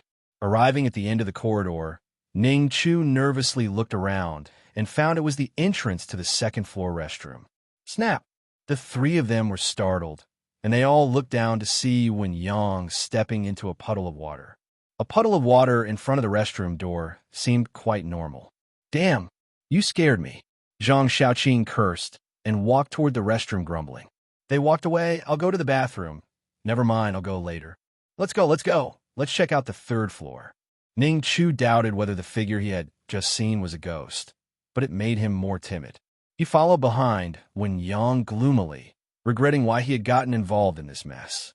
But if he didn't come, and Wen Yang got ravaged by ghosts, wouldn't all his previous efforts be in vain? If he did come, at least he could see how Wen Yang got eaten, and there would be some closure to his efforts. The teaching building had 4 floors in total. The 3 of them circled around all 4 floors, took a look at the rooftop, and then somewhat disappointedly chose to leave. Wen Yang probably figured out the situation, speculating that it was probably some timid student who got scared by the wild lovers late at night, which led to the school being informed and rumors of ghosts spreading. But if there were really ghosts, why weren't those lovers scared? Let's go back. What a letdown. Back on the brightly lit road, Zhang Xiaoqing suddenly became brave again, boasting, "Today that ghost was lucky not to run into us." "Yeah, that's right," Ning Chu replied absent-mindedly. "What do we do next?" He turned to Wen Yang and asked. "Report it to the school. Just tell them what happened." Wen Yang shrugged helplessly. "Ask the security to patrol more at night, and there probably won't be any more ghost rumors in the future. It's a pity there's no real ghost. Otherwise, my uncle could make some money." This way of dealing with it relieved Ning Chu. He was most afraid that Wen Yang would be stubborn and wouldn't give up until he found ghosts. It was a false alarm. He had thought he had triggered a demon exorcising plot. The white figure he had just seen still gave him the creeps, and he kept looking back at the teaching building from time to time, feeling uneasy. There were more people this time, so maybe the female ghost couldn't handle the 3 of them and didn't show up. But what about next time? He absolutely couldn't let Wen Yang come to the teaching building alone in the future. Ning Chu comforted the disappointed Wen Yang who had lost the bet. "It's okay. If there really were ghosts, the 3 of us might not be able to go back tonight." That's true. One had to admit that the current innocent Wen Yang was indeed quite naive. If it were him, even if there were no ghosts, he would still pretend to be a god to make some money from the school. "Let's go. Let's buy some late-night snacks on the 2nd floor of the cafeteria." From afar, Zhang Xiaoqing could see the brightly lit cafeteria and called out to the 2 of them, "My treat. How about chicken steak and milk tea?" Ning Chu suddenly found this antagonist much more pleasing. "I want to eat scallion pancakes." Upon awakening from his sleep, Ning Chu's brain felt a bit foggy. He weakly half-opened his eyes, wanted to get up and go to the bathroom, but his limbs wouldn't obey him. His body felt heavy, as if it were firmly pressed down by a huge slab of stone. A sense of panic instantly flooded his brain, making him frantically try to pound the bed to make noise and wake up his dorm mates for help. But he couldn't even manage to lift his hand to hit the bed. Is he having a sleep paralysis? Ning Chu could hear the clacking of Wang Jie's keyboard. He didn't know what time it was, but this gaming addict was still playing. He could also hear the sound of the air conditioner running, the occasional chirping of insects outside, and Wen Yang's heavy breathing as he slept. But he couldn't move an inch. Time became particularly torturous. He tried to roll over, tried to open his eyes, and even tried to make a sound, but his body seemed disconnected, unable to receive any command from his brain. He could hear Wang Jie getting into bed, and soon after, he heard Wang Jie snoring and grinding his teeth. Zhang Xiaoqing was woken up, cursing as he turned over in bed. This feeling of being awake but unable to control his body was extremely tortuous, keeping Ning Chu's nerves stretched to the maximum until they were exhausted, and then he fell into a deep sleep again. When he woke up again, the sky outside was already dimly lit. Ning Chu suddenly sat up, breathing uncertainly, his dilated pupils scanning the cramped dormitory anxiously. His pounding heart gradually calmed down. Sleep paralysis? It used to happen a lot in high school. I must have been under too much pressure recently. He listlessly scratched his head, wiped the thin sweat from his forehead, and slowly got out of bed. He sat in front of the computer. Ning Chu glanced at the time and realized it was almost 7 o'clock. He reached out and grabbed the bread and milk on his desk, turned on the computer, put on his headphones, and found a food video to watch while eating. Today was Monday, and military training started at 8 o'clock, forcing him to have breakfast to avoid fainting embarrassingly again. After finishing the video and satisfying his hunger, Ning Chu didn't go to wash up. Instead, he lowered his head and looked at his chest. The close-fitting pajamas faintly outlined a curve on his chest, and the little red bean was as conspicuous as usual. It hasn't grown bigger. He didn't know whether to feel disappointed or relieved. Disappointed that last night didn't completely ruin the exorcism plot, or relieved that his body didn't further feminize his punishment. It's no wonder I experience sleep paralysis. I deal with frustrating things every day. He felt that the pressure now was much heavier than during the college entrance exam. Even if he failed the exam, he could still attend vocational school or find a job directly in a factory, ensuring he wouldn't starve to death. But now, if he made any mistakes, his fate would be a complete mess. He might end up being laughed at by others, or even end up in the obstetrics and gynecology department. He might truly become a member of the world depicted in the hentai theme story.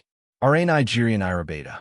He didn't want to hear someone say to him in the future, "Madam, you wouldn't want your child to be bullied at school, would you?" It was too terrifying. Just thinking about it drained the blood from his face. Waking up so early, Wen Yang's voice came from above, and Ning Chu looked up to see him climbing out of bed. "Yeah, what's wrong?" Feeling down again, Wen Yang stretched lazily. "How about I tell you some gossip to cheer you up?" Ning Chu shook his head silently. He wasn't interested in gossip, but when Yang paused behind him with his toiletries in hand, his expression becoming strange and somewhat regretful as he continued, "I reported the incident at the teaching building yesterday, and it turns out that while the security guard was patrolling the building last night, he caught a girl." "Caught? A female ghost?" "Not exactly. Have you heard of a fetish called exhibitionism?" When Yang looked at Ning Chu's curious and expectant gaze, at his innocent face, and suddenly found it difficult to continue. "Anyway, it was a girl who was caught in the JHS building." "Geez, and here I thought they caught a ghost." Ning Chu rolled his eyes and flopped onto the table listlessly. Perhaps because he had seen and heard so much, his heart remained unaffected by such sensational gossip. Indeed, there were few normal people here. Just the thought of living in this world for a lifetime made him feel like there would be a vast green grassland growing on his head sooner or later. Those who weren't broad-minded would probably be driven crazy by marrying someone here. Except for the Minotaur enthusiasts. Didn't sleep well? No. I woke up in the middle of the night and experienced sleep paralysis. "You're always overthinking things, brooding too much," Wen Yang said as he headed to the balcony to wash up. "Yeah. If you were carefree, you might be a comrade in arms fighting side by side with you. You might not mind, or even be happy about it." Ning Chu continued to lie on the table, trying to refresh his mind before military training. After about 10 minutes, the other dorm mates began to wake up one after another, and the previously quiet room quickly filled with everyone's sweet talk. "We have military training again. I can't get up. I want to take a sick leave. Damn it. The sun is already so hot before 8 o'clock.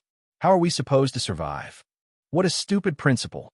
Why does he schedule military training during the hottest time of the day? What if our little prince Ning Chu gets heat stroke?" Ning Chu picked up an empty bottle from the table and turned to smack Zhang Xiaoqing on the head. This guy was getting more and more out of hand. Zhang Xiaoqing grinned and dodged, then eagerly approached Ning Chu like a pet trying to please its owner. "Ning Chu, did you hear? Last night in the teaching building." "I heard." "Shut up. TSK tisk, people nowadays are really into some wild stuff." Ning Chu felt a headache coming on from the disturbance and covered his ears with his hands, half closing his eyes and staring at Zhang Xiaoqing with disdain. "You're even more into wild things in the book. I wrote it all. Too bad the hentai-themed story hasn't finished yet. Otherwise, I'd definitely give you a death by drowning in cement in the river. No, your expression looks so contemptuous, like you're watching a pervert." "Ning Chu, want to go downstairs for breakfast?" Wen Yang had already changed into his training clothes and put on his shoes, ready to go. Ning Chu glanced at the bread packaging on the desk and stood up without hesitation. "Let's go." Although he had already eaten breakfast, it was better to go out with Wen Yang than to face Zhang Shaoqing's harassment in the dormitory. Plus, he could keep an eye on Wen Yang and prevent any foxes from trying to seduce the protagonist. But as soon as they opened the door of the dormitory, their feet stopped in their tracks. The counselor? Wen Yang was the first to speak, surprised. "Why are you here?" Han Jingye had a gentle and elegant smile on his face, accompanied by a few curious students from the neighboring dormitories. "Just checking the cleanliness. Is that not welcome?"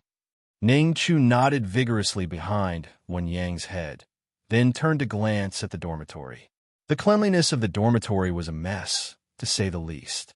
"Mainly, I came to see if you're comfortable living here." Han Jingye smiled as he walked into the dormitory, scanning the room with his eyes. "You need to clean up. Leaders will come to inspect next week." "Huh? Which dumbass leader has so much free time?" Zhang Shaoqing cursed as he walked into the dormitory from the balcony, his arrogant expression disappearing in an instant. He grabbed a broom from the corner of the room and muttered, "We don't need leaders to check our hygiene. We'll do it ourselves."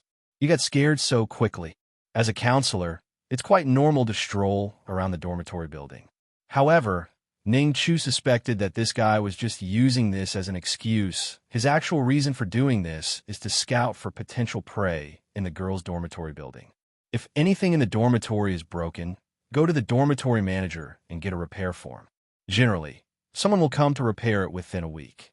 If you have any problems in your life or mentally, you can come and ask me directly. Just private message me in the group. Han Jingyao always had a gentle smile on his face. With a soft tone, his face looked harmless. When inspecting the dormitory hygiene, he didn't seem like a teacher, more like a big brother next door visiting. He casually walked around the dormitory as if strolling, then looked up and scanned the bed, smiling and asking, "Whose bed is this?" Look at others, they all know how to fold a quilt, and then look at you guys. The three people in the dormitory simultaneously looked at Ning Chu. Ning Chu was confused for a moment and looked around blankly. "Huh? I just folded it because I woke up too early this morning and had nothing to do." He really didn't want to have any relationship with this counselor. It would be best if he didn't leave any impression on the other party at all, and he wouldn't even remember his name next time they met. Ning Chu, right? The one who passed out during military training last Monday. Several students outside the dormitory burst into laughter. "Why are you laughing?" Han Jingye turned his head and glared at the students at the door, then nodded gently to Ning Chu. "It's fine, I'll go to the next room. Tidy up a bit. Remember to have breakfast. Don't be late for military training later." "Yes," Ning Chu replied expressionlessly. He hates people like Han Jingye, who are inconsistent, appearing harmless on the outside, but are actually very despicable. They are complete hypocrites. Looking at Zhang Shaoqing, who is consistent inside and out, he's already disliked even before turning into a villain. Perhaps it was his not very enthusiastic, even somewhat cold and repulsive attitude. Han Jingye frowned slightly and carefully scrutinized him up and down. He was a very cute boy. The top of his training uniform was tucked into his pants, looking very clean and neat, but he seemed very weak, his waist slender like a willow branch. He had no idea what had caused this student to dislike him. Without much thought, Han Jingye still smiled gently and approached the next dormitory. As soon as he opened the door, he saw a student using the oven to make egg tarts. He really couldn't keep up his smile. Whose induction cooker is this? And the oven and microwave? Turning the dorm into a kitchen. Huh? Wow. Can the students in the next dormitory really live like this? Through the wall, Ning Chu could clearly hear the counselor's angry shout. "Ning Chu, let's go. Have breakfast in the cafeteria." Coming, coming. Ning Chu followed behind Wen Yang with small steps, his face full of envy. The next dormitory is so good. They cook their own food. It's better than the cafeteria and cheaper. RB Epsilon. Hard to say. After a while, they might have to cook for 10 people. That's true. While chatting with Wen Yang about the next dormitory, images of Han Jingye's looks and smiles occasionally floated in Ning Chu's mind. This counselor seems to be quite responsible. He didn't get angry about the dormitory hygiene issue, just gently reminded them, but he was furious about the electrical safety issue next door. Previously, he had only seen the gentle and sunny side of the counselor, and preconceivedly thought it was all fake and disgusting. But now he saw the counselor's angry side because of the electrical safety issue, which made the counselor's image more three-dimensional. Is there a possibility that the counselor now is really a good person? Whatever it is, it's none of his business. Now, dealing with the potential villain and ensuring the protagonist doesn't go astray because of some naughty vixen who couldn't keep their lust at check is already quite a headache. Adding a counselor to the mix? He can't split himself in half. It's better to stick to the previous strategy, have Wen Yang focus on the counselor. If he can gather any evidence, it would be better to strike first. Ideally, the counselor would end up in trouble without any female students being harmed. Arriving at the cafeteria, Ning Chu ran to the mini-market and bought a bottle of ice-cold cola, sitting beside Wen Yang. "Aren't you eating?" "I ate in the dormitory, had some bread and milk I bought last night." He took a sip of the cola, belched contentedly, then turned to look at Wen Yang, considering how to subtly bring up the topic of Han Jingye. "The counselor seems to be quite popular in class," Ning Chu casually mentioned. "He's okay, I guess." Wen Yang only bought 2 large steamed buns and a bottle of mineral water. His breakfast seemed a bit meager compared to the students around him, but he didn't mind. He continued, "I've interacted with him these past few days, and he seems like a nice person. But you seem to dislike him, even though he didn't like him. Why did he seem particularly concerned about Han Jingye? Did he offend you before?" Hearing the question, Ning Chu hesitated, not knowing how to explain. While he had considered telling Wen Yang about Han Jingye's storyline in the book to get help, he realized that Wen Yang was not a fool. How could he just believe him based on his words alone? Besides, Han Jingye seemed pretty normal now. Not really. It's just that his smiles seem insincere, which I find off-putting. Ning Chu hesitated, continuing, "My first impression of him wasn't great." Wen Yang nodded, eating as he spoke. "I actually think he's a good person, very attentive. He knows the family situations of all the students in the class." "He knows their family situations?" "Well, he memorized it for the school's subsidy application. The subsidy is made for impoverished students, but some well-off students are trying to use the subsidy for themselves. That's why he needs to know about the student background." Ning Chu was increasingly puzzled. Could it be that the counselor is really a good person now? Seeing him lost in thought, Wen Yang advised helplessly, "Don't judge people based on first impressions. Look at Xiaoqing with his blonde hair and carefree appearance. Based on first impressions, who would think he's a dork? Well, he is a dork." Ning Chu yawned, not thinking too much about it, just planning to put the counselor on his long-term observation list. Glancing at the time, it was almost 8 o'clock. It's time for military training. This was a most headache-inducing thing at the moment. He slumped down, feeling hopeless, resting his head on the table. Just the thought of the 3 laps of jogging and half an hour of physical training every morning during military training made his legs tremble. "I really want to skip and lie in the dormitory with the air conditioning on." Wen Yang finished his breakfast and stood up first, looking down at the slumped Ning Chu. "This week will be over soon. Hang in there. The weather forecast said it would rain today, so why do we still have military training?" Ning Chu despondently followed behind Wen Yang. Military training always left him feeling like he was on the verge of death. By the evening, all he wanted to do was rest, sleep, and nothing else. "It looks like it might rain today. Look over there." Hearing this, he suddenly became excited and followed Wen Yang's gaze towards the distant skyline. The thick dark clouds there filled him with excitement. "This looks promising. It's going to be a downpour at least. There's no way we'll have military training." The sky suddenly darkened, the hot sun blocked by dark clouds, and the wind started to pick up. Ning Chu subconsciously looked up at the sky. The thick black clouds were gathering at a visible speed, and there was no sunlight left in the sky. Great! Following the instructor's commands, he marched with his classmates, feeling like crying inside. The previous week's military training was all under the scorching sun, tormenting him almost to the point of tears. Finally, today it rained. He felt a coolness on his forehead and face. The sporadic raindrops had started to fall, causing excitement among the students, but they were quickly controlled by the instructors. Even if the rain today wasn't heavy, at least they wouldn't be training under the scorching sun. Less than 10 minutes later, the drizzle turned into a downpour, forcing the training to temporarily stop, and the students were moved under the trees to take shelter from the rain. If it rains harder, will we not have to train? Wang Jie seemed to be the happiest one. He sat cross-legged on the ground, looking up at the sky covered with dark clouds, full of anticipation. If it rains for 5 days and nights, then we won't have to train this week. They'll probably make up for it, right? Ning Chu sat on the circular flower bed under the tree, unable to hide his joy. Wen Yang brought back the bread and mineral water prepared by Han Jingye for the students, sat down beside Ning Chu, and before Ning Chu could say anything, a girl lowered her head and handed him a thermos. I made some plum soup. This, before he could refuse, the thermos was handed to him directly. The girl hurried away, joining the group of girls, and was quickly surrounded, teasing and ridiculing her bravery. For a girl to personally made you food and handed it to you must felt nice. Ning Chu felt sour, like vinegar was about to overflow. Why didn't he transmigrate into the protagonist? Clearly, he's the author of a novel. So why did he become a side character who gets exposed by the protagonist? If he became the protagonist, he definitely wouldn't reject the plot like he does now. After all, when he was writing, he was projecting himself onto Wen Yang and treated Wen Yang as himself. Do you want some? Wen Yang smiled and offered him the thermos.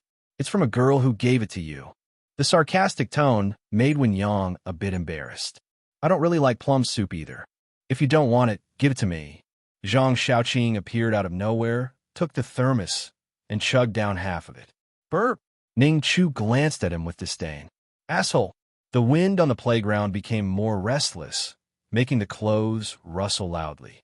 Someone's hat was blown away and swept by the wind across the playground, into the bushes at the edge. Unfortunately, the girls on the playground were all wearing training uniforms, not the skirts commonly seen on regular days. Ning Chu lowered his head and pressed down on his hat. The circular flower bed was already full of students, and Wen Yang and Zhang Xiaoqing on either side were being squeezed towards the middle. Ning Chu found his space getting smaller and smaller until his shoulders were touching both of them. Alfen, well, he was sandwiched between them ahead of time. He could only stand up and give his seat to the other students. Seeing that he had nowhere to go, Wen Yang patted his thigh, gesturing for him to sit down. Scoot. Ning Chu disdainfully turned his head away. Even though he was still a staunch man, he had no intention of having any intimate physical contact with the protagonist or the antagonist. Not even shoulder-to-shoulder contact, let alone sitting on their laps.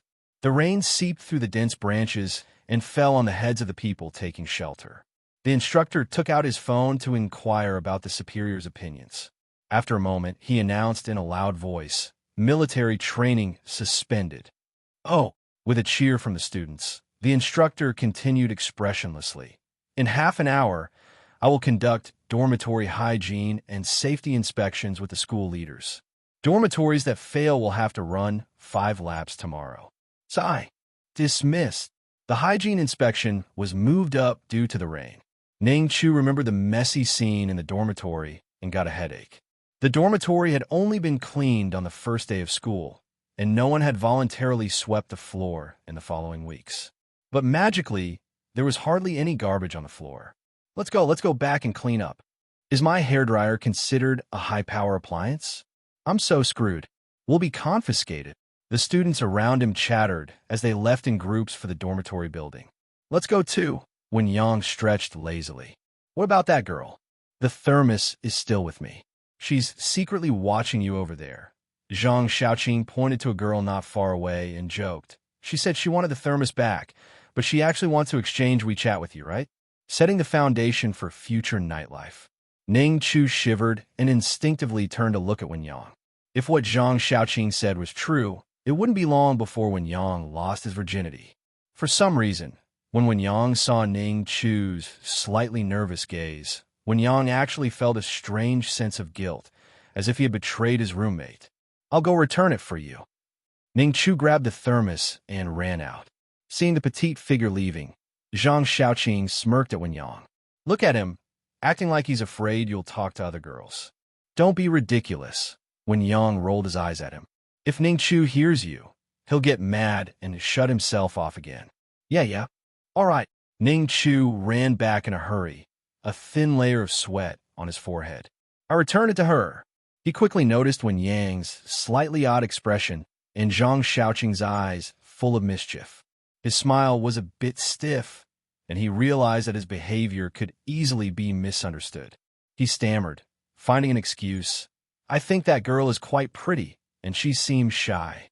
Come on, that girl could come out half a head taller than you if she wears high heels. That's an exaggeration. He kicked at Zhang Shaoqing, who jumped aside with a fuss. Hey, can't kick me. Ning Chu really saw a shy and introverted girl here for the first time.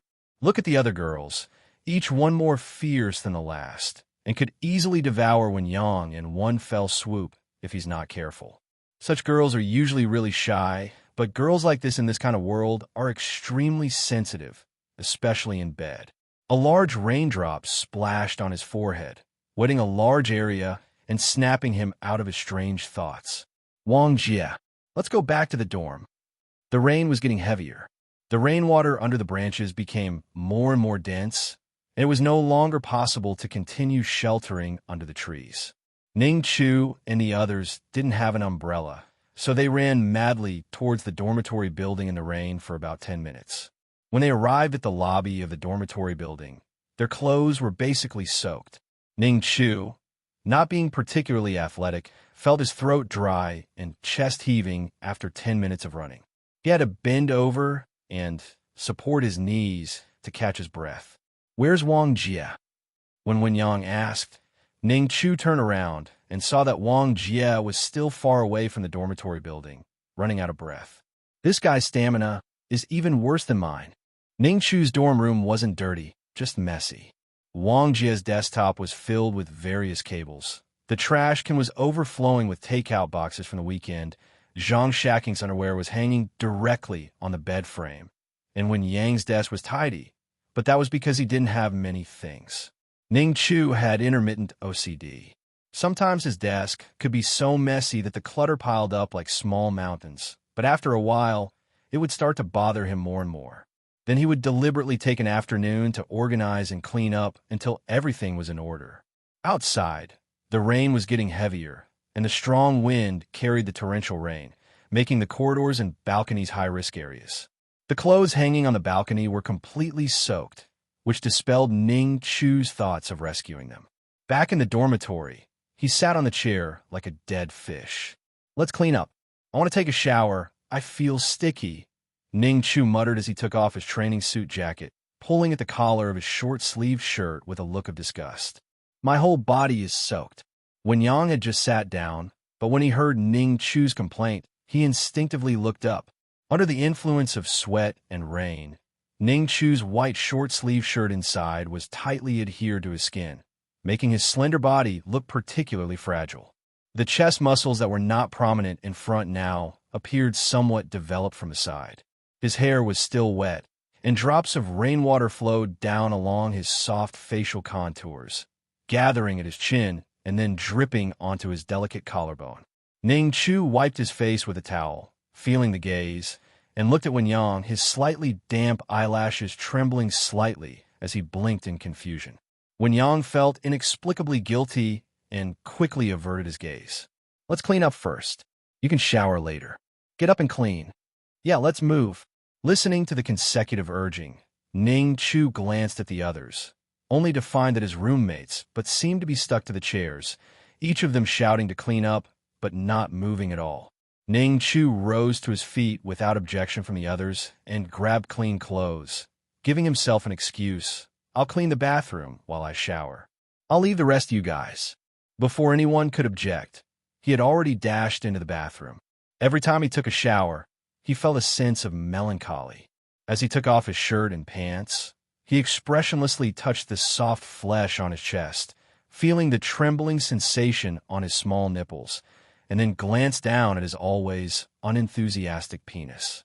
He sighed and looked at the half-length mirror on the wall in front of him, gazing at his fair and enticing self.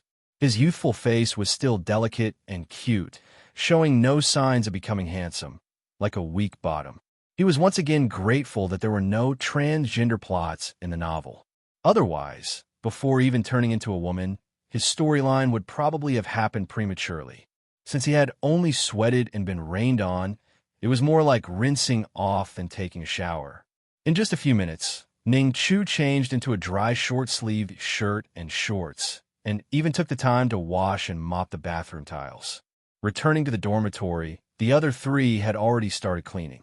"I'm done with the bathroom." "I'm done here too," Wen-yang said, putting down the broom. "Sweeping the floor should be enough, right? Is it necessary to mop too?" Zhang Shaking picked up the trash and headed out, saying, "It's not like we have tiled floors. Is mopping really necessary?" Turns out I'm not the only one cutting corners. Looking at Wang Jie, who was still tidying up his cluttered desktop, he hadn't participated in cleaning the dormitory at all. Ning Chu casually tidied his not-so-messy desk and sat down at his computer, about to order takeout for lunch. However, he felt a bit uncomfortable and tugged at his shorts. Nobes, they were a bit tight, especially when he bent over or sat down with his legs up. The fabric of his shorts would tightly cling to his butt, as if they might burst if he moved too much. The first time he deviated from the plot, he gained a layer of soft flesh on his chest. The second time, it increased his hip size, causing even his perfectly fitting pants to feel a bit tight. This made him hastily buy a new set of pajamas over the weekend, which should have arrived today. But what about next time? Ning Chu's face was filled with worry. He was a bit lost.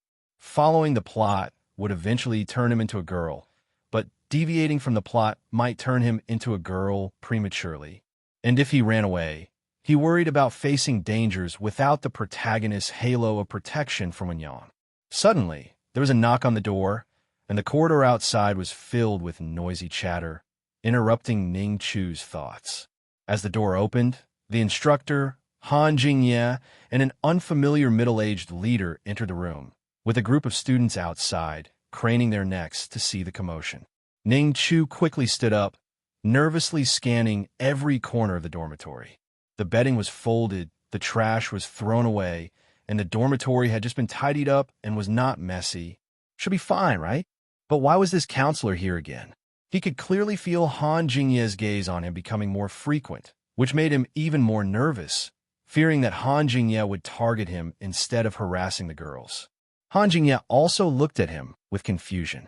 Why does this student seem to dislike me so much? And a bit afraid? It's fine, but the balcony also needs cleaning, the instructor said in his usual serious tone, looking difficult to get along with. Today's military training is canceled. If it rains again tomorrow, gather in the lobby on the first floor of the teaching building. Got it, Wen-yang responded, following the instructor and counselor out of the dormitory. Closing the door, everyone in the room couldn't contain their excitement. No military training this afternoon. Wen-yang, log in for duo queue. Got it. Add me too. The three of them sat down at the computer, already opening the game to prepare for some gaming. Ning Chu looked around, unable to resist saying, I want to play too. If you want to play, just join us. Hurry up and log in. Compared to Zhang Shaoqing's impatience, Wen-yang's tone was more relaxed. He nodded and said, Last time I couldn't carry you alone, but with the whole dormitory, it should be no problem, right? That's for sure.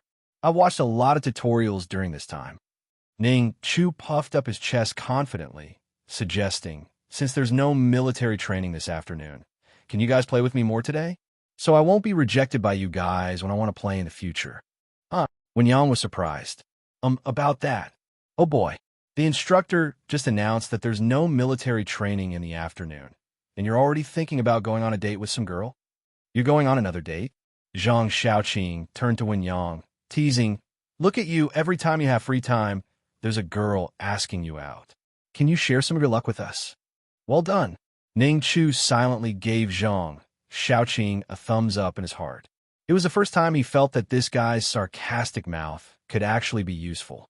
The dormitory is usually the loudest when the roommates are playing games together. Regardless of their usual demeanor, whether they're usually polite and never swear or introverted and silent, everyone would curse and say some really explicit things during gaming. Zhang Shaoqing had the lowest quality of speech, and Wang Jie who was usually a shut-in, became quite talkative when playing games. Even Wen-yang, who rarely swore, would occasionally use some rough language. Only Ning Chu remained silent, staring blankly at his black and white screen, unable to say anything, feeling out of place. After 2 hours, the friendship boat had completely capsized. "Damn it, I'm done," Zhang Xiaoqing through his mouse.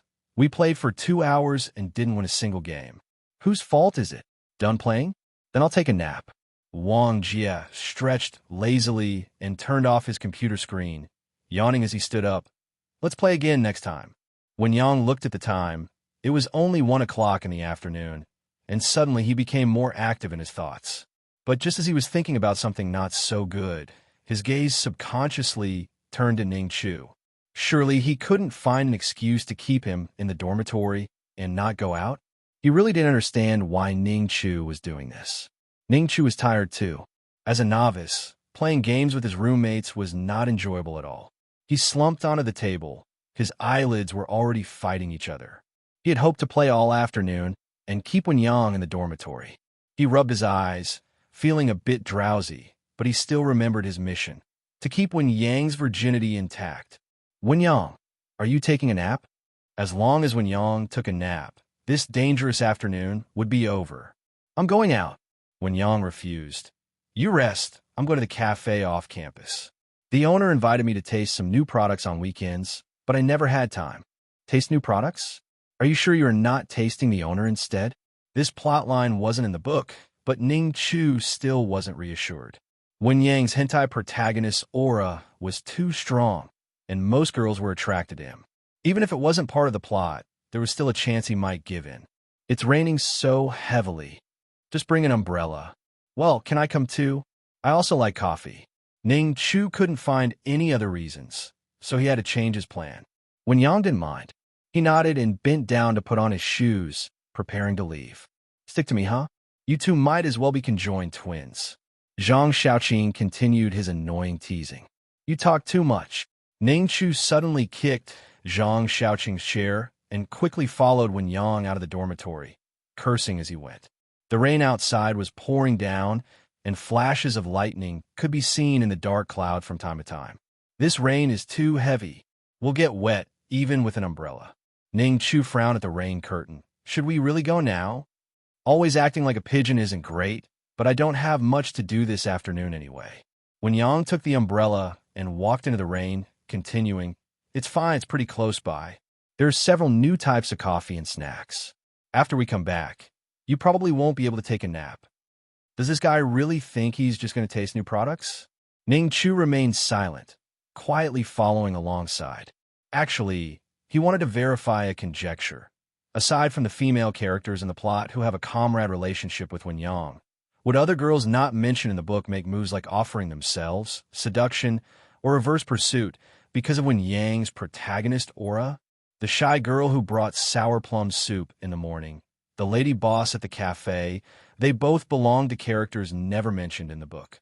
In the pouring rain, water inevitably seeped under the umbrella. Wen-yang, with nothing else to do, kept shifting his gaze to Ning Chu, taking a few steps closer and starting a conversation. "What type of girl do you like?" Ning Chu instinctively responded, "Good figure, pretty. You don't have any requirements for personality?" Wen-yang's words were as if he were saying Ning Chu was extremely shallow. But Ning Chu was willing to be shallow like this. Just as he was about to nod vigorously, he suddenly realized he couldn't convey the wrong values to Wen-yang. So after pondering for a moment, he attempted to brainwash him. "Of course, I have requirements for personality. If I were to really date a girl, it would definitely be with the intention of getting married. Being virtuous and gentle goes without saying. The important thing is definitely loyalty. Both she and I are the same. Not fooling around, not casually dating, not cheating." He observed Wen-yang's expression, afraid that his words might provoke a negative reaction. Wen-yang nodded in agreement. "Makes sense. You might not think so once you've tasted how delicious girls are." Ning Chu silently criticized his male lead, but fortunately, the current Wen-yang was still a virgin, timid and shy, yet always holding a little hope for pure romantic love between two people. As for the chance of having a pure romantic love story in a hentai world, well, it's better not to have any expectations. The rain is getting heavier. Yeah, I'm all wet. Wen Yang glanced at Ning Chu, whose half-body was soaked by the rain, and handed over his umbrella. Switch with me. Mine is bigger. Huh, but what about you? Ning Chu was startled by his sudden gentleness. I'm fine. Getting a little wet won't hurt me. Don't. Ning Chu's mouth twitched, his eyes immediately becoming wary as he looked at Wen Yang with suspicion. Could it be that he's been too good to Wen Yang, and Wen Yang can't wait for the plot to develop until he turns into a girl? I'm fine too. He quickly shook his head, simultaneously creating some distance between himself and Wen Yang, looking as cautious as a wild cat that had seen a can of food. Having his good intention rejected, Wen Yang looked at Ning Chu's flickering eyes, then lowered his gaze to his chest. But you got wet in the rain. It's quite noticeable. The short-sleeved shirt had a flamboyant pattern on the chest, effectively covering up any prominent features. But with a bit of rain soaking the clothes, the camouflage effect of the pattern was diminished. Just a bit of a chill from getting wet in the rain, Ning Chu stubbornly explained. Subconsciously, he crossed his arms to block Wen Yang's gaze from the side and casually rested the umbrella on his forearm. Isn't it because of you going out in heavy rain? I didn't ask you to. Internally, embarrassment and awkwardness overwhelmed him. His face flushed red, deliberately slowing his pace to fall behind Wen Yang by a step.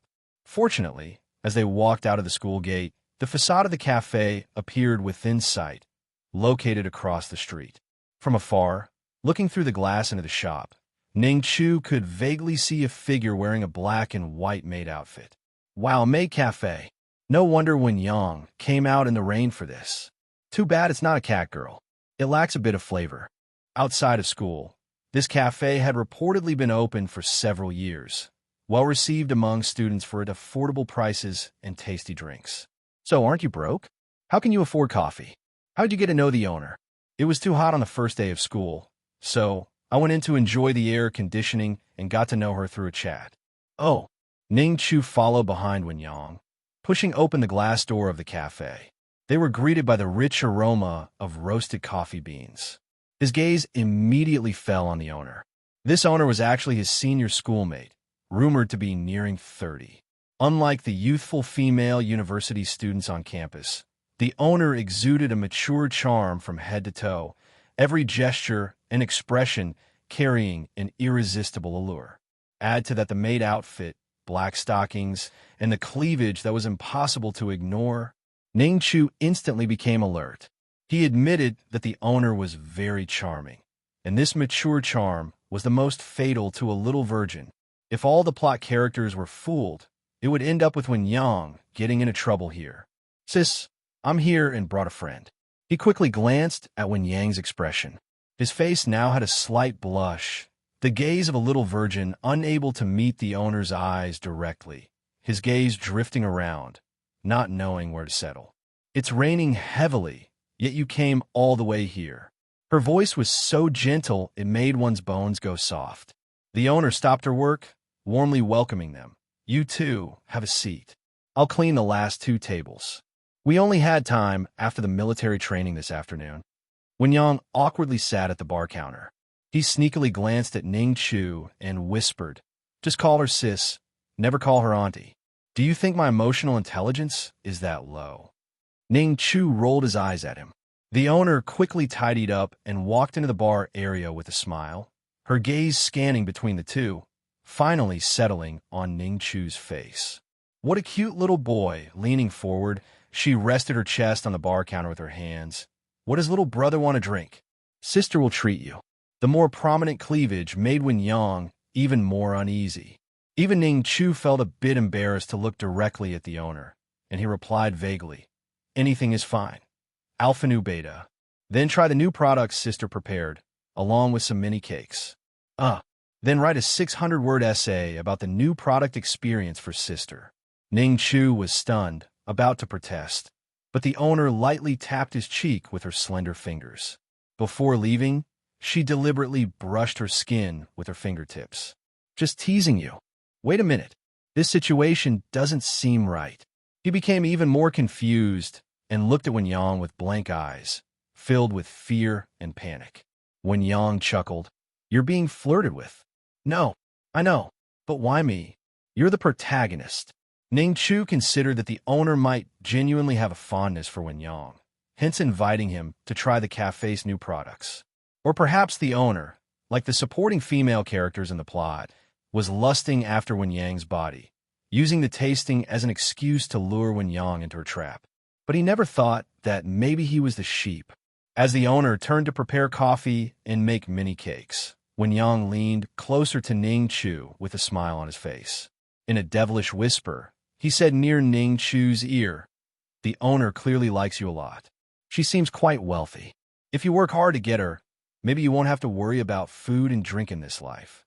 Ning Chu panicked even more, his delicate face turning crimson.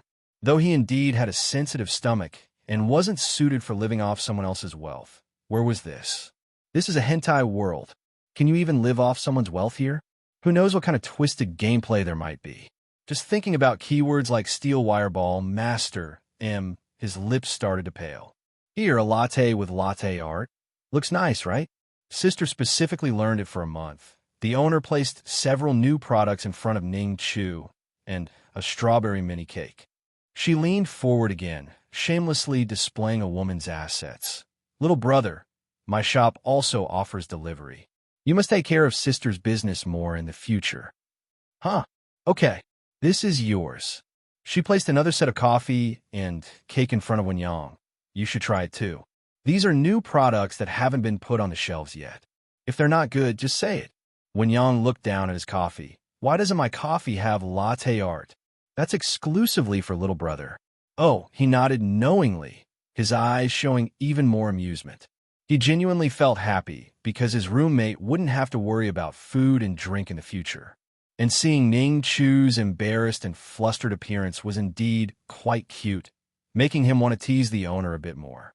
Meanwhile, Ning Chu froze, trembling with fear, neither sitting nor standing properly, not knowing what to do with his hands and feet. He finally experienced what it felt like to be pursued by a girl. Expectation mingled with panic, yet the gentle and sweet request from the girl was impossible to firmly reject. "Come on, try it." "Okay." Ning Chu took a deep breath to calm his emotions slightly. He picked up the coffee, took a small sip, frowned slightly, and earnestly suggested, "Isn't it too sweet?" He needed to finish the task quickly and leave. The task today was to taste the new products, not to be flirted with by the owner. The cake gets a bit greasy after a couple of bites. Maybe there's too much cream. Ning Chu sneakily glanced at Wen Yang, who was just eating and watching the show. Yeah, that makes sense. People nowadays prioritize health, so overly sweet isn't good. The owner nodded thoughtfully. "Let me think about it." "Okay, let's exchange WeChat, and next time, I'll call you to taste new products." Wow, she's asking for WeChat directly. Can't she be more reserved as a girl? "Sis, don't you already have my WeChat?" Ning Chu didn't even have time to shake his head, but when Yang had already spoken up, "Just call me directly next time if both of us are free." "When Yang, you traitor. You actually betrayed me. What benefits did the owner give you that you're willing to be her accomplice?" The owner nodded with a smile. "Sure. We still have something to do, so we'll leave." "So soon? Why don't you wait until the rain lets up?" Wen Yang shook his head helplessly. "It's a prearranged thing. Being late is not good." Okay. Be careful on the way. Come visit often." If it weren't for the fact that he couldn't vent his anger in front of the owner, Ning Chu would have started cursing. Who pushes their roommate into the fire pit like this? He left the cafe, following behind Wen Yang with an angry huff. Standing under the eaves, he stared wide-eyed at Wen Yang. "What's your intention? Why are you so angry?" Wen Yang looked smug. He chuckled. "Aren't you always finding excuses to prevent me from dating? Oh, they're all valid reasons. Isn't it right for me to get back at you a bit?" "So you weren't planning to be the owner's accomplice, but intentionally prevented her from getting my WeChat? Well done." The rain poured heavily, and Ning Chu's mood was as heavy as the overcast sky. Only now did he realize that even if he didn't turn into a girl, he was still in danger. It wasn't about not being able to enjoy being kept by a rich woman. his sensitive stomach actually found living off someone else quite enjoyable. It's just that, from a perspective of a hentai world, with its average level of perversion, his small frame might not be enough to satisfy the whims of these rich women. Furthermore, although there weren't any plot lines involving men pursuing men, what about the extras outside the plot? Who knows if there might be a guy who likes his type of shota? Are you upset? Won Yang smirked. It's okay. Next time when you go on a date with the boss lady, I'll be your wingman. He had already prepared his conditions, as long as Ning Chu didn't disturb him and his girls' dates anymore. No need. I'm not interested in rich women. When Yang was puzzled for a moment, finding it difficult to understand Ning Chu's thoughts. But the boss lady is wealthy, gentle, beautiful, and has a great figure. Apart from being a bit older than you, what's not good about her? I don't want to be dependent on my lover, Ning Chu asserted confidently. Besides, instead of relying on others, I'd rather make my own career and at least be able to support myself. What's the point of depending on others? These words with such upright principles left Wen Yang completely unable to find an angle to refute. The two walked side by side under an umbrella, entering the school gate. In the pouring rain, students were nowhere to be seen on the road.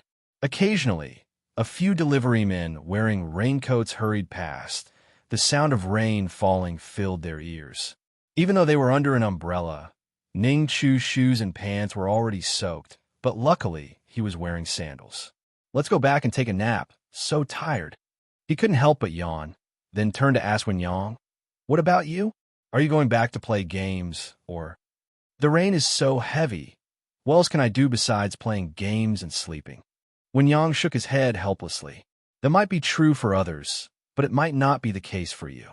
Ning Chu muttered in his heart, but his gaze was drawn to a ball of coal huddled, shivering at the cafeteria door. That was... He subconsciously quickened his pace, hurried to the shelter of the cafeteria's eaves, squatted down, and examined the curled-up kitten. A stray cat. Wen Yang followed and asked curiously, It doesn't look too good. Caught a cold from the rain, huh? Yeah, shivering badly. Although this little kitten was all black, Ning Chu still recognized it as the one he had fed before. He hesitated, propping his hands on his knees, looked up at Wen Yang standing beside him, and his eyes involuntarily carried a hint of hope and pleading. Want to take it home? Yeah. Wen Yang frowned slightly without saying a word. It's not good to keep a cat in the dorm. What will you do after everyone goes away during the holiday? Leave it again. I'll take care of it. Wen Yang looked down at the dirty, soaked little kitten, his face full of disdain, but still reluctantly nodded fine. Ning Chu keenly noticed that Wen Yang seemed to not particularly like cats. The plot of the book goes roughly like this. One day, when Wen Yang wakes up at home, he finds that his cat has turned into a cat girl and is lying naked in bed with him. Due to Wen Yang's careful care, the cat girl happens to enter her estrus period, so she actively repays his kindness. He hesitated again. If it's really the little female cat from the plot, then bringing her home would be like inviting trouble, wouldn't it? But the cat that would fuck Wen Yang in the future is his pet cat, not a shivering stray cat that they found under the rain. There is no way that any cat that Wen Yang would find always ends up as a cat girl that would be glad to help him, right? Black Bean. Ning Chu's tone had never been so gentle. He quickly gave the little black cat a nickname, gently stroking the kitten while his brain raced with thoughts. If left alone, this cat would most likely die in tonight's rainy night. He wasn't a saint, but at least he wanted to fed this little cat. Even if this cat really turned into a cat girl, with his experience of disrupting Wen Yang's happiness multiple times, could he not handle a cat? Having made up his mind, Ning Chu stood up and said, I'll go buy some milk. It should be goat's milk. Most cats are allergic to cow's milk. Really? Surprised, he turned back, nodded vigorously, and hurried to buy goat's milk, also asking the supermarket owner for a plastic bag, carefully placing the kitten inside. His footsteps quickened unconsciously on the way back. Arriving at the dorm, Ning Chu put down the umbrella, disregarding his wet clothes, and ran to the balcony with the kettle. Where did you go? It took you so long to come back. Zhang Xiaoqing turned around, only to see a transparent plastic bag on the ground with a little black cat inside. He asked in surprise. Are you two planning to keep a cat? Ning Chu wants to keep it. It seems to have caught a cold and looks unwell. That's good, I like cats too. Zhang Xiaoqing happily approached and carefully took the kitten out of the plastic bag. But what about its cold? Should we take it to the pet hospital? I have a new towel here. Let's use it to dry it first. Wen Yang took out a brand new towel from the drawer. Then he rummaged through the drawer and found a box of cold medicine. Ning Chu, give it some cold medicine later. Is this medicine for humans? Ning Chu came back from the balcony, put the kettle on the base, and turned to ask, is it okay? Why not? Just give a small amount. Wen Yang took out a pill, used his fingernail to break off a small piece, and said, this is enough. Later, put it in the goat's milk and let it drink. Ning Chu realized that this guy didn't seem to be as disdainful of cats as he appeared. He was completely competent in taking care of the cat, much more than him who simply liked cats and acted impulsively. How do you know so much? I don't know all that much. Does your family also have cats? Wen Yang used his new towel to make a nest for the kitten in the corner. When he heard Ning Chu's question, he shook his head. My family doesn't have cats. I often come across veterinarians on my phone, and I accidentally read some. Why didn't you say so earlier? So this little kitten is really the one from the plot. If the plot develops as expected, this cat will be adopted by Wen Yang and taken home during the holidays, right? Ning Chu's face turned black as he subconsciously looked at the curled-up kitten, only to see the kitten staring at him with its big crystal-like eyes, motionless. It's okay, this cat is still young. Even if she turns into a cat girl on the spot, she's still underage, and this little virgin Wen Yang wouldn't dare to do anything. While the cat is still young, I'll focus on brainwashing her in the future. Repay kindness to Wen Yang? Nonsense. You must repay me for picking you up. With this thought, Ning Chu suddenly felt relieved. Wen Yang wiped the cat's fur with the towel while expressing his disdain for the cat, but his hands didn't stop. At the same time, he instructed, the goat's milk shouldn't be too hot, just a little warmer than your body temperature. Ning Chu quickly responded, got it, got it. Xiaoqing, stop staring at the cat like an idiot. Come and help. What the heck? When did I become an idiot? Black Bean, when you grow up a bit, shall we get you neutered? Early in the morning, Ning Chu squatted in the corner of the dormitory, hands propped on his knees, whispering devilishly. In that case, even if you really turn into a cat girl, you'll be a neutered cat girl, right? The kitten yawned and lifted its head, ungracefully rolled around, and laid down by his feet. Is it feeling better now? Yeah, seems to be much better. Wen Yang sat at the head of the bed, looking at the delicate and lovely figure squatting in the corner from afar. That's good. Have you thought of a name for it? Any name is fine. How about Black Bean? How about we call it Chocolate? Ning Chu suddenly turned his head, looking up at Wen Yang on the upper bunk. What's wrong? Wen Yang scratched his head. I think that's a good name. Chocolate is black. It's black too. Now it could be completely confirmed that this little cat was the cat girl who repaid Wen Yang from the plot. That cat girl was also named Chocolate. Sure enough, he ends up inviting trouble into the house. If it weren't for him messing things up, perhaps yesterday afternoon Wen Yang would have brought the little kitten back to the dormitory. Not a nice name. Ning Chu was inspired and started naming based on food. Let's call it Black Bean. Sure.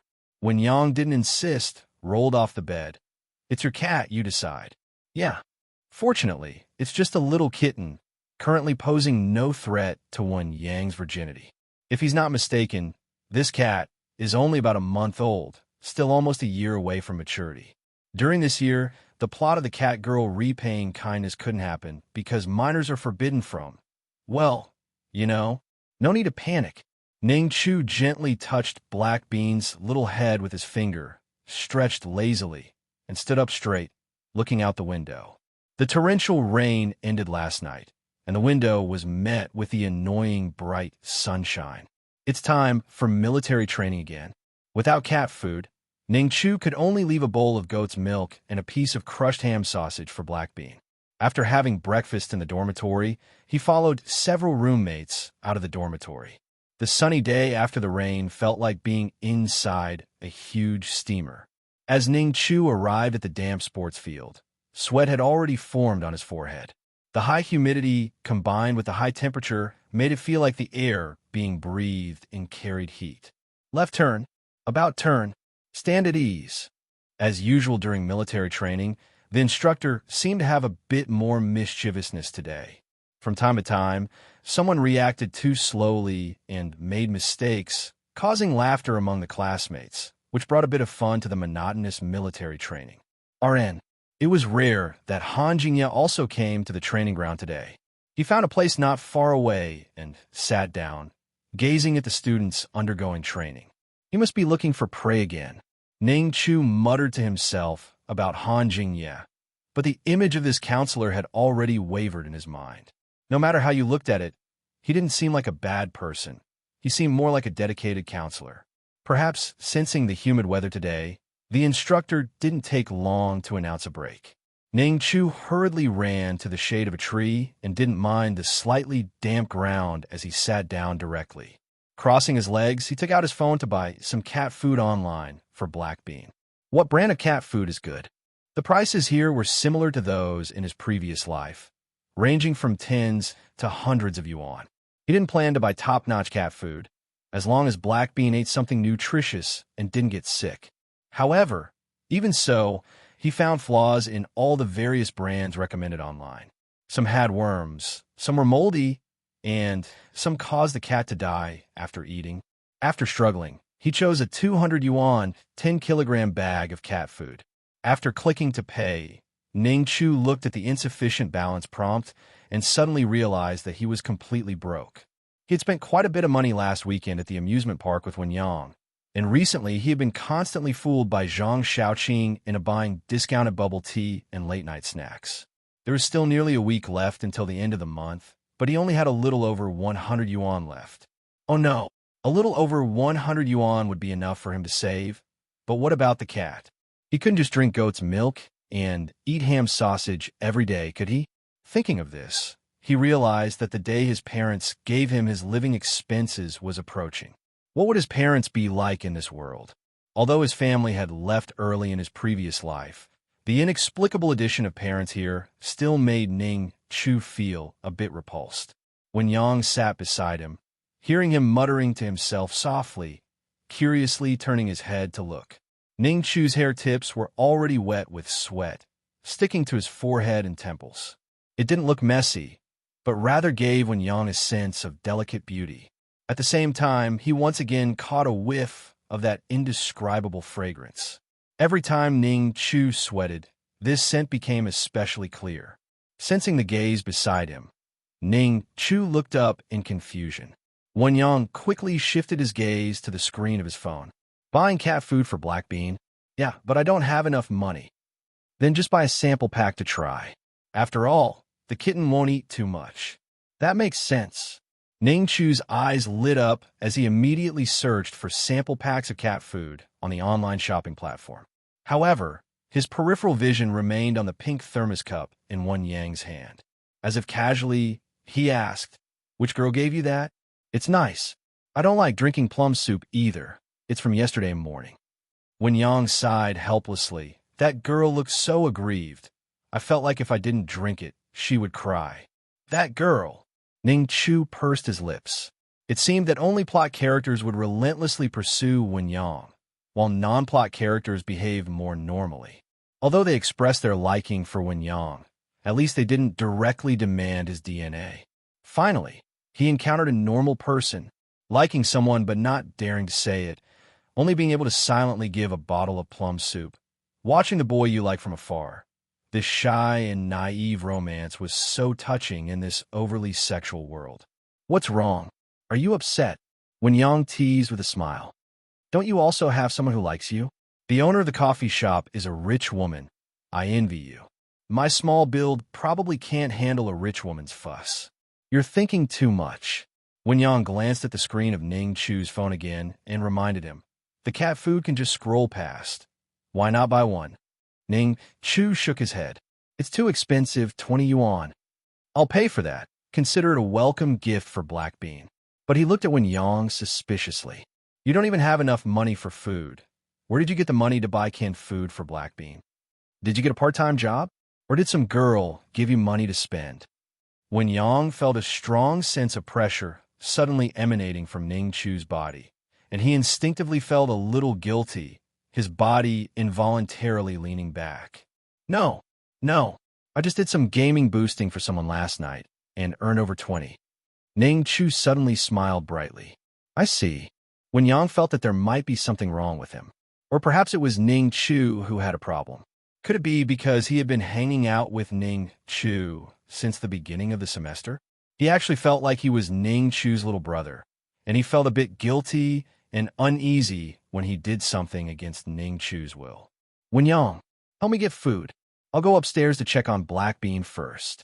Just after the military training ended, Ning Chu, who had seemed lethargic and on the verge of collapsing just moments ago, now swept past Wen Yang like a gust of wind, quickly running out of the playground. Wen Yang stood still, took off his cap, and muttered, "Looks like he's not going to the cafeteria with me today." Xiaoqing, going to the cafeteria? I ordered takeout with Wang Jia. Okay. Accustomed to eating with Ning Chu, accustomed to having a follower behind him, suddenly going to the cafeteria alone felt a bit lonely. Without Ning Chu, he didn't even know how to refuse if a girl came to pester him. Feeling a bit lonely, Wen Yang walked slowly towards the cafeteria with his hands in his pockets. He recalled the dishes Ning Chu often ordered and calculated how to get through the week with the little money he had. Although he was relatively frugal, having disposable income for the first time in college inevitably led to some overspending. The cafeteria, just after the military training, was as lively as ever, with large groups of students in training uniforms lining up at the food windows. Wen Yang ordered his food alone and found an empty corner to sit down. A serving of shredded pork with green peppers, a bowl of rice with vegetable soup. Ning Chu always seems to have tomato and scrambled eggs. And I need to get something for the cat to eat, he muttered to himself, but suddenly smelled a wave of fragrance. A girl with a smiling face sat down next to him.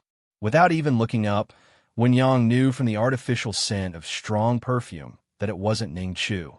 Wen Yang, our club is really great. After the freshman's military training is over, we're planning to rent a villa for club activities on weekends. Many pretty girls will come then. Wen Yang glanced at the girl beside him. Don't worry, it's free. Our club president is a rich girl, and she's covering all the expenses for the gathering. Since the club recruitment started last week, this girl somehow got his contact information and has been pestering him to join the club every day. This time she came directly to him. Actually, Wen Yang was quite interested in university clubs, but the problem was the name Sleep Club didn't sound very serious. Not really interested in joining clubs, he declined again. I'm not too fond of social gatherings. Social gatherings are necessary. University life isn't just about studying. You also need to broaden your social circle. You'll need connections from university in the future, right? And you can't just stay in the dormitory every weekend, right? Going out with the club and participating in activities can also be a form of exercise. Oh, with Diary System, yes. He knew what the girl said made sense, and his expression gradually became hesitant. Rubbing his temples, he put down his chopsticks and said helplessly, "Why do you always come to me? There are so many freshmen who haven't joined clubs yet. Our sleep club was just established this year, but we're short of people. Did girls nowadays like sleeping so much? Okay, just stop bothering me." Wen Yang watched the girl, who was full of expectation, run away with sparkling eyes and a starry smile, feeling a bit headache. I still need to eat. Great. Don't forget the gathering this weekend. Watching the girl leave happily, Wen Yang's mouth twitched, unable to understand the logic of these people. After having his meal, he packed one for Ning Chu and bought a box of goat milk and a boiled egg for Black Bean. As soon as he opened the door to the dormitory, he turned his head and saw Ning Chu squatting in the corner, teasing the cat. Black Bean, can you pay attention to me for a moment?" This guy was smaller and weaker than ordinary men to begin with, and squatting down made him seem even smaller. This made Wen Yang subconsciously slow down his pace, as if he might accidentally step on Ning Chu. "Your lunch." Hearing the voice from behind, Ning Chu realized that Wen Yang had returned. He turned his head to look up at Wen Yang and smiled, asking, "You didn't buy me a bunch of food I don't like, did you?" "No, this should all be things you like." Standing up with bent knees, he smiled and approached, reaching out to take the packed lunch from Wen Yang's hands. But suddenly, he paused, furrowing his brows and sniffing a few times. Wen Yang's expression froze. Ning Chu looked at him suspiciously, tilting his head and sniffing, catching a faint scent of perfume on his sleeve. Stepping back a couple of steps uncontrollably, Wen Yang's back pressed against the door, with no way to retreat, but Ning Chu relentlessly approached, almost touching his nose to Wen Yang's collar like a cat. "Wow, I just went to the bathroom for a while, and things got this spicy? What's with the sniffing?" Zhang Xiaoqing returned to the dorm from the balcony and saw Ning Chu pressed against Wen Yang as soon as he entered the room. "No, there's a strong scent of perfume on him." Ning Chu exhaled through his nose, lightly humming, "It stinks to high heaven, mixing with sweat. It's awful." "Really? Do you want to smell? Could it be as bad as you say?" Zhang Xiaoqing immediately became interested and hurried over, pressing against Wen Yang with Ning Chu. Wen Yang was sandwiched between the two guys at the dormitory door, with Ning Chu on the left and Zhang Xiaoqing on the right, his expression becoming increasingly awkward. "Damn, the scent of cheap perfume. Go take a shower." "That's right." Ning Chu nodded vigorously. "It's even worse than the perfume on the bus." Fortunately, he reacted quickly, otherwise he would be mistaken for something else again. Wang Jie glanced at the three of them and silently complained, "What strange roommates." Okay, I'll go take a shower." Wen Yang helplessly walked to the closet, picked up some clothes, and prepared to go to the bathroom. Wang Jie looked at the two, still discussing the perfume, unable to contain his curiosity. "Hey, wait a minute.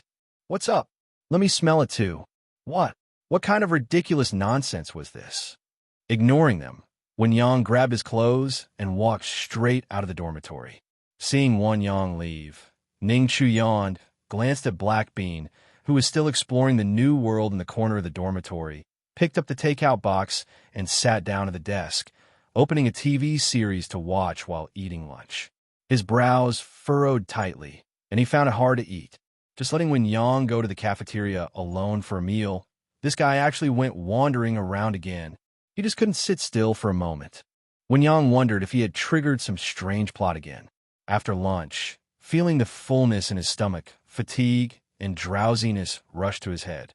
On a normal day, he would choose to take a nap now, but today his mind was heavy with worries.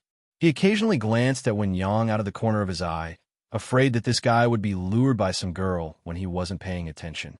He picked up a plush toy from the desk and stared at the anime playing on the computer, his hand clenched into a fist, repeatedly hitting the toy's head. "I'll beat you to death. Always causing trouble for me."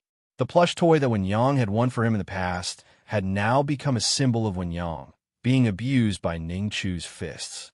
Finally, unable to bear any longer, he spoke up and asked Wen Yang, "Why did you smell so strongly of perfume just now?"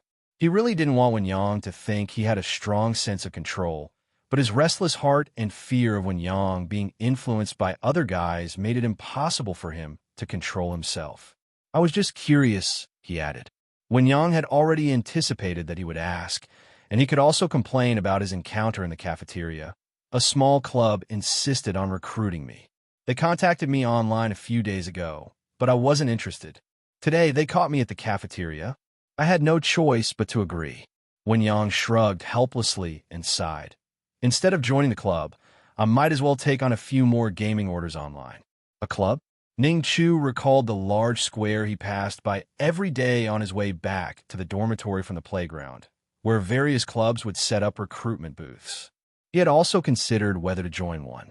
Oh, he suddenly seemed to understand, feeling relieved in his heart. He couldn't possibly prevent Wen Yang from joining clubs, right? If he was worried about Wen Yang being lured by girls during club activities, then he could join too.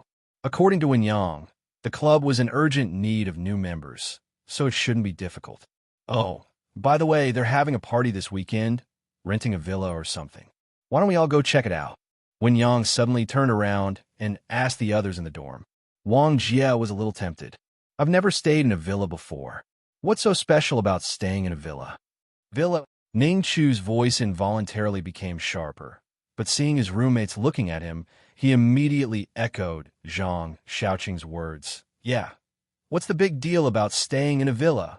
Shaoqing probably finds it uninteresting because he's lived in a villa for over 10 years. Wen Yang gave him a disdainful glance. Have you ever lived in one? Ning Chu confidently replied, I have. Doesn't a self-built house in the countryside count as a villa? He was still somewhat unsure whether the gathering Wen Yang mentioned was what he guessed it to be, or if it was a legitimate party, so he casually asked, Who's the president of that club of yours? With a cute beta. I heard it's a girl. Probably a succubus, right? Zhang Shaoqing suddenly became interested. I heard succubi are really seductive. You're in luck. Wang Jie's eyes lit up. Is she pretty? How old is she? I haven't seen her. How would I know? We have a guy in our class who might have any with her. As they discussed succubi, the faces of the several guys flushed with excitement as they enthusiastically discussed topics related to succubi. I heard succubi have AD on average. Is that true? I heard succubi have heart-shaped tattoos on their bellies. Haven't any of you seen it? Zhang Shaoqing gave Wang Jie a disdainful look. Who has nothing better to do than show you their belly? You, the rich second generation, haven't seen it? They discussed fervently, each of them showing characteristics of LSPs, low self-esteem persons. Even Wen Yang, who Ning Chu had always held high hopes for, joined in the discussion. The succubus in our class seems pretty aloof. She doesn't seem to like talking to people. She's just aloof in public. Wen Yang, since you're so popular with the girls, hasn't she approached you? Not all. Haha, the abstinent succubus. While the others were joking and laughing, Ning Chu's face turned pale, and he sat on his seat without saying a word. Villa, party, succubus. These three keywords were hard not to associate with something strange. Moreover, there were indeed passages in the book about succubi organizing parties involving multiple people, which gave him a bad feeling. Afraid that Wen Yang had triggered a new plot again, whether the plot was disrupted or Wen Yang went along with its development. The former would lead to Ning Chu becoming more feminine, while the latter would not only turn him into a girl, but also expose his true feelings. Ning Chu, how do you feel about succubi? Wen Yang noticed Ning Chu's silence and proactively asked him. Not much, although he had been particularly interested in succubi in his past life. Otherwise, the book wouldn't have included such a character, but now, any girl attempting to seduce Wen Yang was considered a bad woman. Do you prefer smaller ones? Zhang Shaoqing teased with a smirk. Well, that's not bad. Small ones have their own charm. Succubi are usually mature types, not really your style. Ning Chu gave him a disdainful look, too lazy to deal with this guy. Previously, he had been worried that Zhang Shaoqing had a low tolerance for setbacks and would turn into a black-hearted character at the slightest frustration. But now he realized that this guy was just a joking goofball who never took anything seriously. I'm going to take a nap. Don't make noise. With that, Ning Chu got up and climbed onto his bed, lying down with a series of yawns. Let's break up. We still have military training this afternoon. Go get some sleep. After a few minutes, Wen Yang also climbed onto his bed, ready to lie down, but he noticed Ning Chu suddenly sitting up, turning in his direction, with his head facing his bed. He looked at Ning Chu, who was lying on his back with a sleepy expression, occasionally yawning. The healthy flush on his charming face, completely defenseless and innocent, softened Wen Yang's heart. What's up? Ning Chu opened his eyes and looked at Wen Yang sitting at the head of his bed, whispering, I feel like there might be something wrong with that club activity of yours. It might be a group activity. What do you mean? The president is a succubus. Zhang Shaoqing heard his words. Ning Chu, that's not right of you. What's wrong with succubi? Without succubi, what will you show off to us? Get lost. You have biases against succubi, stereotypes against succubi. Ning Chu ignored his words directly and continued to look worriedly at Wen Yang. Can we not go? I'm afraid there might be some problems.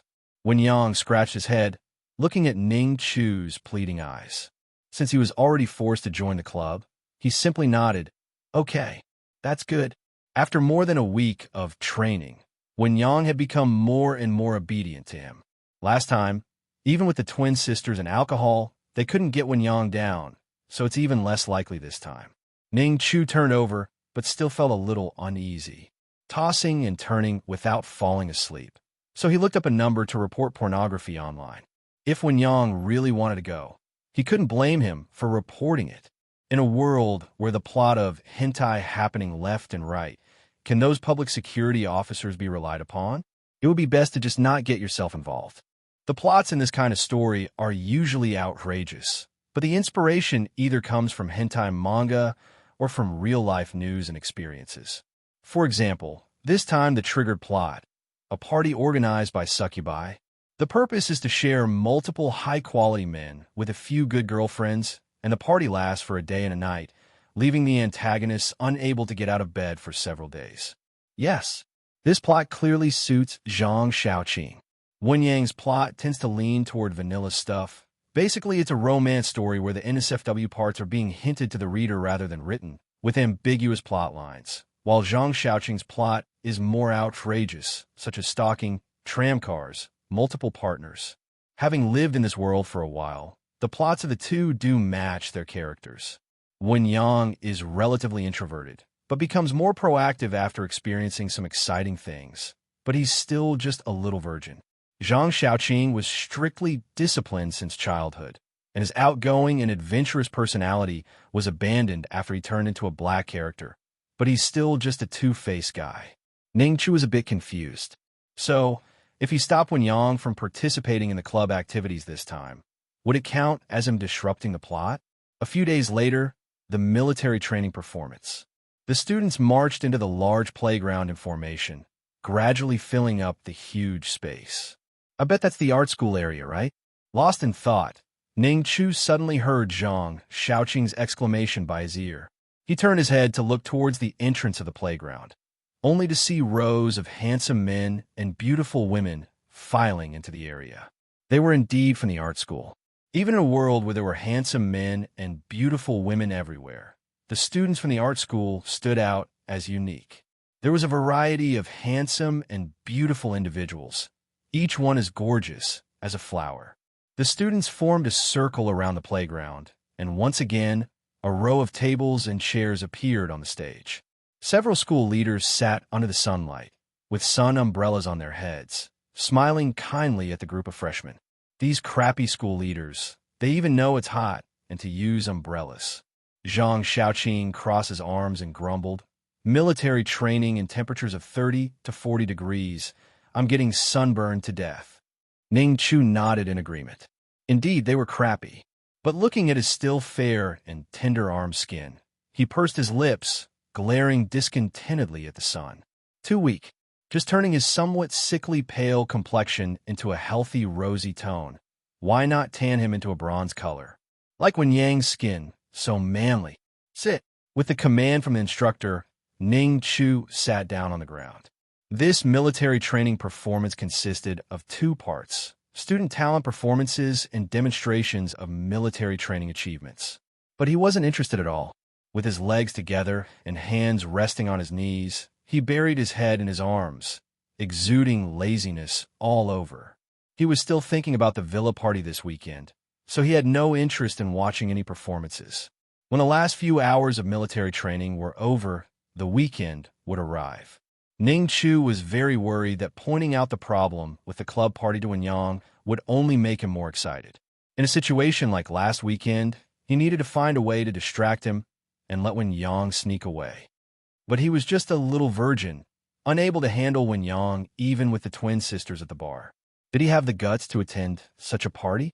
Ning Chu. Zhang Xiaoqing suddenly leaned over, smiling mischievously. "Are you going out this weekend? Aren't you going back?" His face suddenly darkened, making Ning Chu tremble with fear.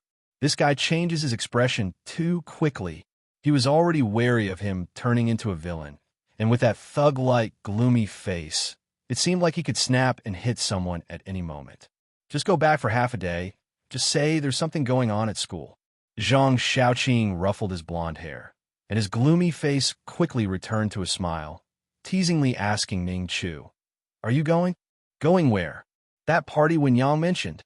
"I can't believe it. How come you're interested now?" Ning Chu leaned back in horror, creating some distance between himself and Zhang Xiaoqing. "No, that party definitely isn't a regular gathering, right? I don't want to go to regular ones. 7 or 8 girls, including a succubus. Tut-tut, it'll be great to bring friends along." Seeing that lewd smile, Ning Chu shook his head vigorously. "No, if you want to go, go by yourself. I definitely won't go." Such a coward." Zhang Xiaoqing turned to go find Wen Yang, but Ning Chu quickly grabbed him. "Wen Yang isn't going either. He already told me. Why does he seem like a henpecked husband? He won't go just because you said so." Ning Chu almost swore, but took a few seconds to calm down before persuading. "Just don't go along with the crowd. Why don't we play games together in the dorm instead?" "I'm not Wen Yang. Why should I listen to you?" Zhang Xiaoqing stopped his movements, rubbing his chin, scrutinizing Ning Chu up and down, then gave a classic villainous smile. "Not going is also fine." That gaze sent shivers down Ning Chu's spine, and he instinctively crossed his arms, frowning uneasily. "Well, then, let's go to the bar tonight. I haven't been in a long time." This guy, it's either a party with multiple partners or a bar. Can't he think of a more decent place to go? "I don't drink." "That's perfect. You can be responsible for carrying us back when we get drunk." "I don't have money. I'll treat." Seeing Zhang Xiaoqing's resolute attitude towards either going to the bar or the party, Ning Chu twitched his lips and reluctantly compromised. Then the bar. Since he had never been to a bar before, his curiosity drove him to explore whether the bars in this world had bunny girls. TSK, you really can't stand seeing us have a good time, huh?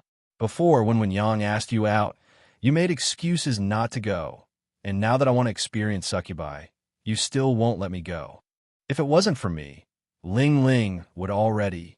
Zhang Xiaoqing immediately shut his mouth and nodded vigorously. "Well done. I'll listen to you." "No. In the future, let's not attend such obviously problematic gatherings, okay?" Speaking as if I've attended one before. "I'm just curious." He gave Ning Chu a sidelong glance. "Just thinking about it gives me a thrill." True, this guy had strict upbringing. He had to call his family every night to report and had to go home every weekend. Let alone a party with multiple partners, he might also be a virgin. Thinking of this, Ning Chu tentatively teased, "Are you also a little virgin like Wen Yang?" Heh. Zhang Xiaokai turned and walked away. Was that response disdainful or guilty? Ning Chu looked at his retreating figure in astonishment, then heard the stern reprimand from the instructor. "Sit down. What are you walking around for?" Seeing him sit back down immediately, Ning Chu couldn't help but laugh. He looked towards the center of the field, where several classes were already showcasing their training achievements. It wouldn't be long before his class took the stage. Ning Chu stretched his legs, flexing his muscles, afraid of embarrassing himself in front of thousands of people. After a few movements, his face turned pale, and he clutched his abdomen. Is he sick? Or was it because he was disrupting the plot of the group gathering? A bar? I've never been there. I heard the drinks there are especially expensive. Wen Yang, you went last week? Tell us about it. How would I know? It was just really noisy. Later, Ning Chu sat in the back of the car, staring blankly out the window at the scenery, with the noise of several roommates in his ears.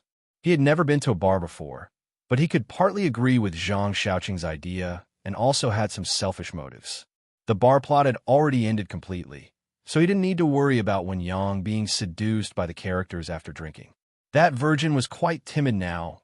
Ordinary girls wouldn't be as proactive as the characters in the plot, so he shouldn't worry too much. That being said, he still hoped that his roommates were all like Wang Jie, staying at home like a shut-in and being more obedient. My car is pretty good, right? My mom bought it for me on my 18th birthday. It cost over 400,000. Ning Chu glanced at the interior of the car, feeling discontent with the mentality of resentment towards the rich. Hey, you're just jealous because you can't afford it. What's with the attitude? Someone as annoying as him would get punched sooner or later. Do you guys have a driver's license? My car is usually parked in the campus parking lot. If you need it, you can take it. Zhang Xiaoqing continued to show off his car, like showing off a rare skin in a game. Anyway, I rarely drive. I'm too lazy to go out to school most of the time. No, I'm planning to get one during the summer vacation. Wang Jie shook his head. Me neither. When Yang suddenly realized a problem, if only you have a driver's license. How are we going to get back at night? After a moment of silence, Zhang Xiaoqing casually replied, Stay in a hotel? The four of us can get a double room. No way. Ning Chu immediately refused firmly. Get a designated driver. Don't you have a girlfriend who can drive for us? Who was it that said we could drive your car just because we have a driver's license? Ning Chu was full of question marks in his mind, silently leaning his head against the car window, not wanting to argue with Zhang Xiaoqing. Since the school was located on the mountainside in the suburbs, even the nearest bar was half an hour's drive away. He yawned and closed his eyes, choosing to rest in the car. It was Tilda knew. They had been in military training all day for the past few days, and he had no idea how his roommates could maintain such high energy. Probably after about 10 minutes, when Yang heard a steady and light breathing sound, he subconsciously turned his head to look, only to see Ning Chu leaning against the car door, eyes closed, sleeping soundly. Sleeping already? He's asleep already? Zhang Xiaoqing joked casually. How does he get sleepy? Every day? Wang Jie, is it because you snore at night and keep him from sleeping? I don't snore. The conversation in the car became much quieter, and even the speed of the car became smoother and steadier. With nothing to do, when Yang's gaze fell on Ning Chu's sleeping face. His eyelashes were long and curled, like brushes, his skin fair and smooth, almost flawless. His delicate and small features. His lips were close to a pale pink, moist and glossy, especially the plump lips, which attracted attention. Perhaps due to the heavy drowsiness, the corners of his eyes were tinged with a faint pink. Even when asleep, he carried a vixen-like charm. When Yang nodded to himself, confirming his thoughts, this roommate of his had become even more beautiful. Before, Ning Chu's face was as tender as a young boy's, making him always unconsciously treat Ning Chu as a little brother in need of care. His face also had some flaws, unlike now, so delicate, and there was no such thing as vixen-like charm. To be honest, Ning Chu was becoming more like a girl. At first, it was just Ning Chu's petite figure that leaned towards that of girls. Then he noticed the slightly exaggerated chest muscles, and later the perky little but that could fill out his pants. Now, even his face seemed more feminine. Could he really be a girl? When Yang curiously glanced under Ning Chu. If he were a girl, how could he have been so surprised by his penis in the public restroom at the amusement park back then? Even the boldest girl wouldn't be shameless like this, right? What girl? Wang Jie turned around, glanced at Ning Chu, and scoffed. You're not talking about Ning Chu, are you? How could he be a girl? Are you crazy? Well, did you see those people at the art school this afternoon? Some guys look more feminine than girls. Ning Chu is considered okay compared to them. That makes sense. However, Zhang Xiaoqing had a different opinion. I think he's getting ready to go to Thailand. Hey, with the dim lighting in the bar, what if someone mistakes him for a girl? Then you'd have to give him a wig first. That's true, but what if some guys actually like that type? You always have such bad ideas. When Yang sighed helplessly. Are you two enemies from past lives or something? He glanced at Ning Chu beside him, imagining Ning Chu wearing a wig. He had seen many beautiful girls in his daily life, and logically, Wen Yang had very high aesthetic standards. But imagining Ning Chu in women's clothing, he actually felt it wasn't bad. Just a few days ago, he thought Ning Chu was just a cute and delicate boy, nothing compared to a girl. The conversation just now disturbed Ning Chu. He opened his eyes a crack, unwilling to move, and muttered softly, "Stop talking, it's annoying." We're almost there. Really? He turned his head slightly to look out the window, noticing that the deserted suburbs had turned into rows of low-rise buildings. As they entered a night market area, Zhang Xiaoqing parked the car on the side of the road and turned to the others. Get out. How about grabbing some barbecue first? Before anyone could respond, he once again showed his ugly face of a nouveau riche. My treat. Let's go. Wang Jie eagerly got out of the car first. Ning Chu yawned repeatedly, rubbing his sleepy eyes as he pushed the door open and got out of the car. He looked up at the cityscape, unable to suppress his amazement. Was this the small imperial world I wrote about? This area seemed to have the development level of a county-level city in the previous world. There were rows of 2- or 3-story shops along the street, with mostly 7- or 8-story residential buildings. In the distance, you could only see the shadows of a few tall buildings. The streets were somewhat narrow, but the greenery on both sides was well done. Looking up, the starry sky was covered tightly by the branches and leaves. It was just a recreation of the Hentai world novel that I wrote about, but it had spawned such a vast and realistic world. Perhaps every novelist who writes a novel is creating a world? Ning Chu suddenly snapped out of his daze, only to see Zhang Xiaoqing and Wang Jie had already run off. He subconsciously felt a little panicked, but when he turned around, he saw Wen Yang standing there with his arms crossed, looking at him. "Why aren't you going? What are you staring at?" Wen Yang couldn't help but find it amusing. "Are you from some mountainous area? You look like you've never seen the world before." "It's not that." Ning Chu shook his head, looking Wen Yang up and down. "What's wrong again? After we get to the bar, drink less. Oh, and Xiaoqing and Wang Jie too. Keep an eye on them for me. Don't let those bad women corrupt them." Wen Yang's expression turned into a black question mark emoji. After a moment of pause, he teased, "What's wrong with you? Do you have OCD? Are people who have been with women not suitable to be your roommates?" "Why, yes." Ning Chu didn't know how to explain, so he simply joked with confidence. "Wow, you can't find a girlfriend on your own, so the whole dorm has to accompany you to be single." Ning Chu had never been to a bar before, but the bars on TV were usually filled with loud music, with groups of men and women freely expressing their youth on the dance floor, which he didn't particularly like. But the bar they came to today was different from what he had imagined. The music was soothing and gentle, the voices of the guests slightly noisy, and the bartender behind the bar displayed magnificent cocktail-making skills, which fascinated several young girls. Sitting in a corner booth, Ning Chu sat somewhat stiffly on the sofa. Zhang Xiaoqing seemed as if he had returned home when he arrived at the bar, especially relaxed and natural, crossing his legs comfortably. With a rich man's image on his face, he waved his hand and ordered a bunch of cocktails. In no time, the coffee table was filled with various types of alcohol and snacks.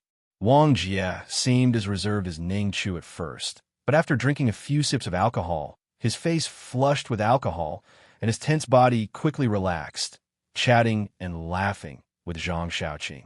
Wen Yang simply sat calmly on the side, sipping his drink, his gaze wandering around the bar, looking a bit uninterested. This bar is relatively quiet, but the service is a bit lacking. Zhang Xiaoqing grinned at Ning Chu. "Otherwise, we can invite a couple of girls to liven up the atmosphere." Ning Chu had forgotten about the term accompanying girls in bars. After all, he had never been exposed to this industry before. "Want a drink?" "No thanks." He turned his expressionless face away. Zhang Xiaoqing persistently handed him a glass. "It's just Coke, no alcohol, don't worry." Oomph. It was said that many girls in bars were deceived by such words. After a few drinks, they became unconscious and at the mercy of others. Even though he had known Zhang Xiaoqing for a while, Ning Chu still hadn't let go of his guard against the villain. He didn't even glance at the glass of alcohol in front of him. Who comes to a bar and doesn't drink? Zhang Xiaoqing grumbled, then ignored Ning Chu, took a dice, and provocatively looked at Wang Jie and Wen Yang. "Want to play?" "Sure." "Bar isn't that fun. It was just a place to drink and eat." Ning Chu lazily leaned on the sofa, slowly eating a bag of potato chips, feeling out of place compared to the others playing drinking games. Considering that this is a hentai world, he had originally expected there to be some sort of strange thing in the bar. Perhaps some playboy surrounded by many girls, sold old bastard with a little girl in tow, or some strange performances. But instead, there was only a middle-aged man on stage, singing love songs with a hoarse and mellow voice. After drinking a few glasses of alcohol, Wen Yang became slightly tipsy and gradually relaxed. He turned his head to look at Ning Chu beside him and asked, "Want to join?" "No, if I get drunk too." "Then who would get us back to the dorm? All four of us would end up lying on the street." "It won't happen. This drink is really just a beverage. Zhang Xiaoqing pushed the glass of alcohol over again. Don't believe me? Ask Wang Jia. Wang Jia nodded. I've had so much and I don't feel a thing. Seeing them like this, they would probably stay at the bar for at least an hour. If they had nothing to do for this hour, it would indeed be a bit boring.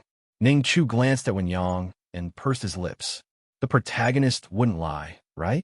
He picked up the glass and took a sip, not tasting much alcohol. It was more like carbonated water mixed with Coke, sweet with a hint of aftertaste. He shouldn't have come to the bar. Letting Zhang Xiaoqing attend the villa party is not a big problem anyway. This guy won't suddenly turn evil just because he participates without organizing a group. Ning Chu rubbed his temples in distress, taking a selfie with his phone to evaluate his appearance. His eyelashes had grown longer, and there was always a hint of pink at the corners of his eyes. There were fewer flaws on his face, but the more delicate features and softer facial contours made him look more like a girl. The change this time was his face. He wondered if his roommates had noticed anything. He drank another sip of alcohol in distress, unconsciously finishing a whole glass. Give me another drink. Drinking so much cola in a short time would cause bloating and burping, but drinking this had no effect at all, and his complexion remained unchanged. Even if there was alcohol in it, the concentration was probably lower than that of beer. Another one? Wen Yang hesitated for a moment, looking somewhat surprised. He glanced at Ning Chu's slightly blurred eyes, chuckled lightly, and handed him another glass. Come on, relax a bit today. You always seem to shut yourself in. It's not good to keep things bottled up for too long. Drinking to drown sorrows is the least reliable method. Ning Chu rolled his eyes at him and muttered, I don't even want to touch a drop of alcohol. Looks like I've broken my vow for you guys. Beverage, Wen Yang corrected. Do you think I'm stupid? Ning Chu sighed softly, turned his head to look at the other booths, scan around, and didn't see many pretty girls, feeling a bit relieved. He probably didn't need to worry about girls coming to flirt with Wen Yang while he was drunk. Besides the named characters in the plot, the girls here wouldn't be bold enough to make advances on men. Having only drunk 2 glasses of alcohol, Ning Chu restrained his desire to continue drinking, snacked to pass the time, and didn't know how long it had been when Wen Yang suddenly leaned his head on his shoulder. He was startled and looked down, only to see this guy's face was flushed, eyes half open, continuously burping. Wow, he's already drunk? No wonder those twins in the plot were able to get one over you. Your alcohol tolerance is really poor. Wen Yang can't handle it. Zhang Xiaoqing looked up, glanced at the situation here, and joked, with his tolerance, he might end up in the hospital from socializing in the future. He needs more practice. Ning Chu rolled his eyes at him. You just want to corrupt Wen Yang. So heavy. In less than 2 minutes, the shoulder supporting Wen Yang's head was already feeling sore. Ning Chu tried to adjust the angle awkwardly, but as soon as he moved slightly, Wen Yang's body slid down his shoulder and his head landed directly on Ning Chu's thigh. Oops. Ning Chu's body stiffened, feeling helpless and trying to lift Wen Yang. But a drunk person is incredibly heavy. He struggled for a while, but couldn't move him. He couldn't just push Wen Yang to the ground, could he? He could only look at Zhang Xiaoqing with a pleading look, but Zhang Xiaoqing was already playing poker with Wang Jia, completely ignoring him. Even though there was some intimate contact, he was still a man, and Wen Yang couldn't possibly have any intentions towards him. Ning Chu simply gave up, leaning back against the sofa, staring listlessly at the ceiling. It's so hot. His vision became blurred. The after effects of the 2 drinks earlier were gradually kicking in. Unconsciously, Ning Chu's face was flushed, feeling restless and uncomfortable all over. His consciousness was slowly becoming fuzzy. Just 2 drinks. Could they really have such a strong effect? He shook his head forcefully, rubbing his temples to keep himself alert. A mixture of alcohol and a strange scent was creeping into his nose. Ning Chu subconsciously looked at Wen Yang on his thigh. This guy's breath was blowing onto his abdomen, intensifying the heat. That unfamiliar feeling came back again. He anxiously rubbed his thigh lightly, his breathing becoming heavier. The corners of his already reddened eyes glistened with moisture, and his ears felt hot and flushed. The subtle movements brushed against his chest, and a slight throbbing pain mingled with pleasure shot through his spine. He wanted someone to hug him. Hello, everyone. As we wrap up this video, I want to share a quick note. I have a Patreon account. If you'd like to support me and enjoy on-demand audiobooks, you can become a Patreon member. Alternatively, you can check out my Google Drive link, which has 500-plus novel audiobooks available through my Ko-fi or Patreon shop. I appreciate your support.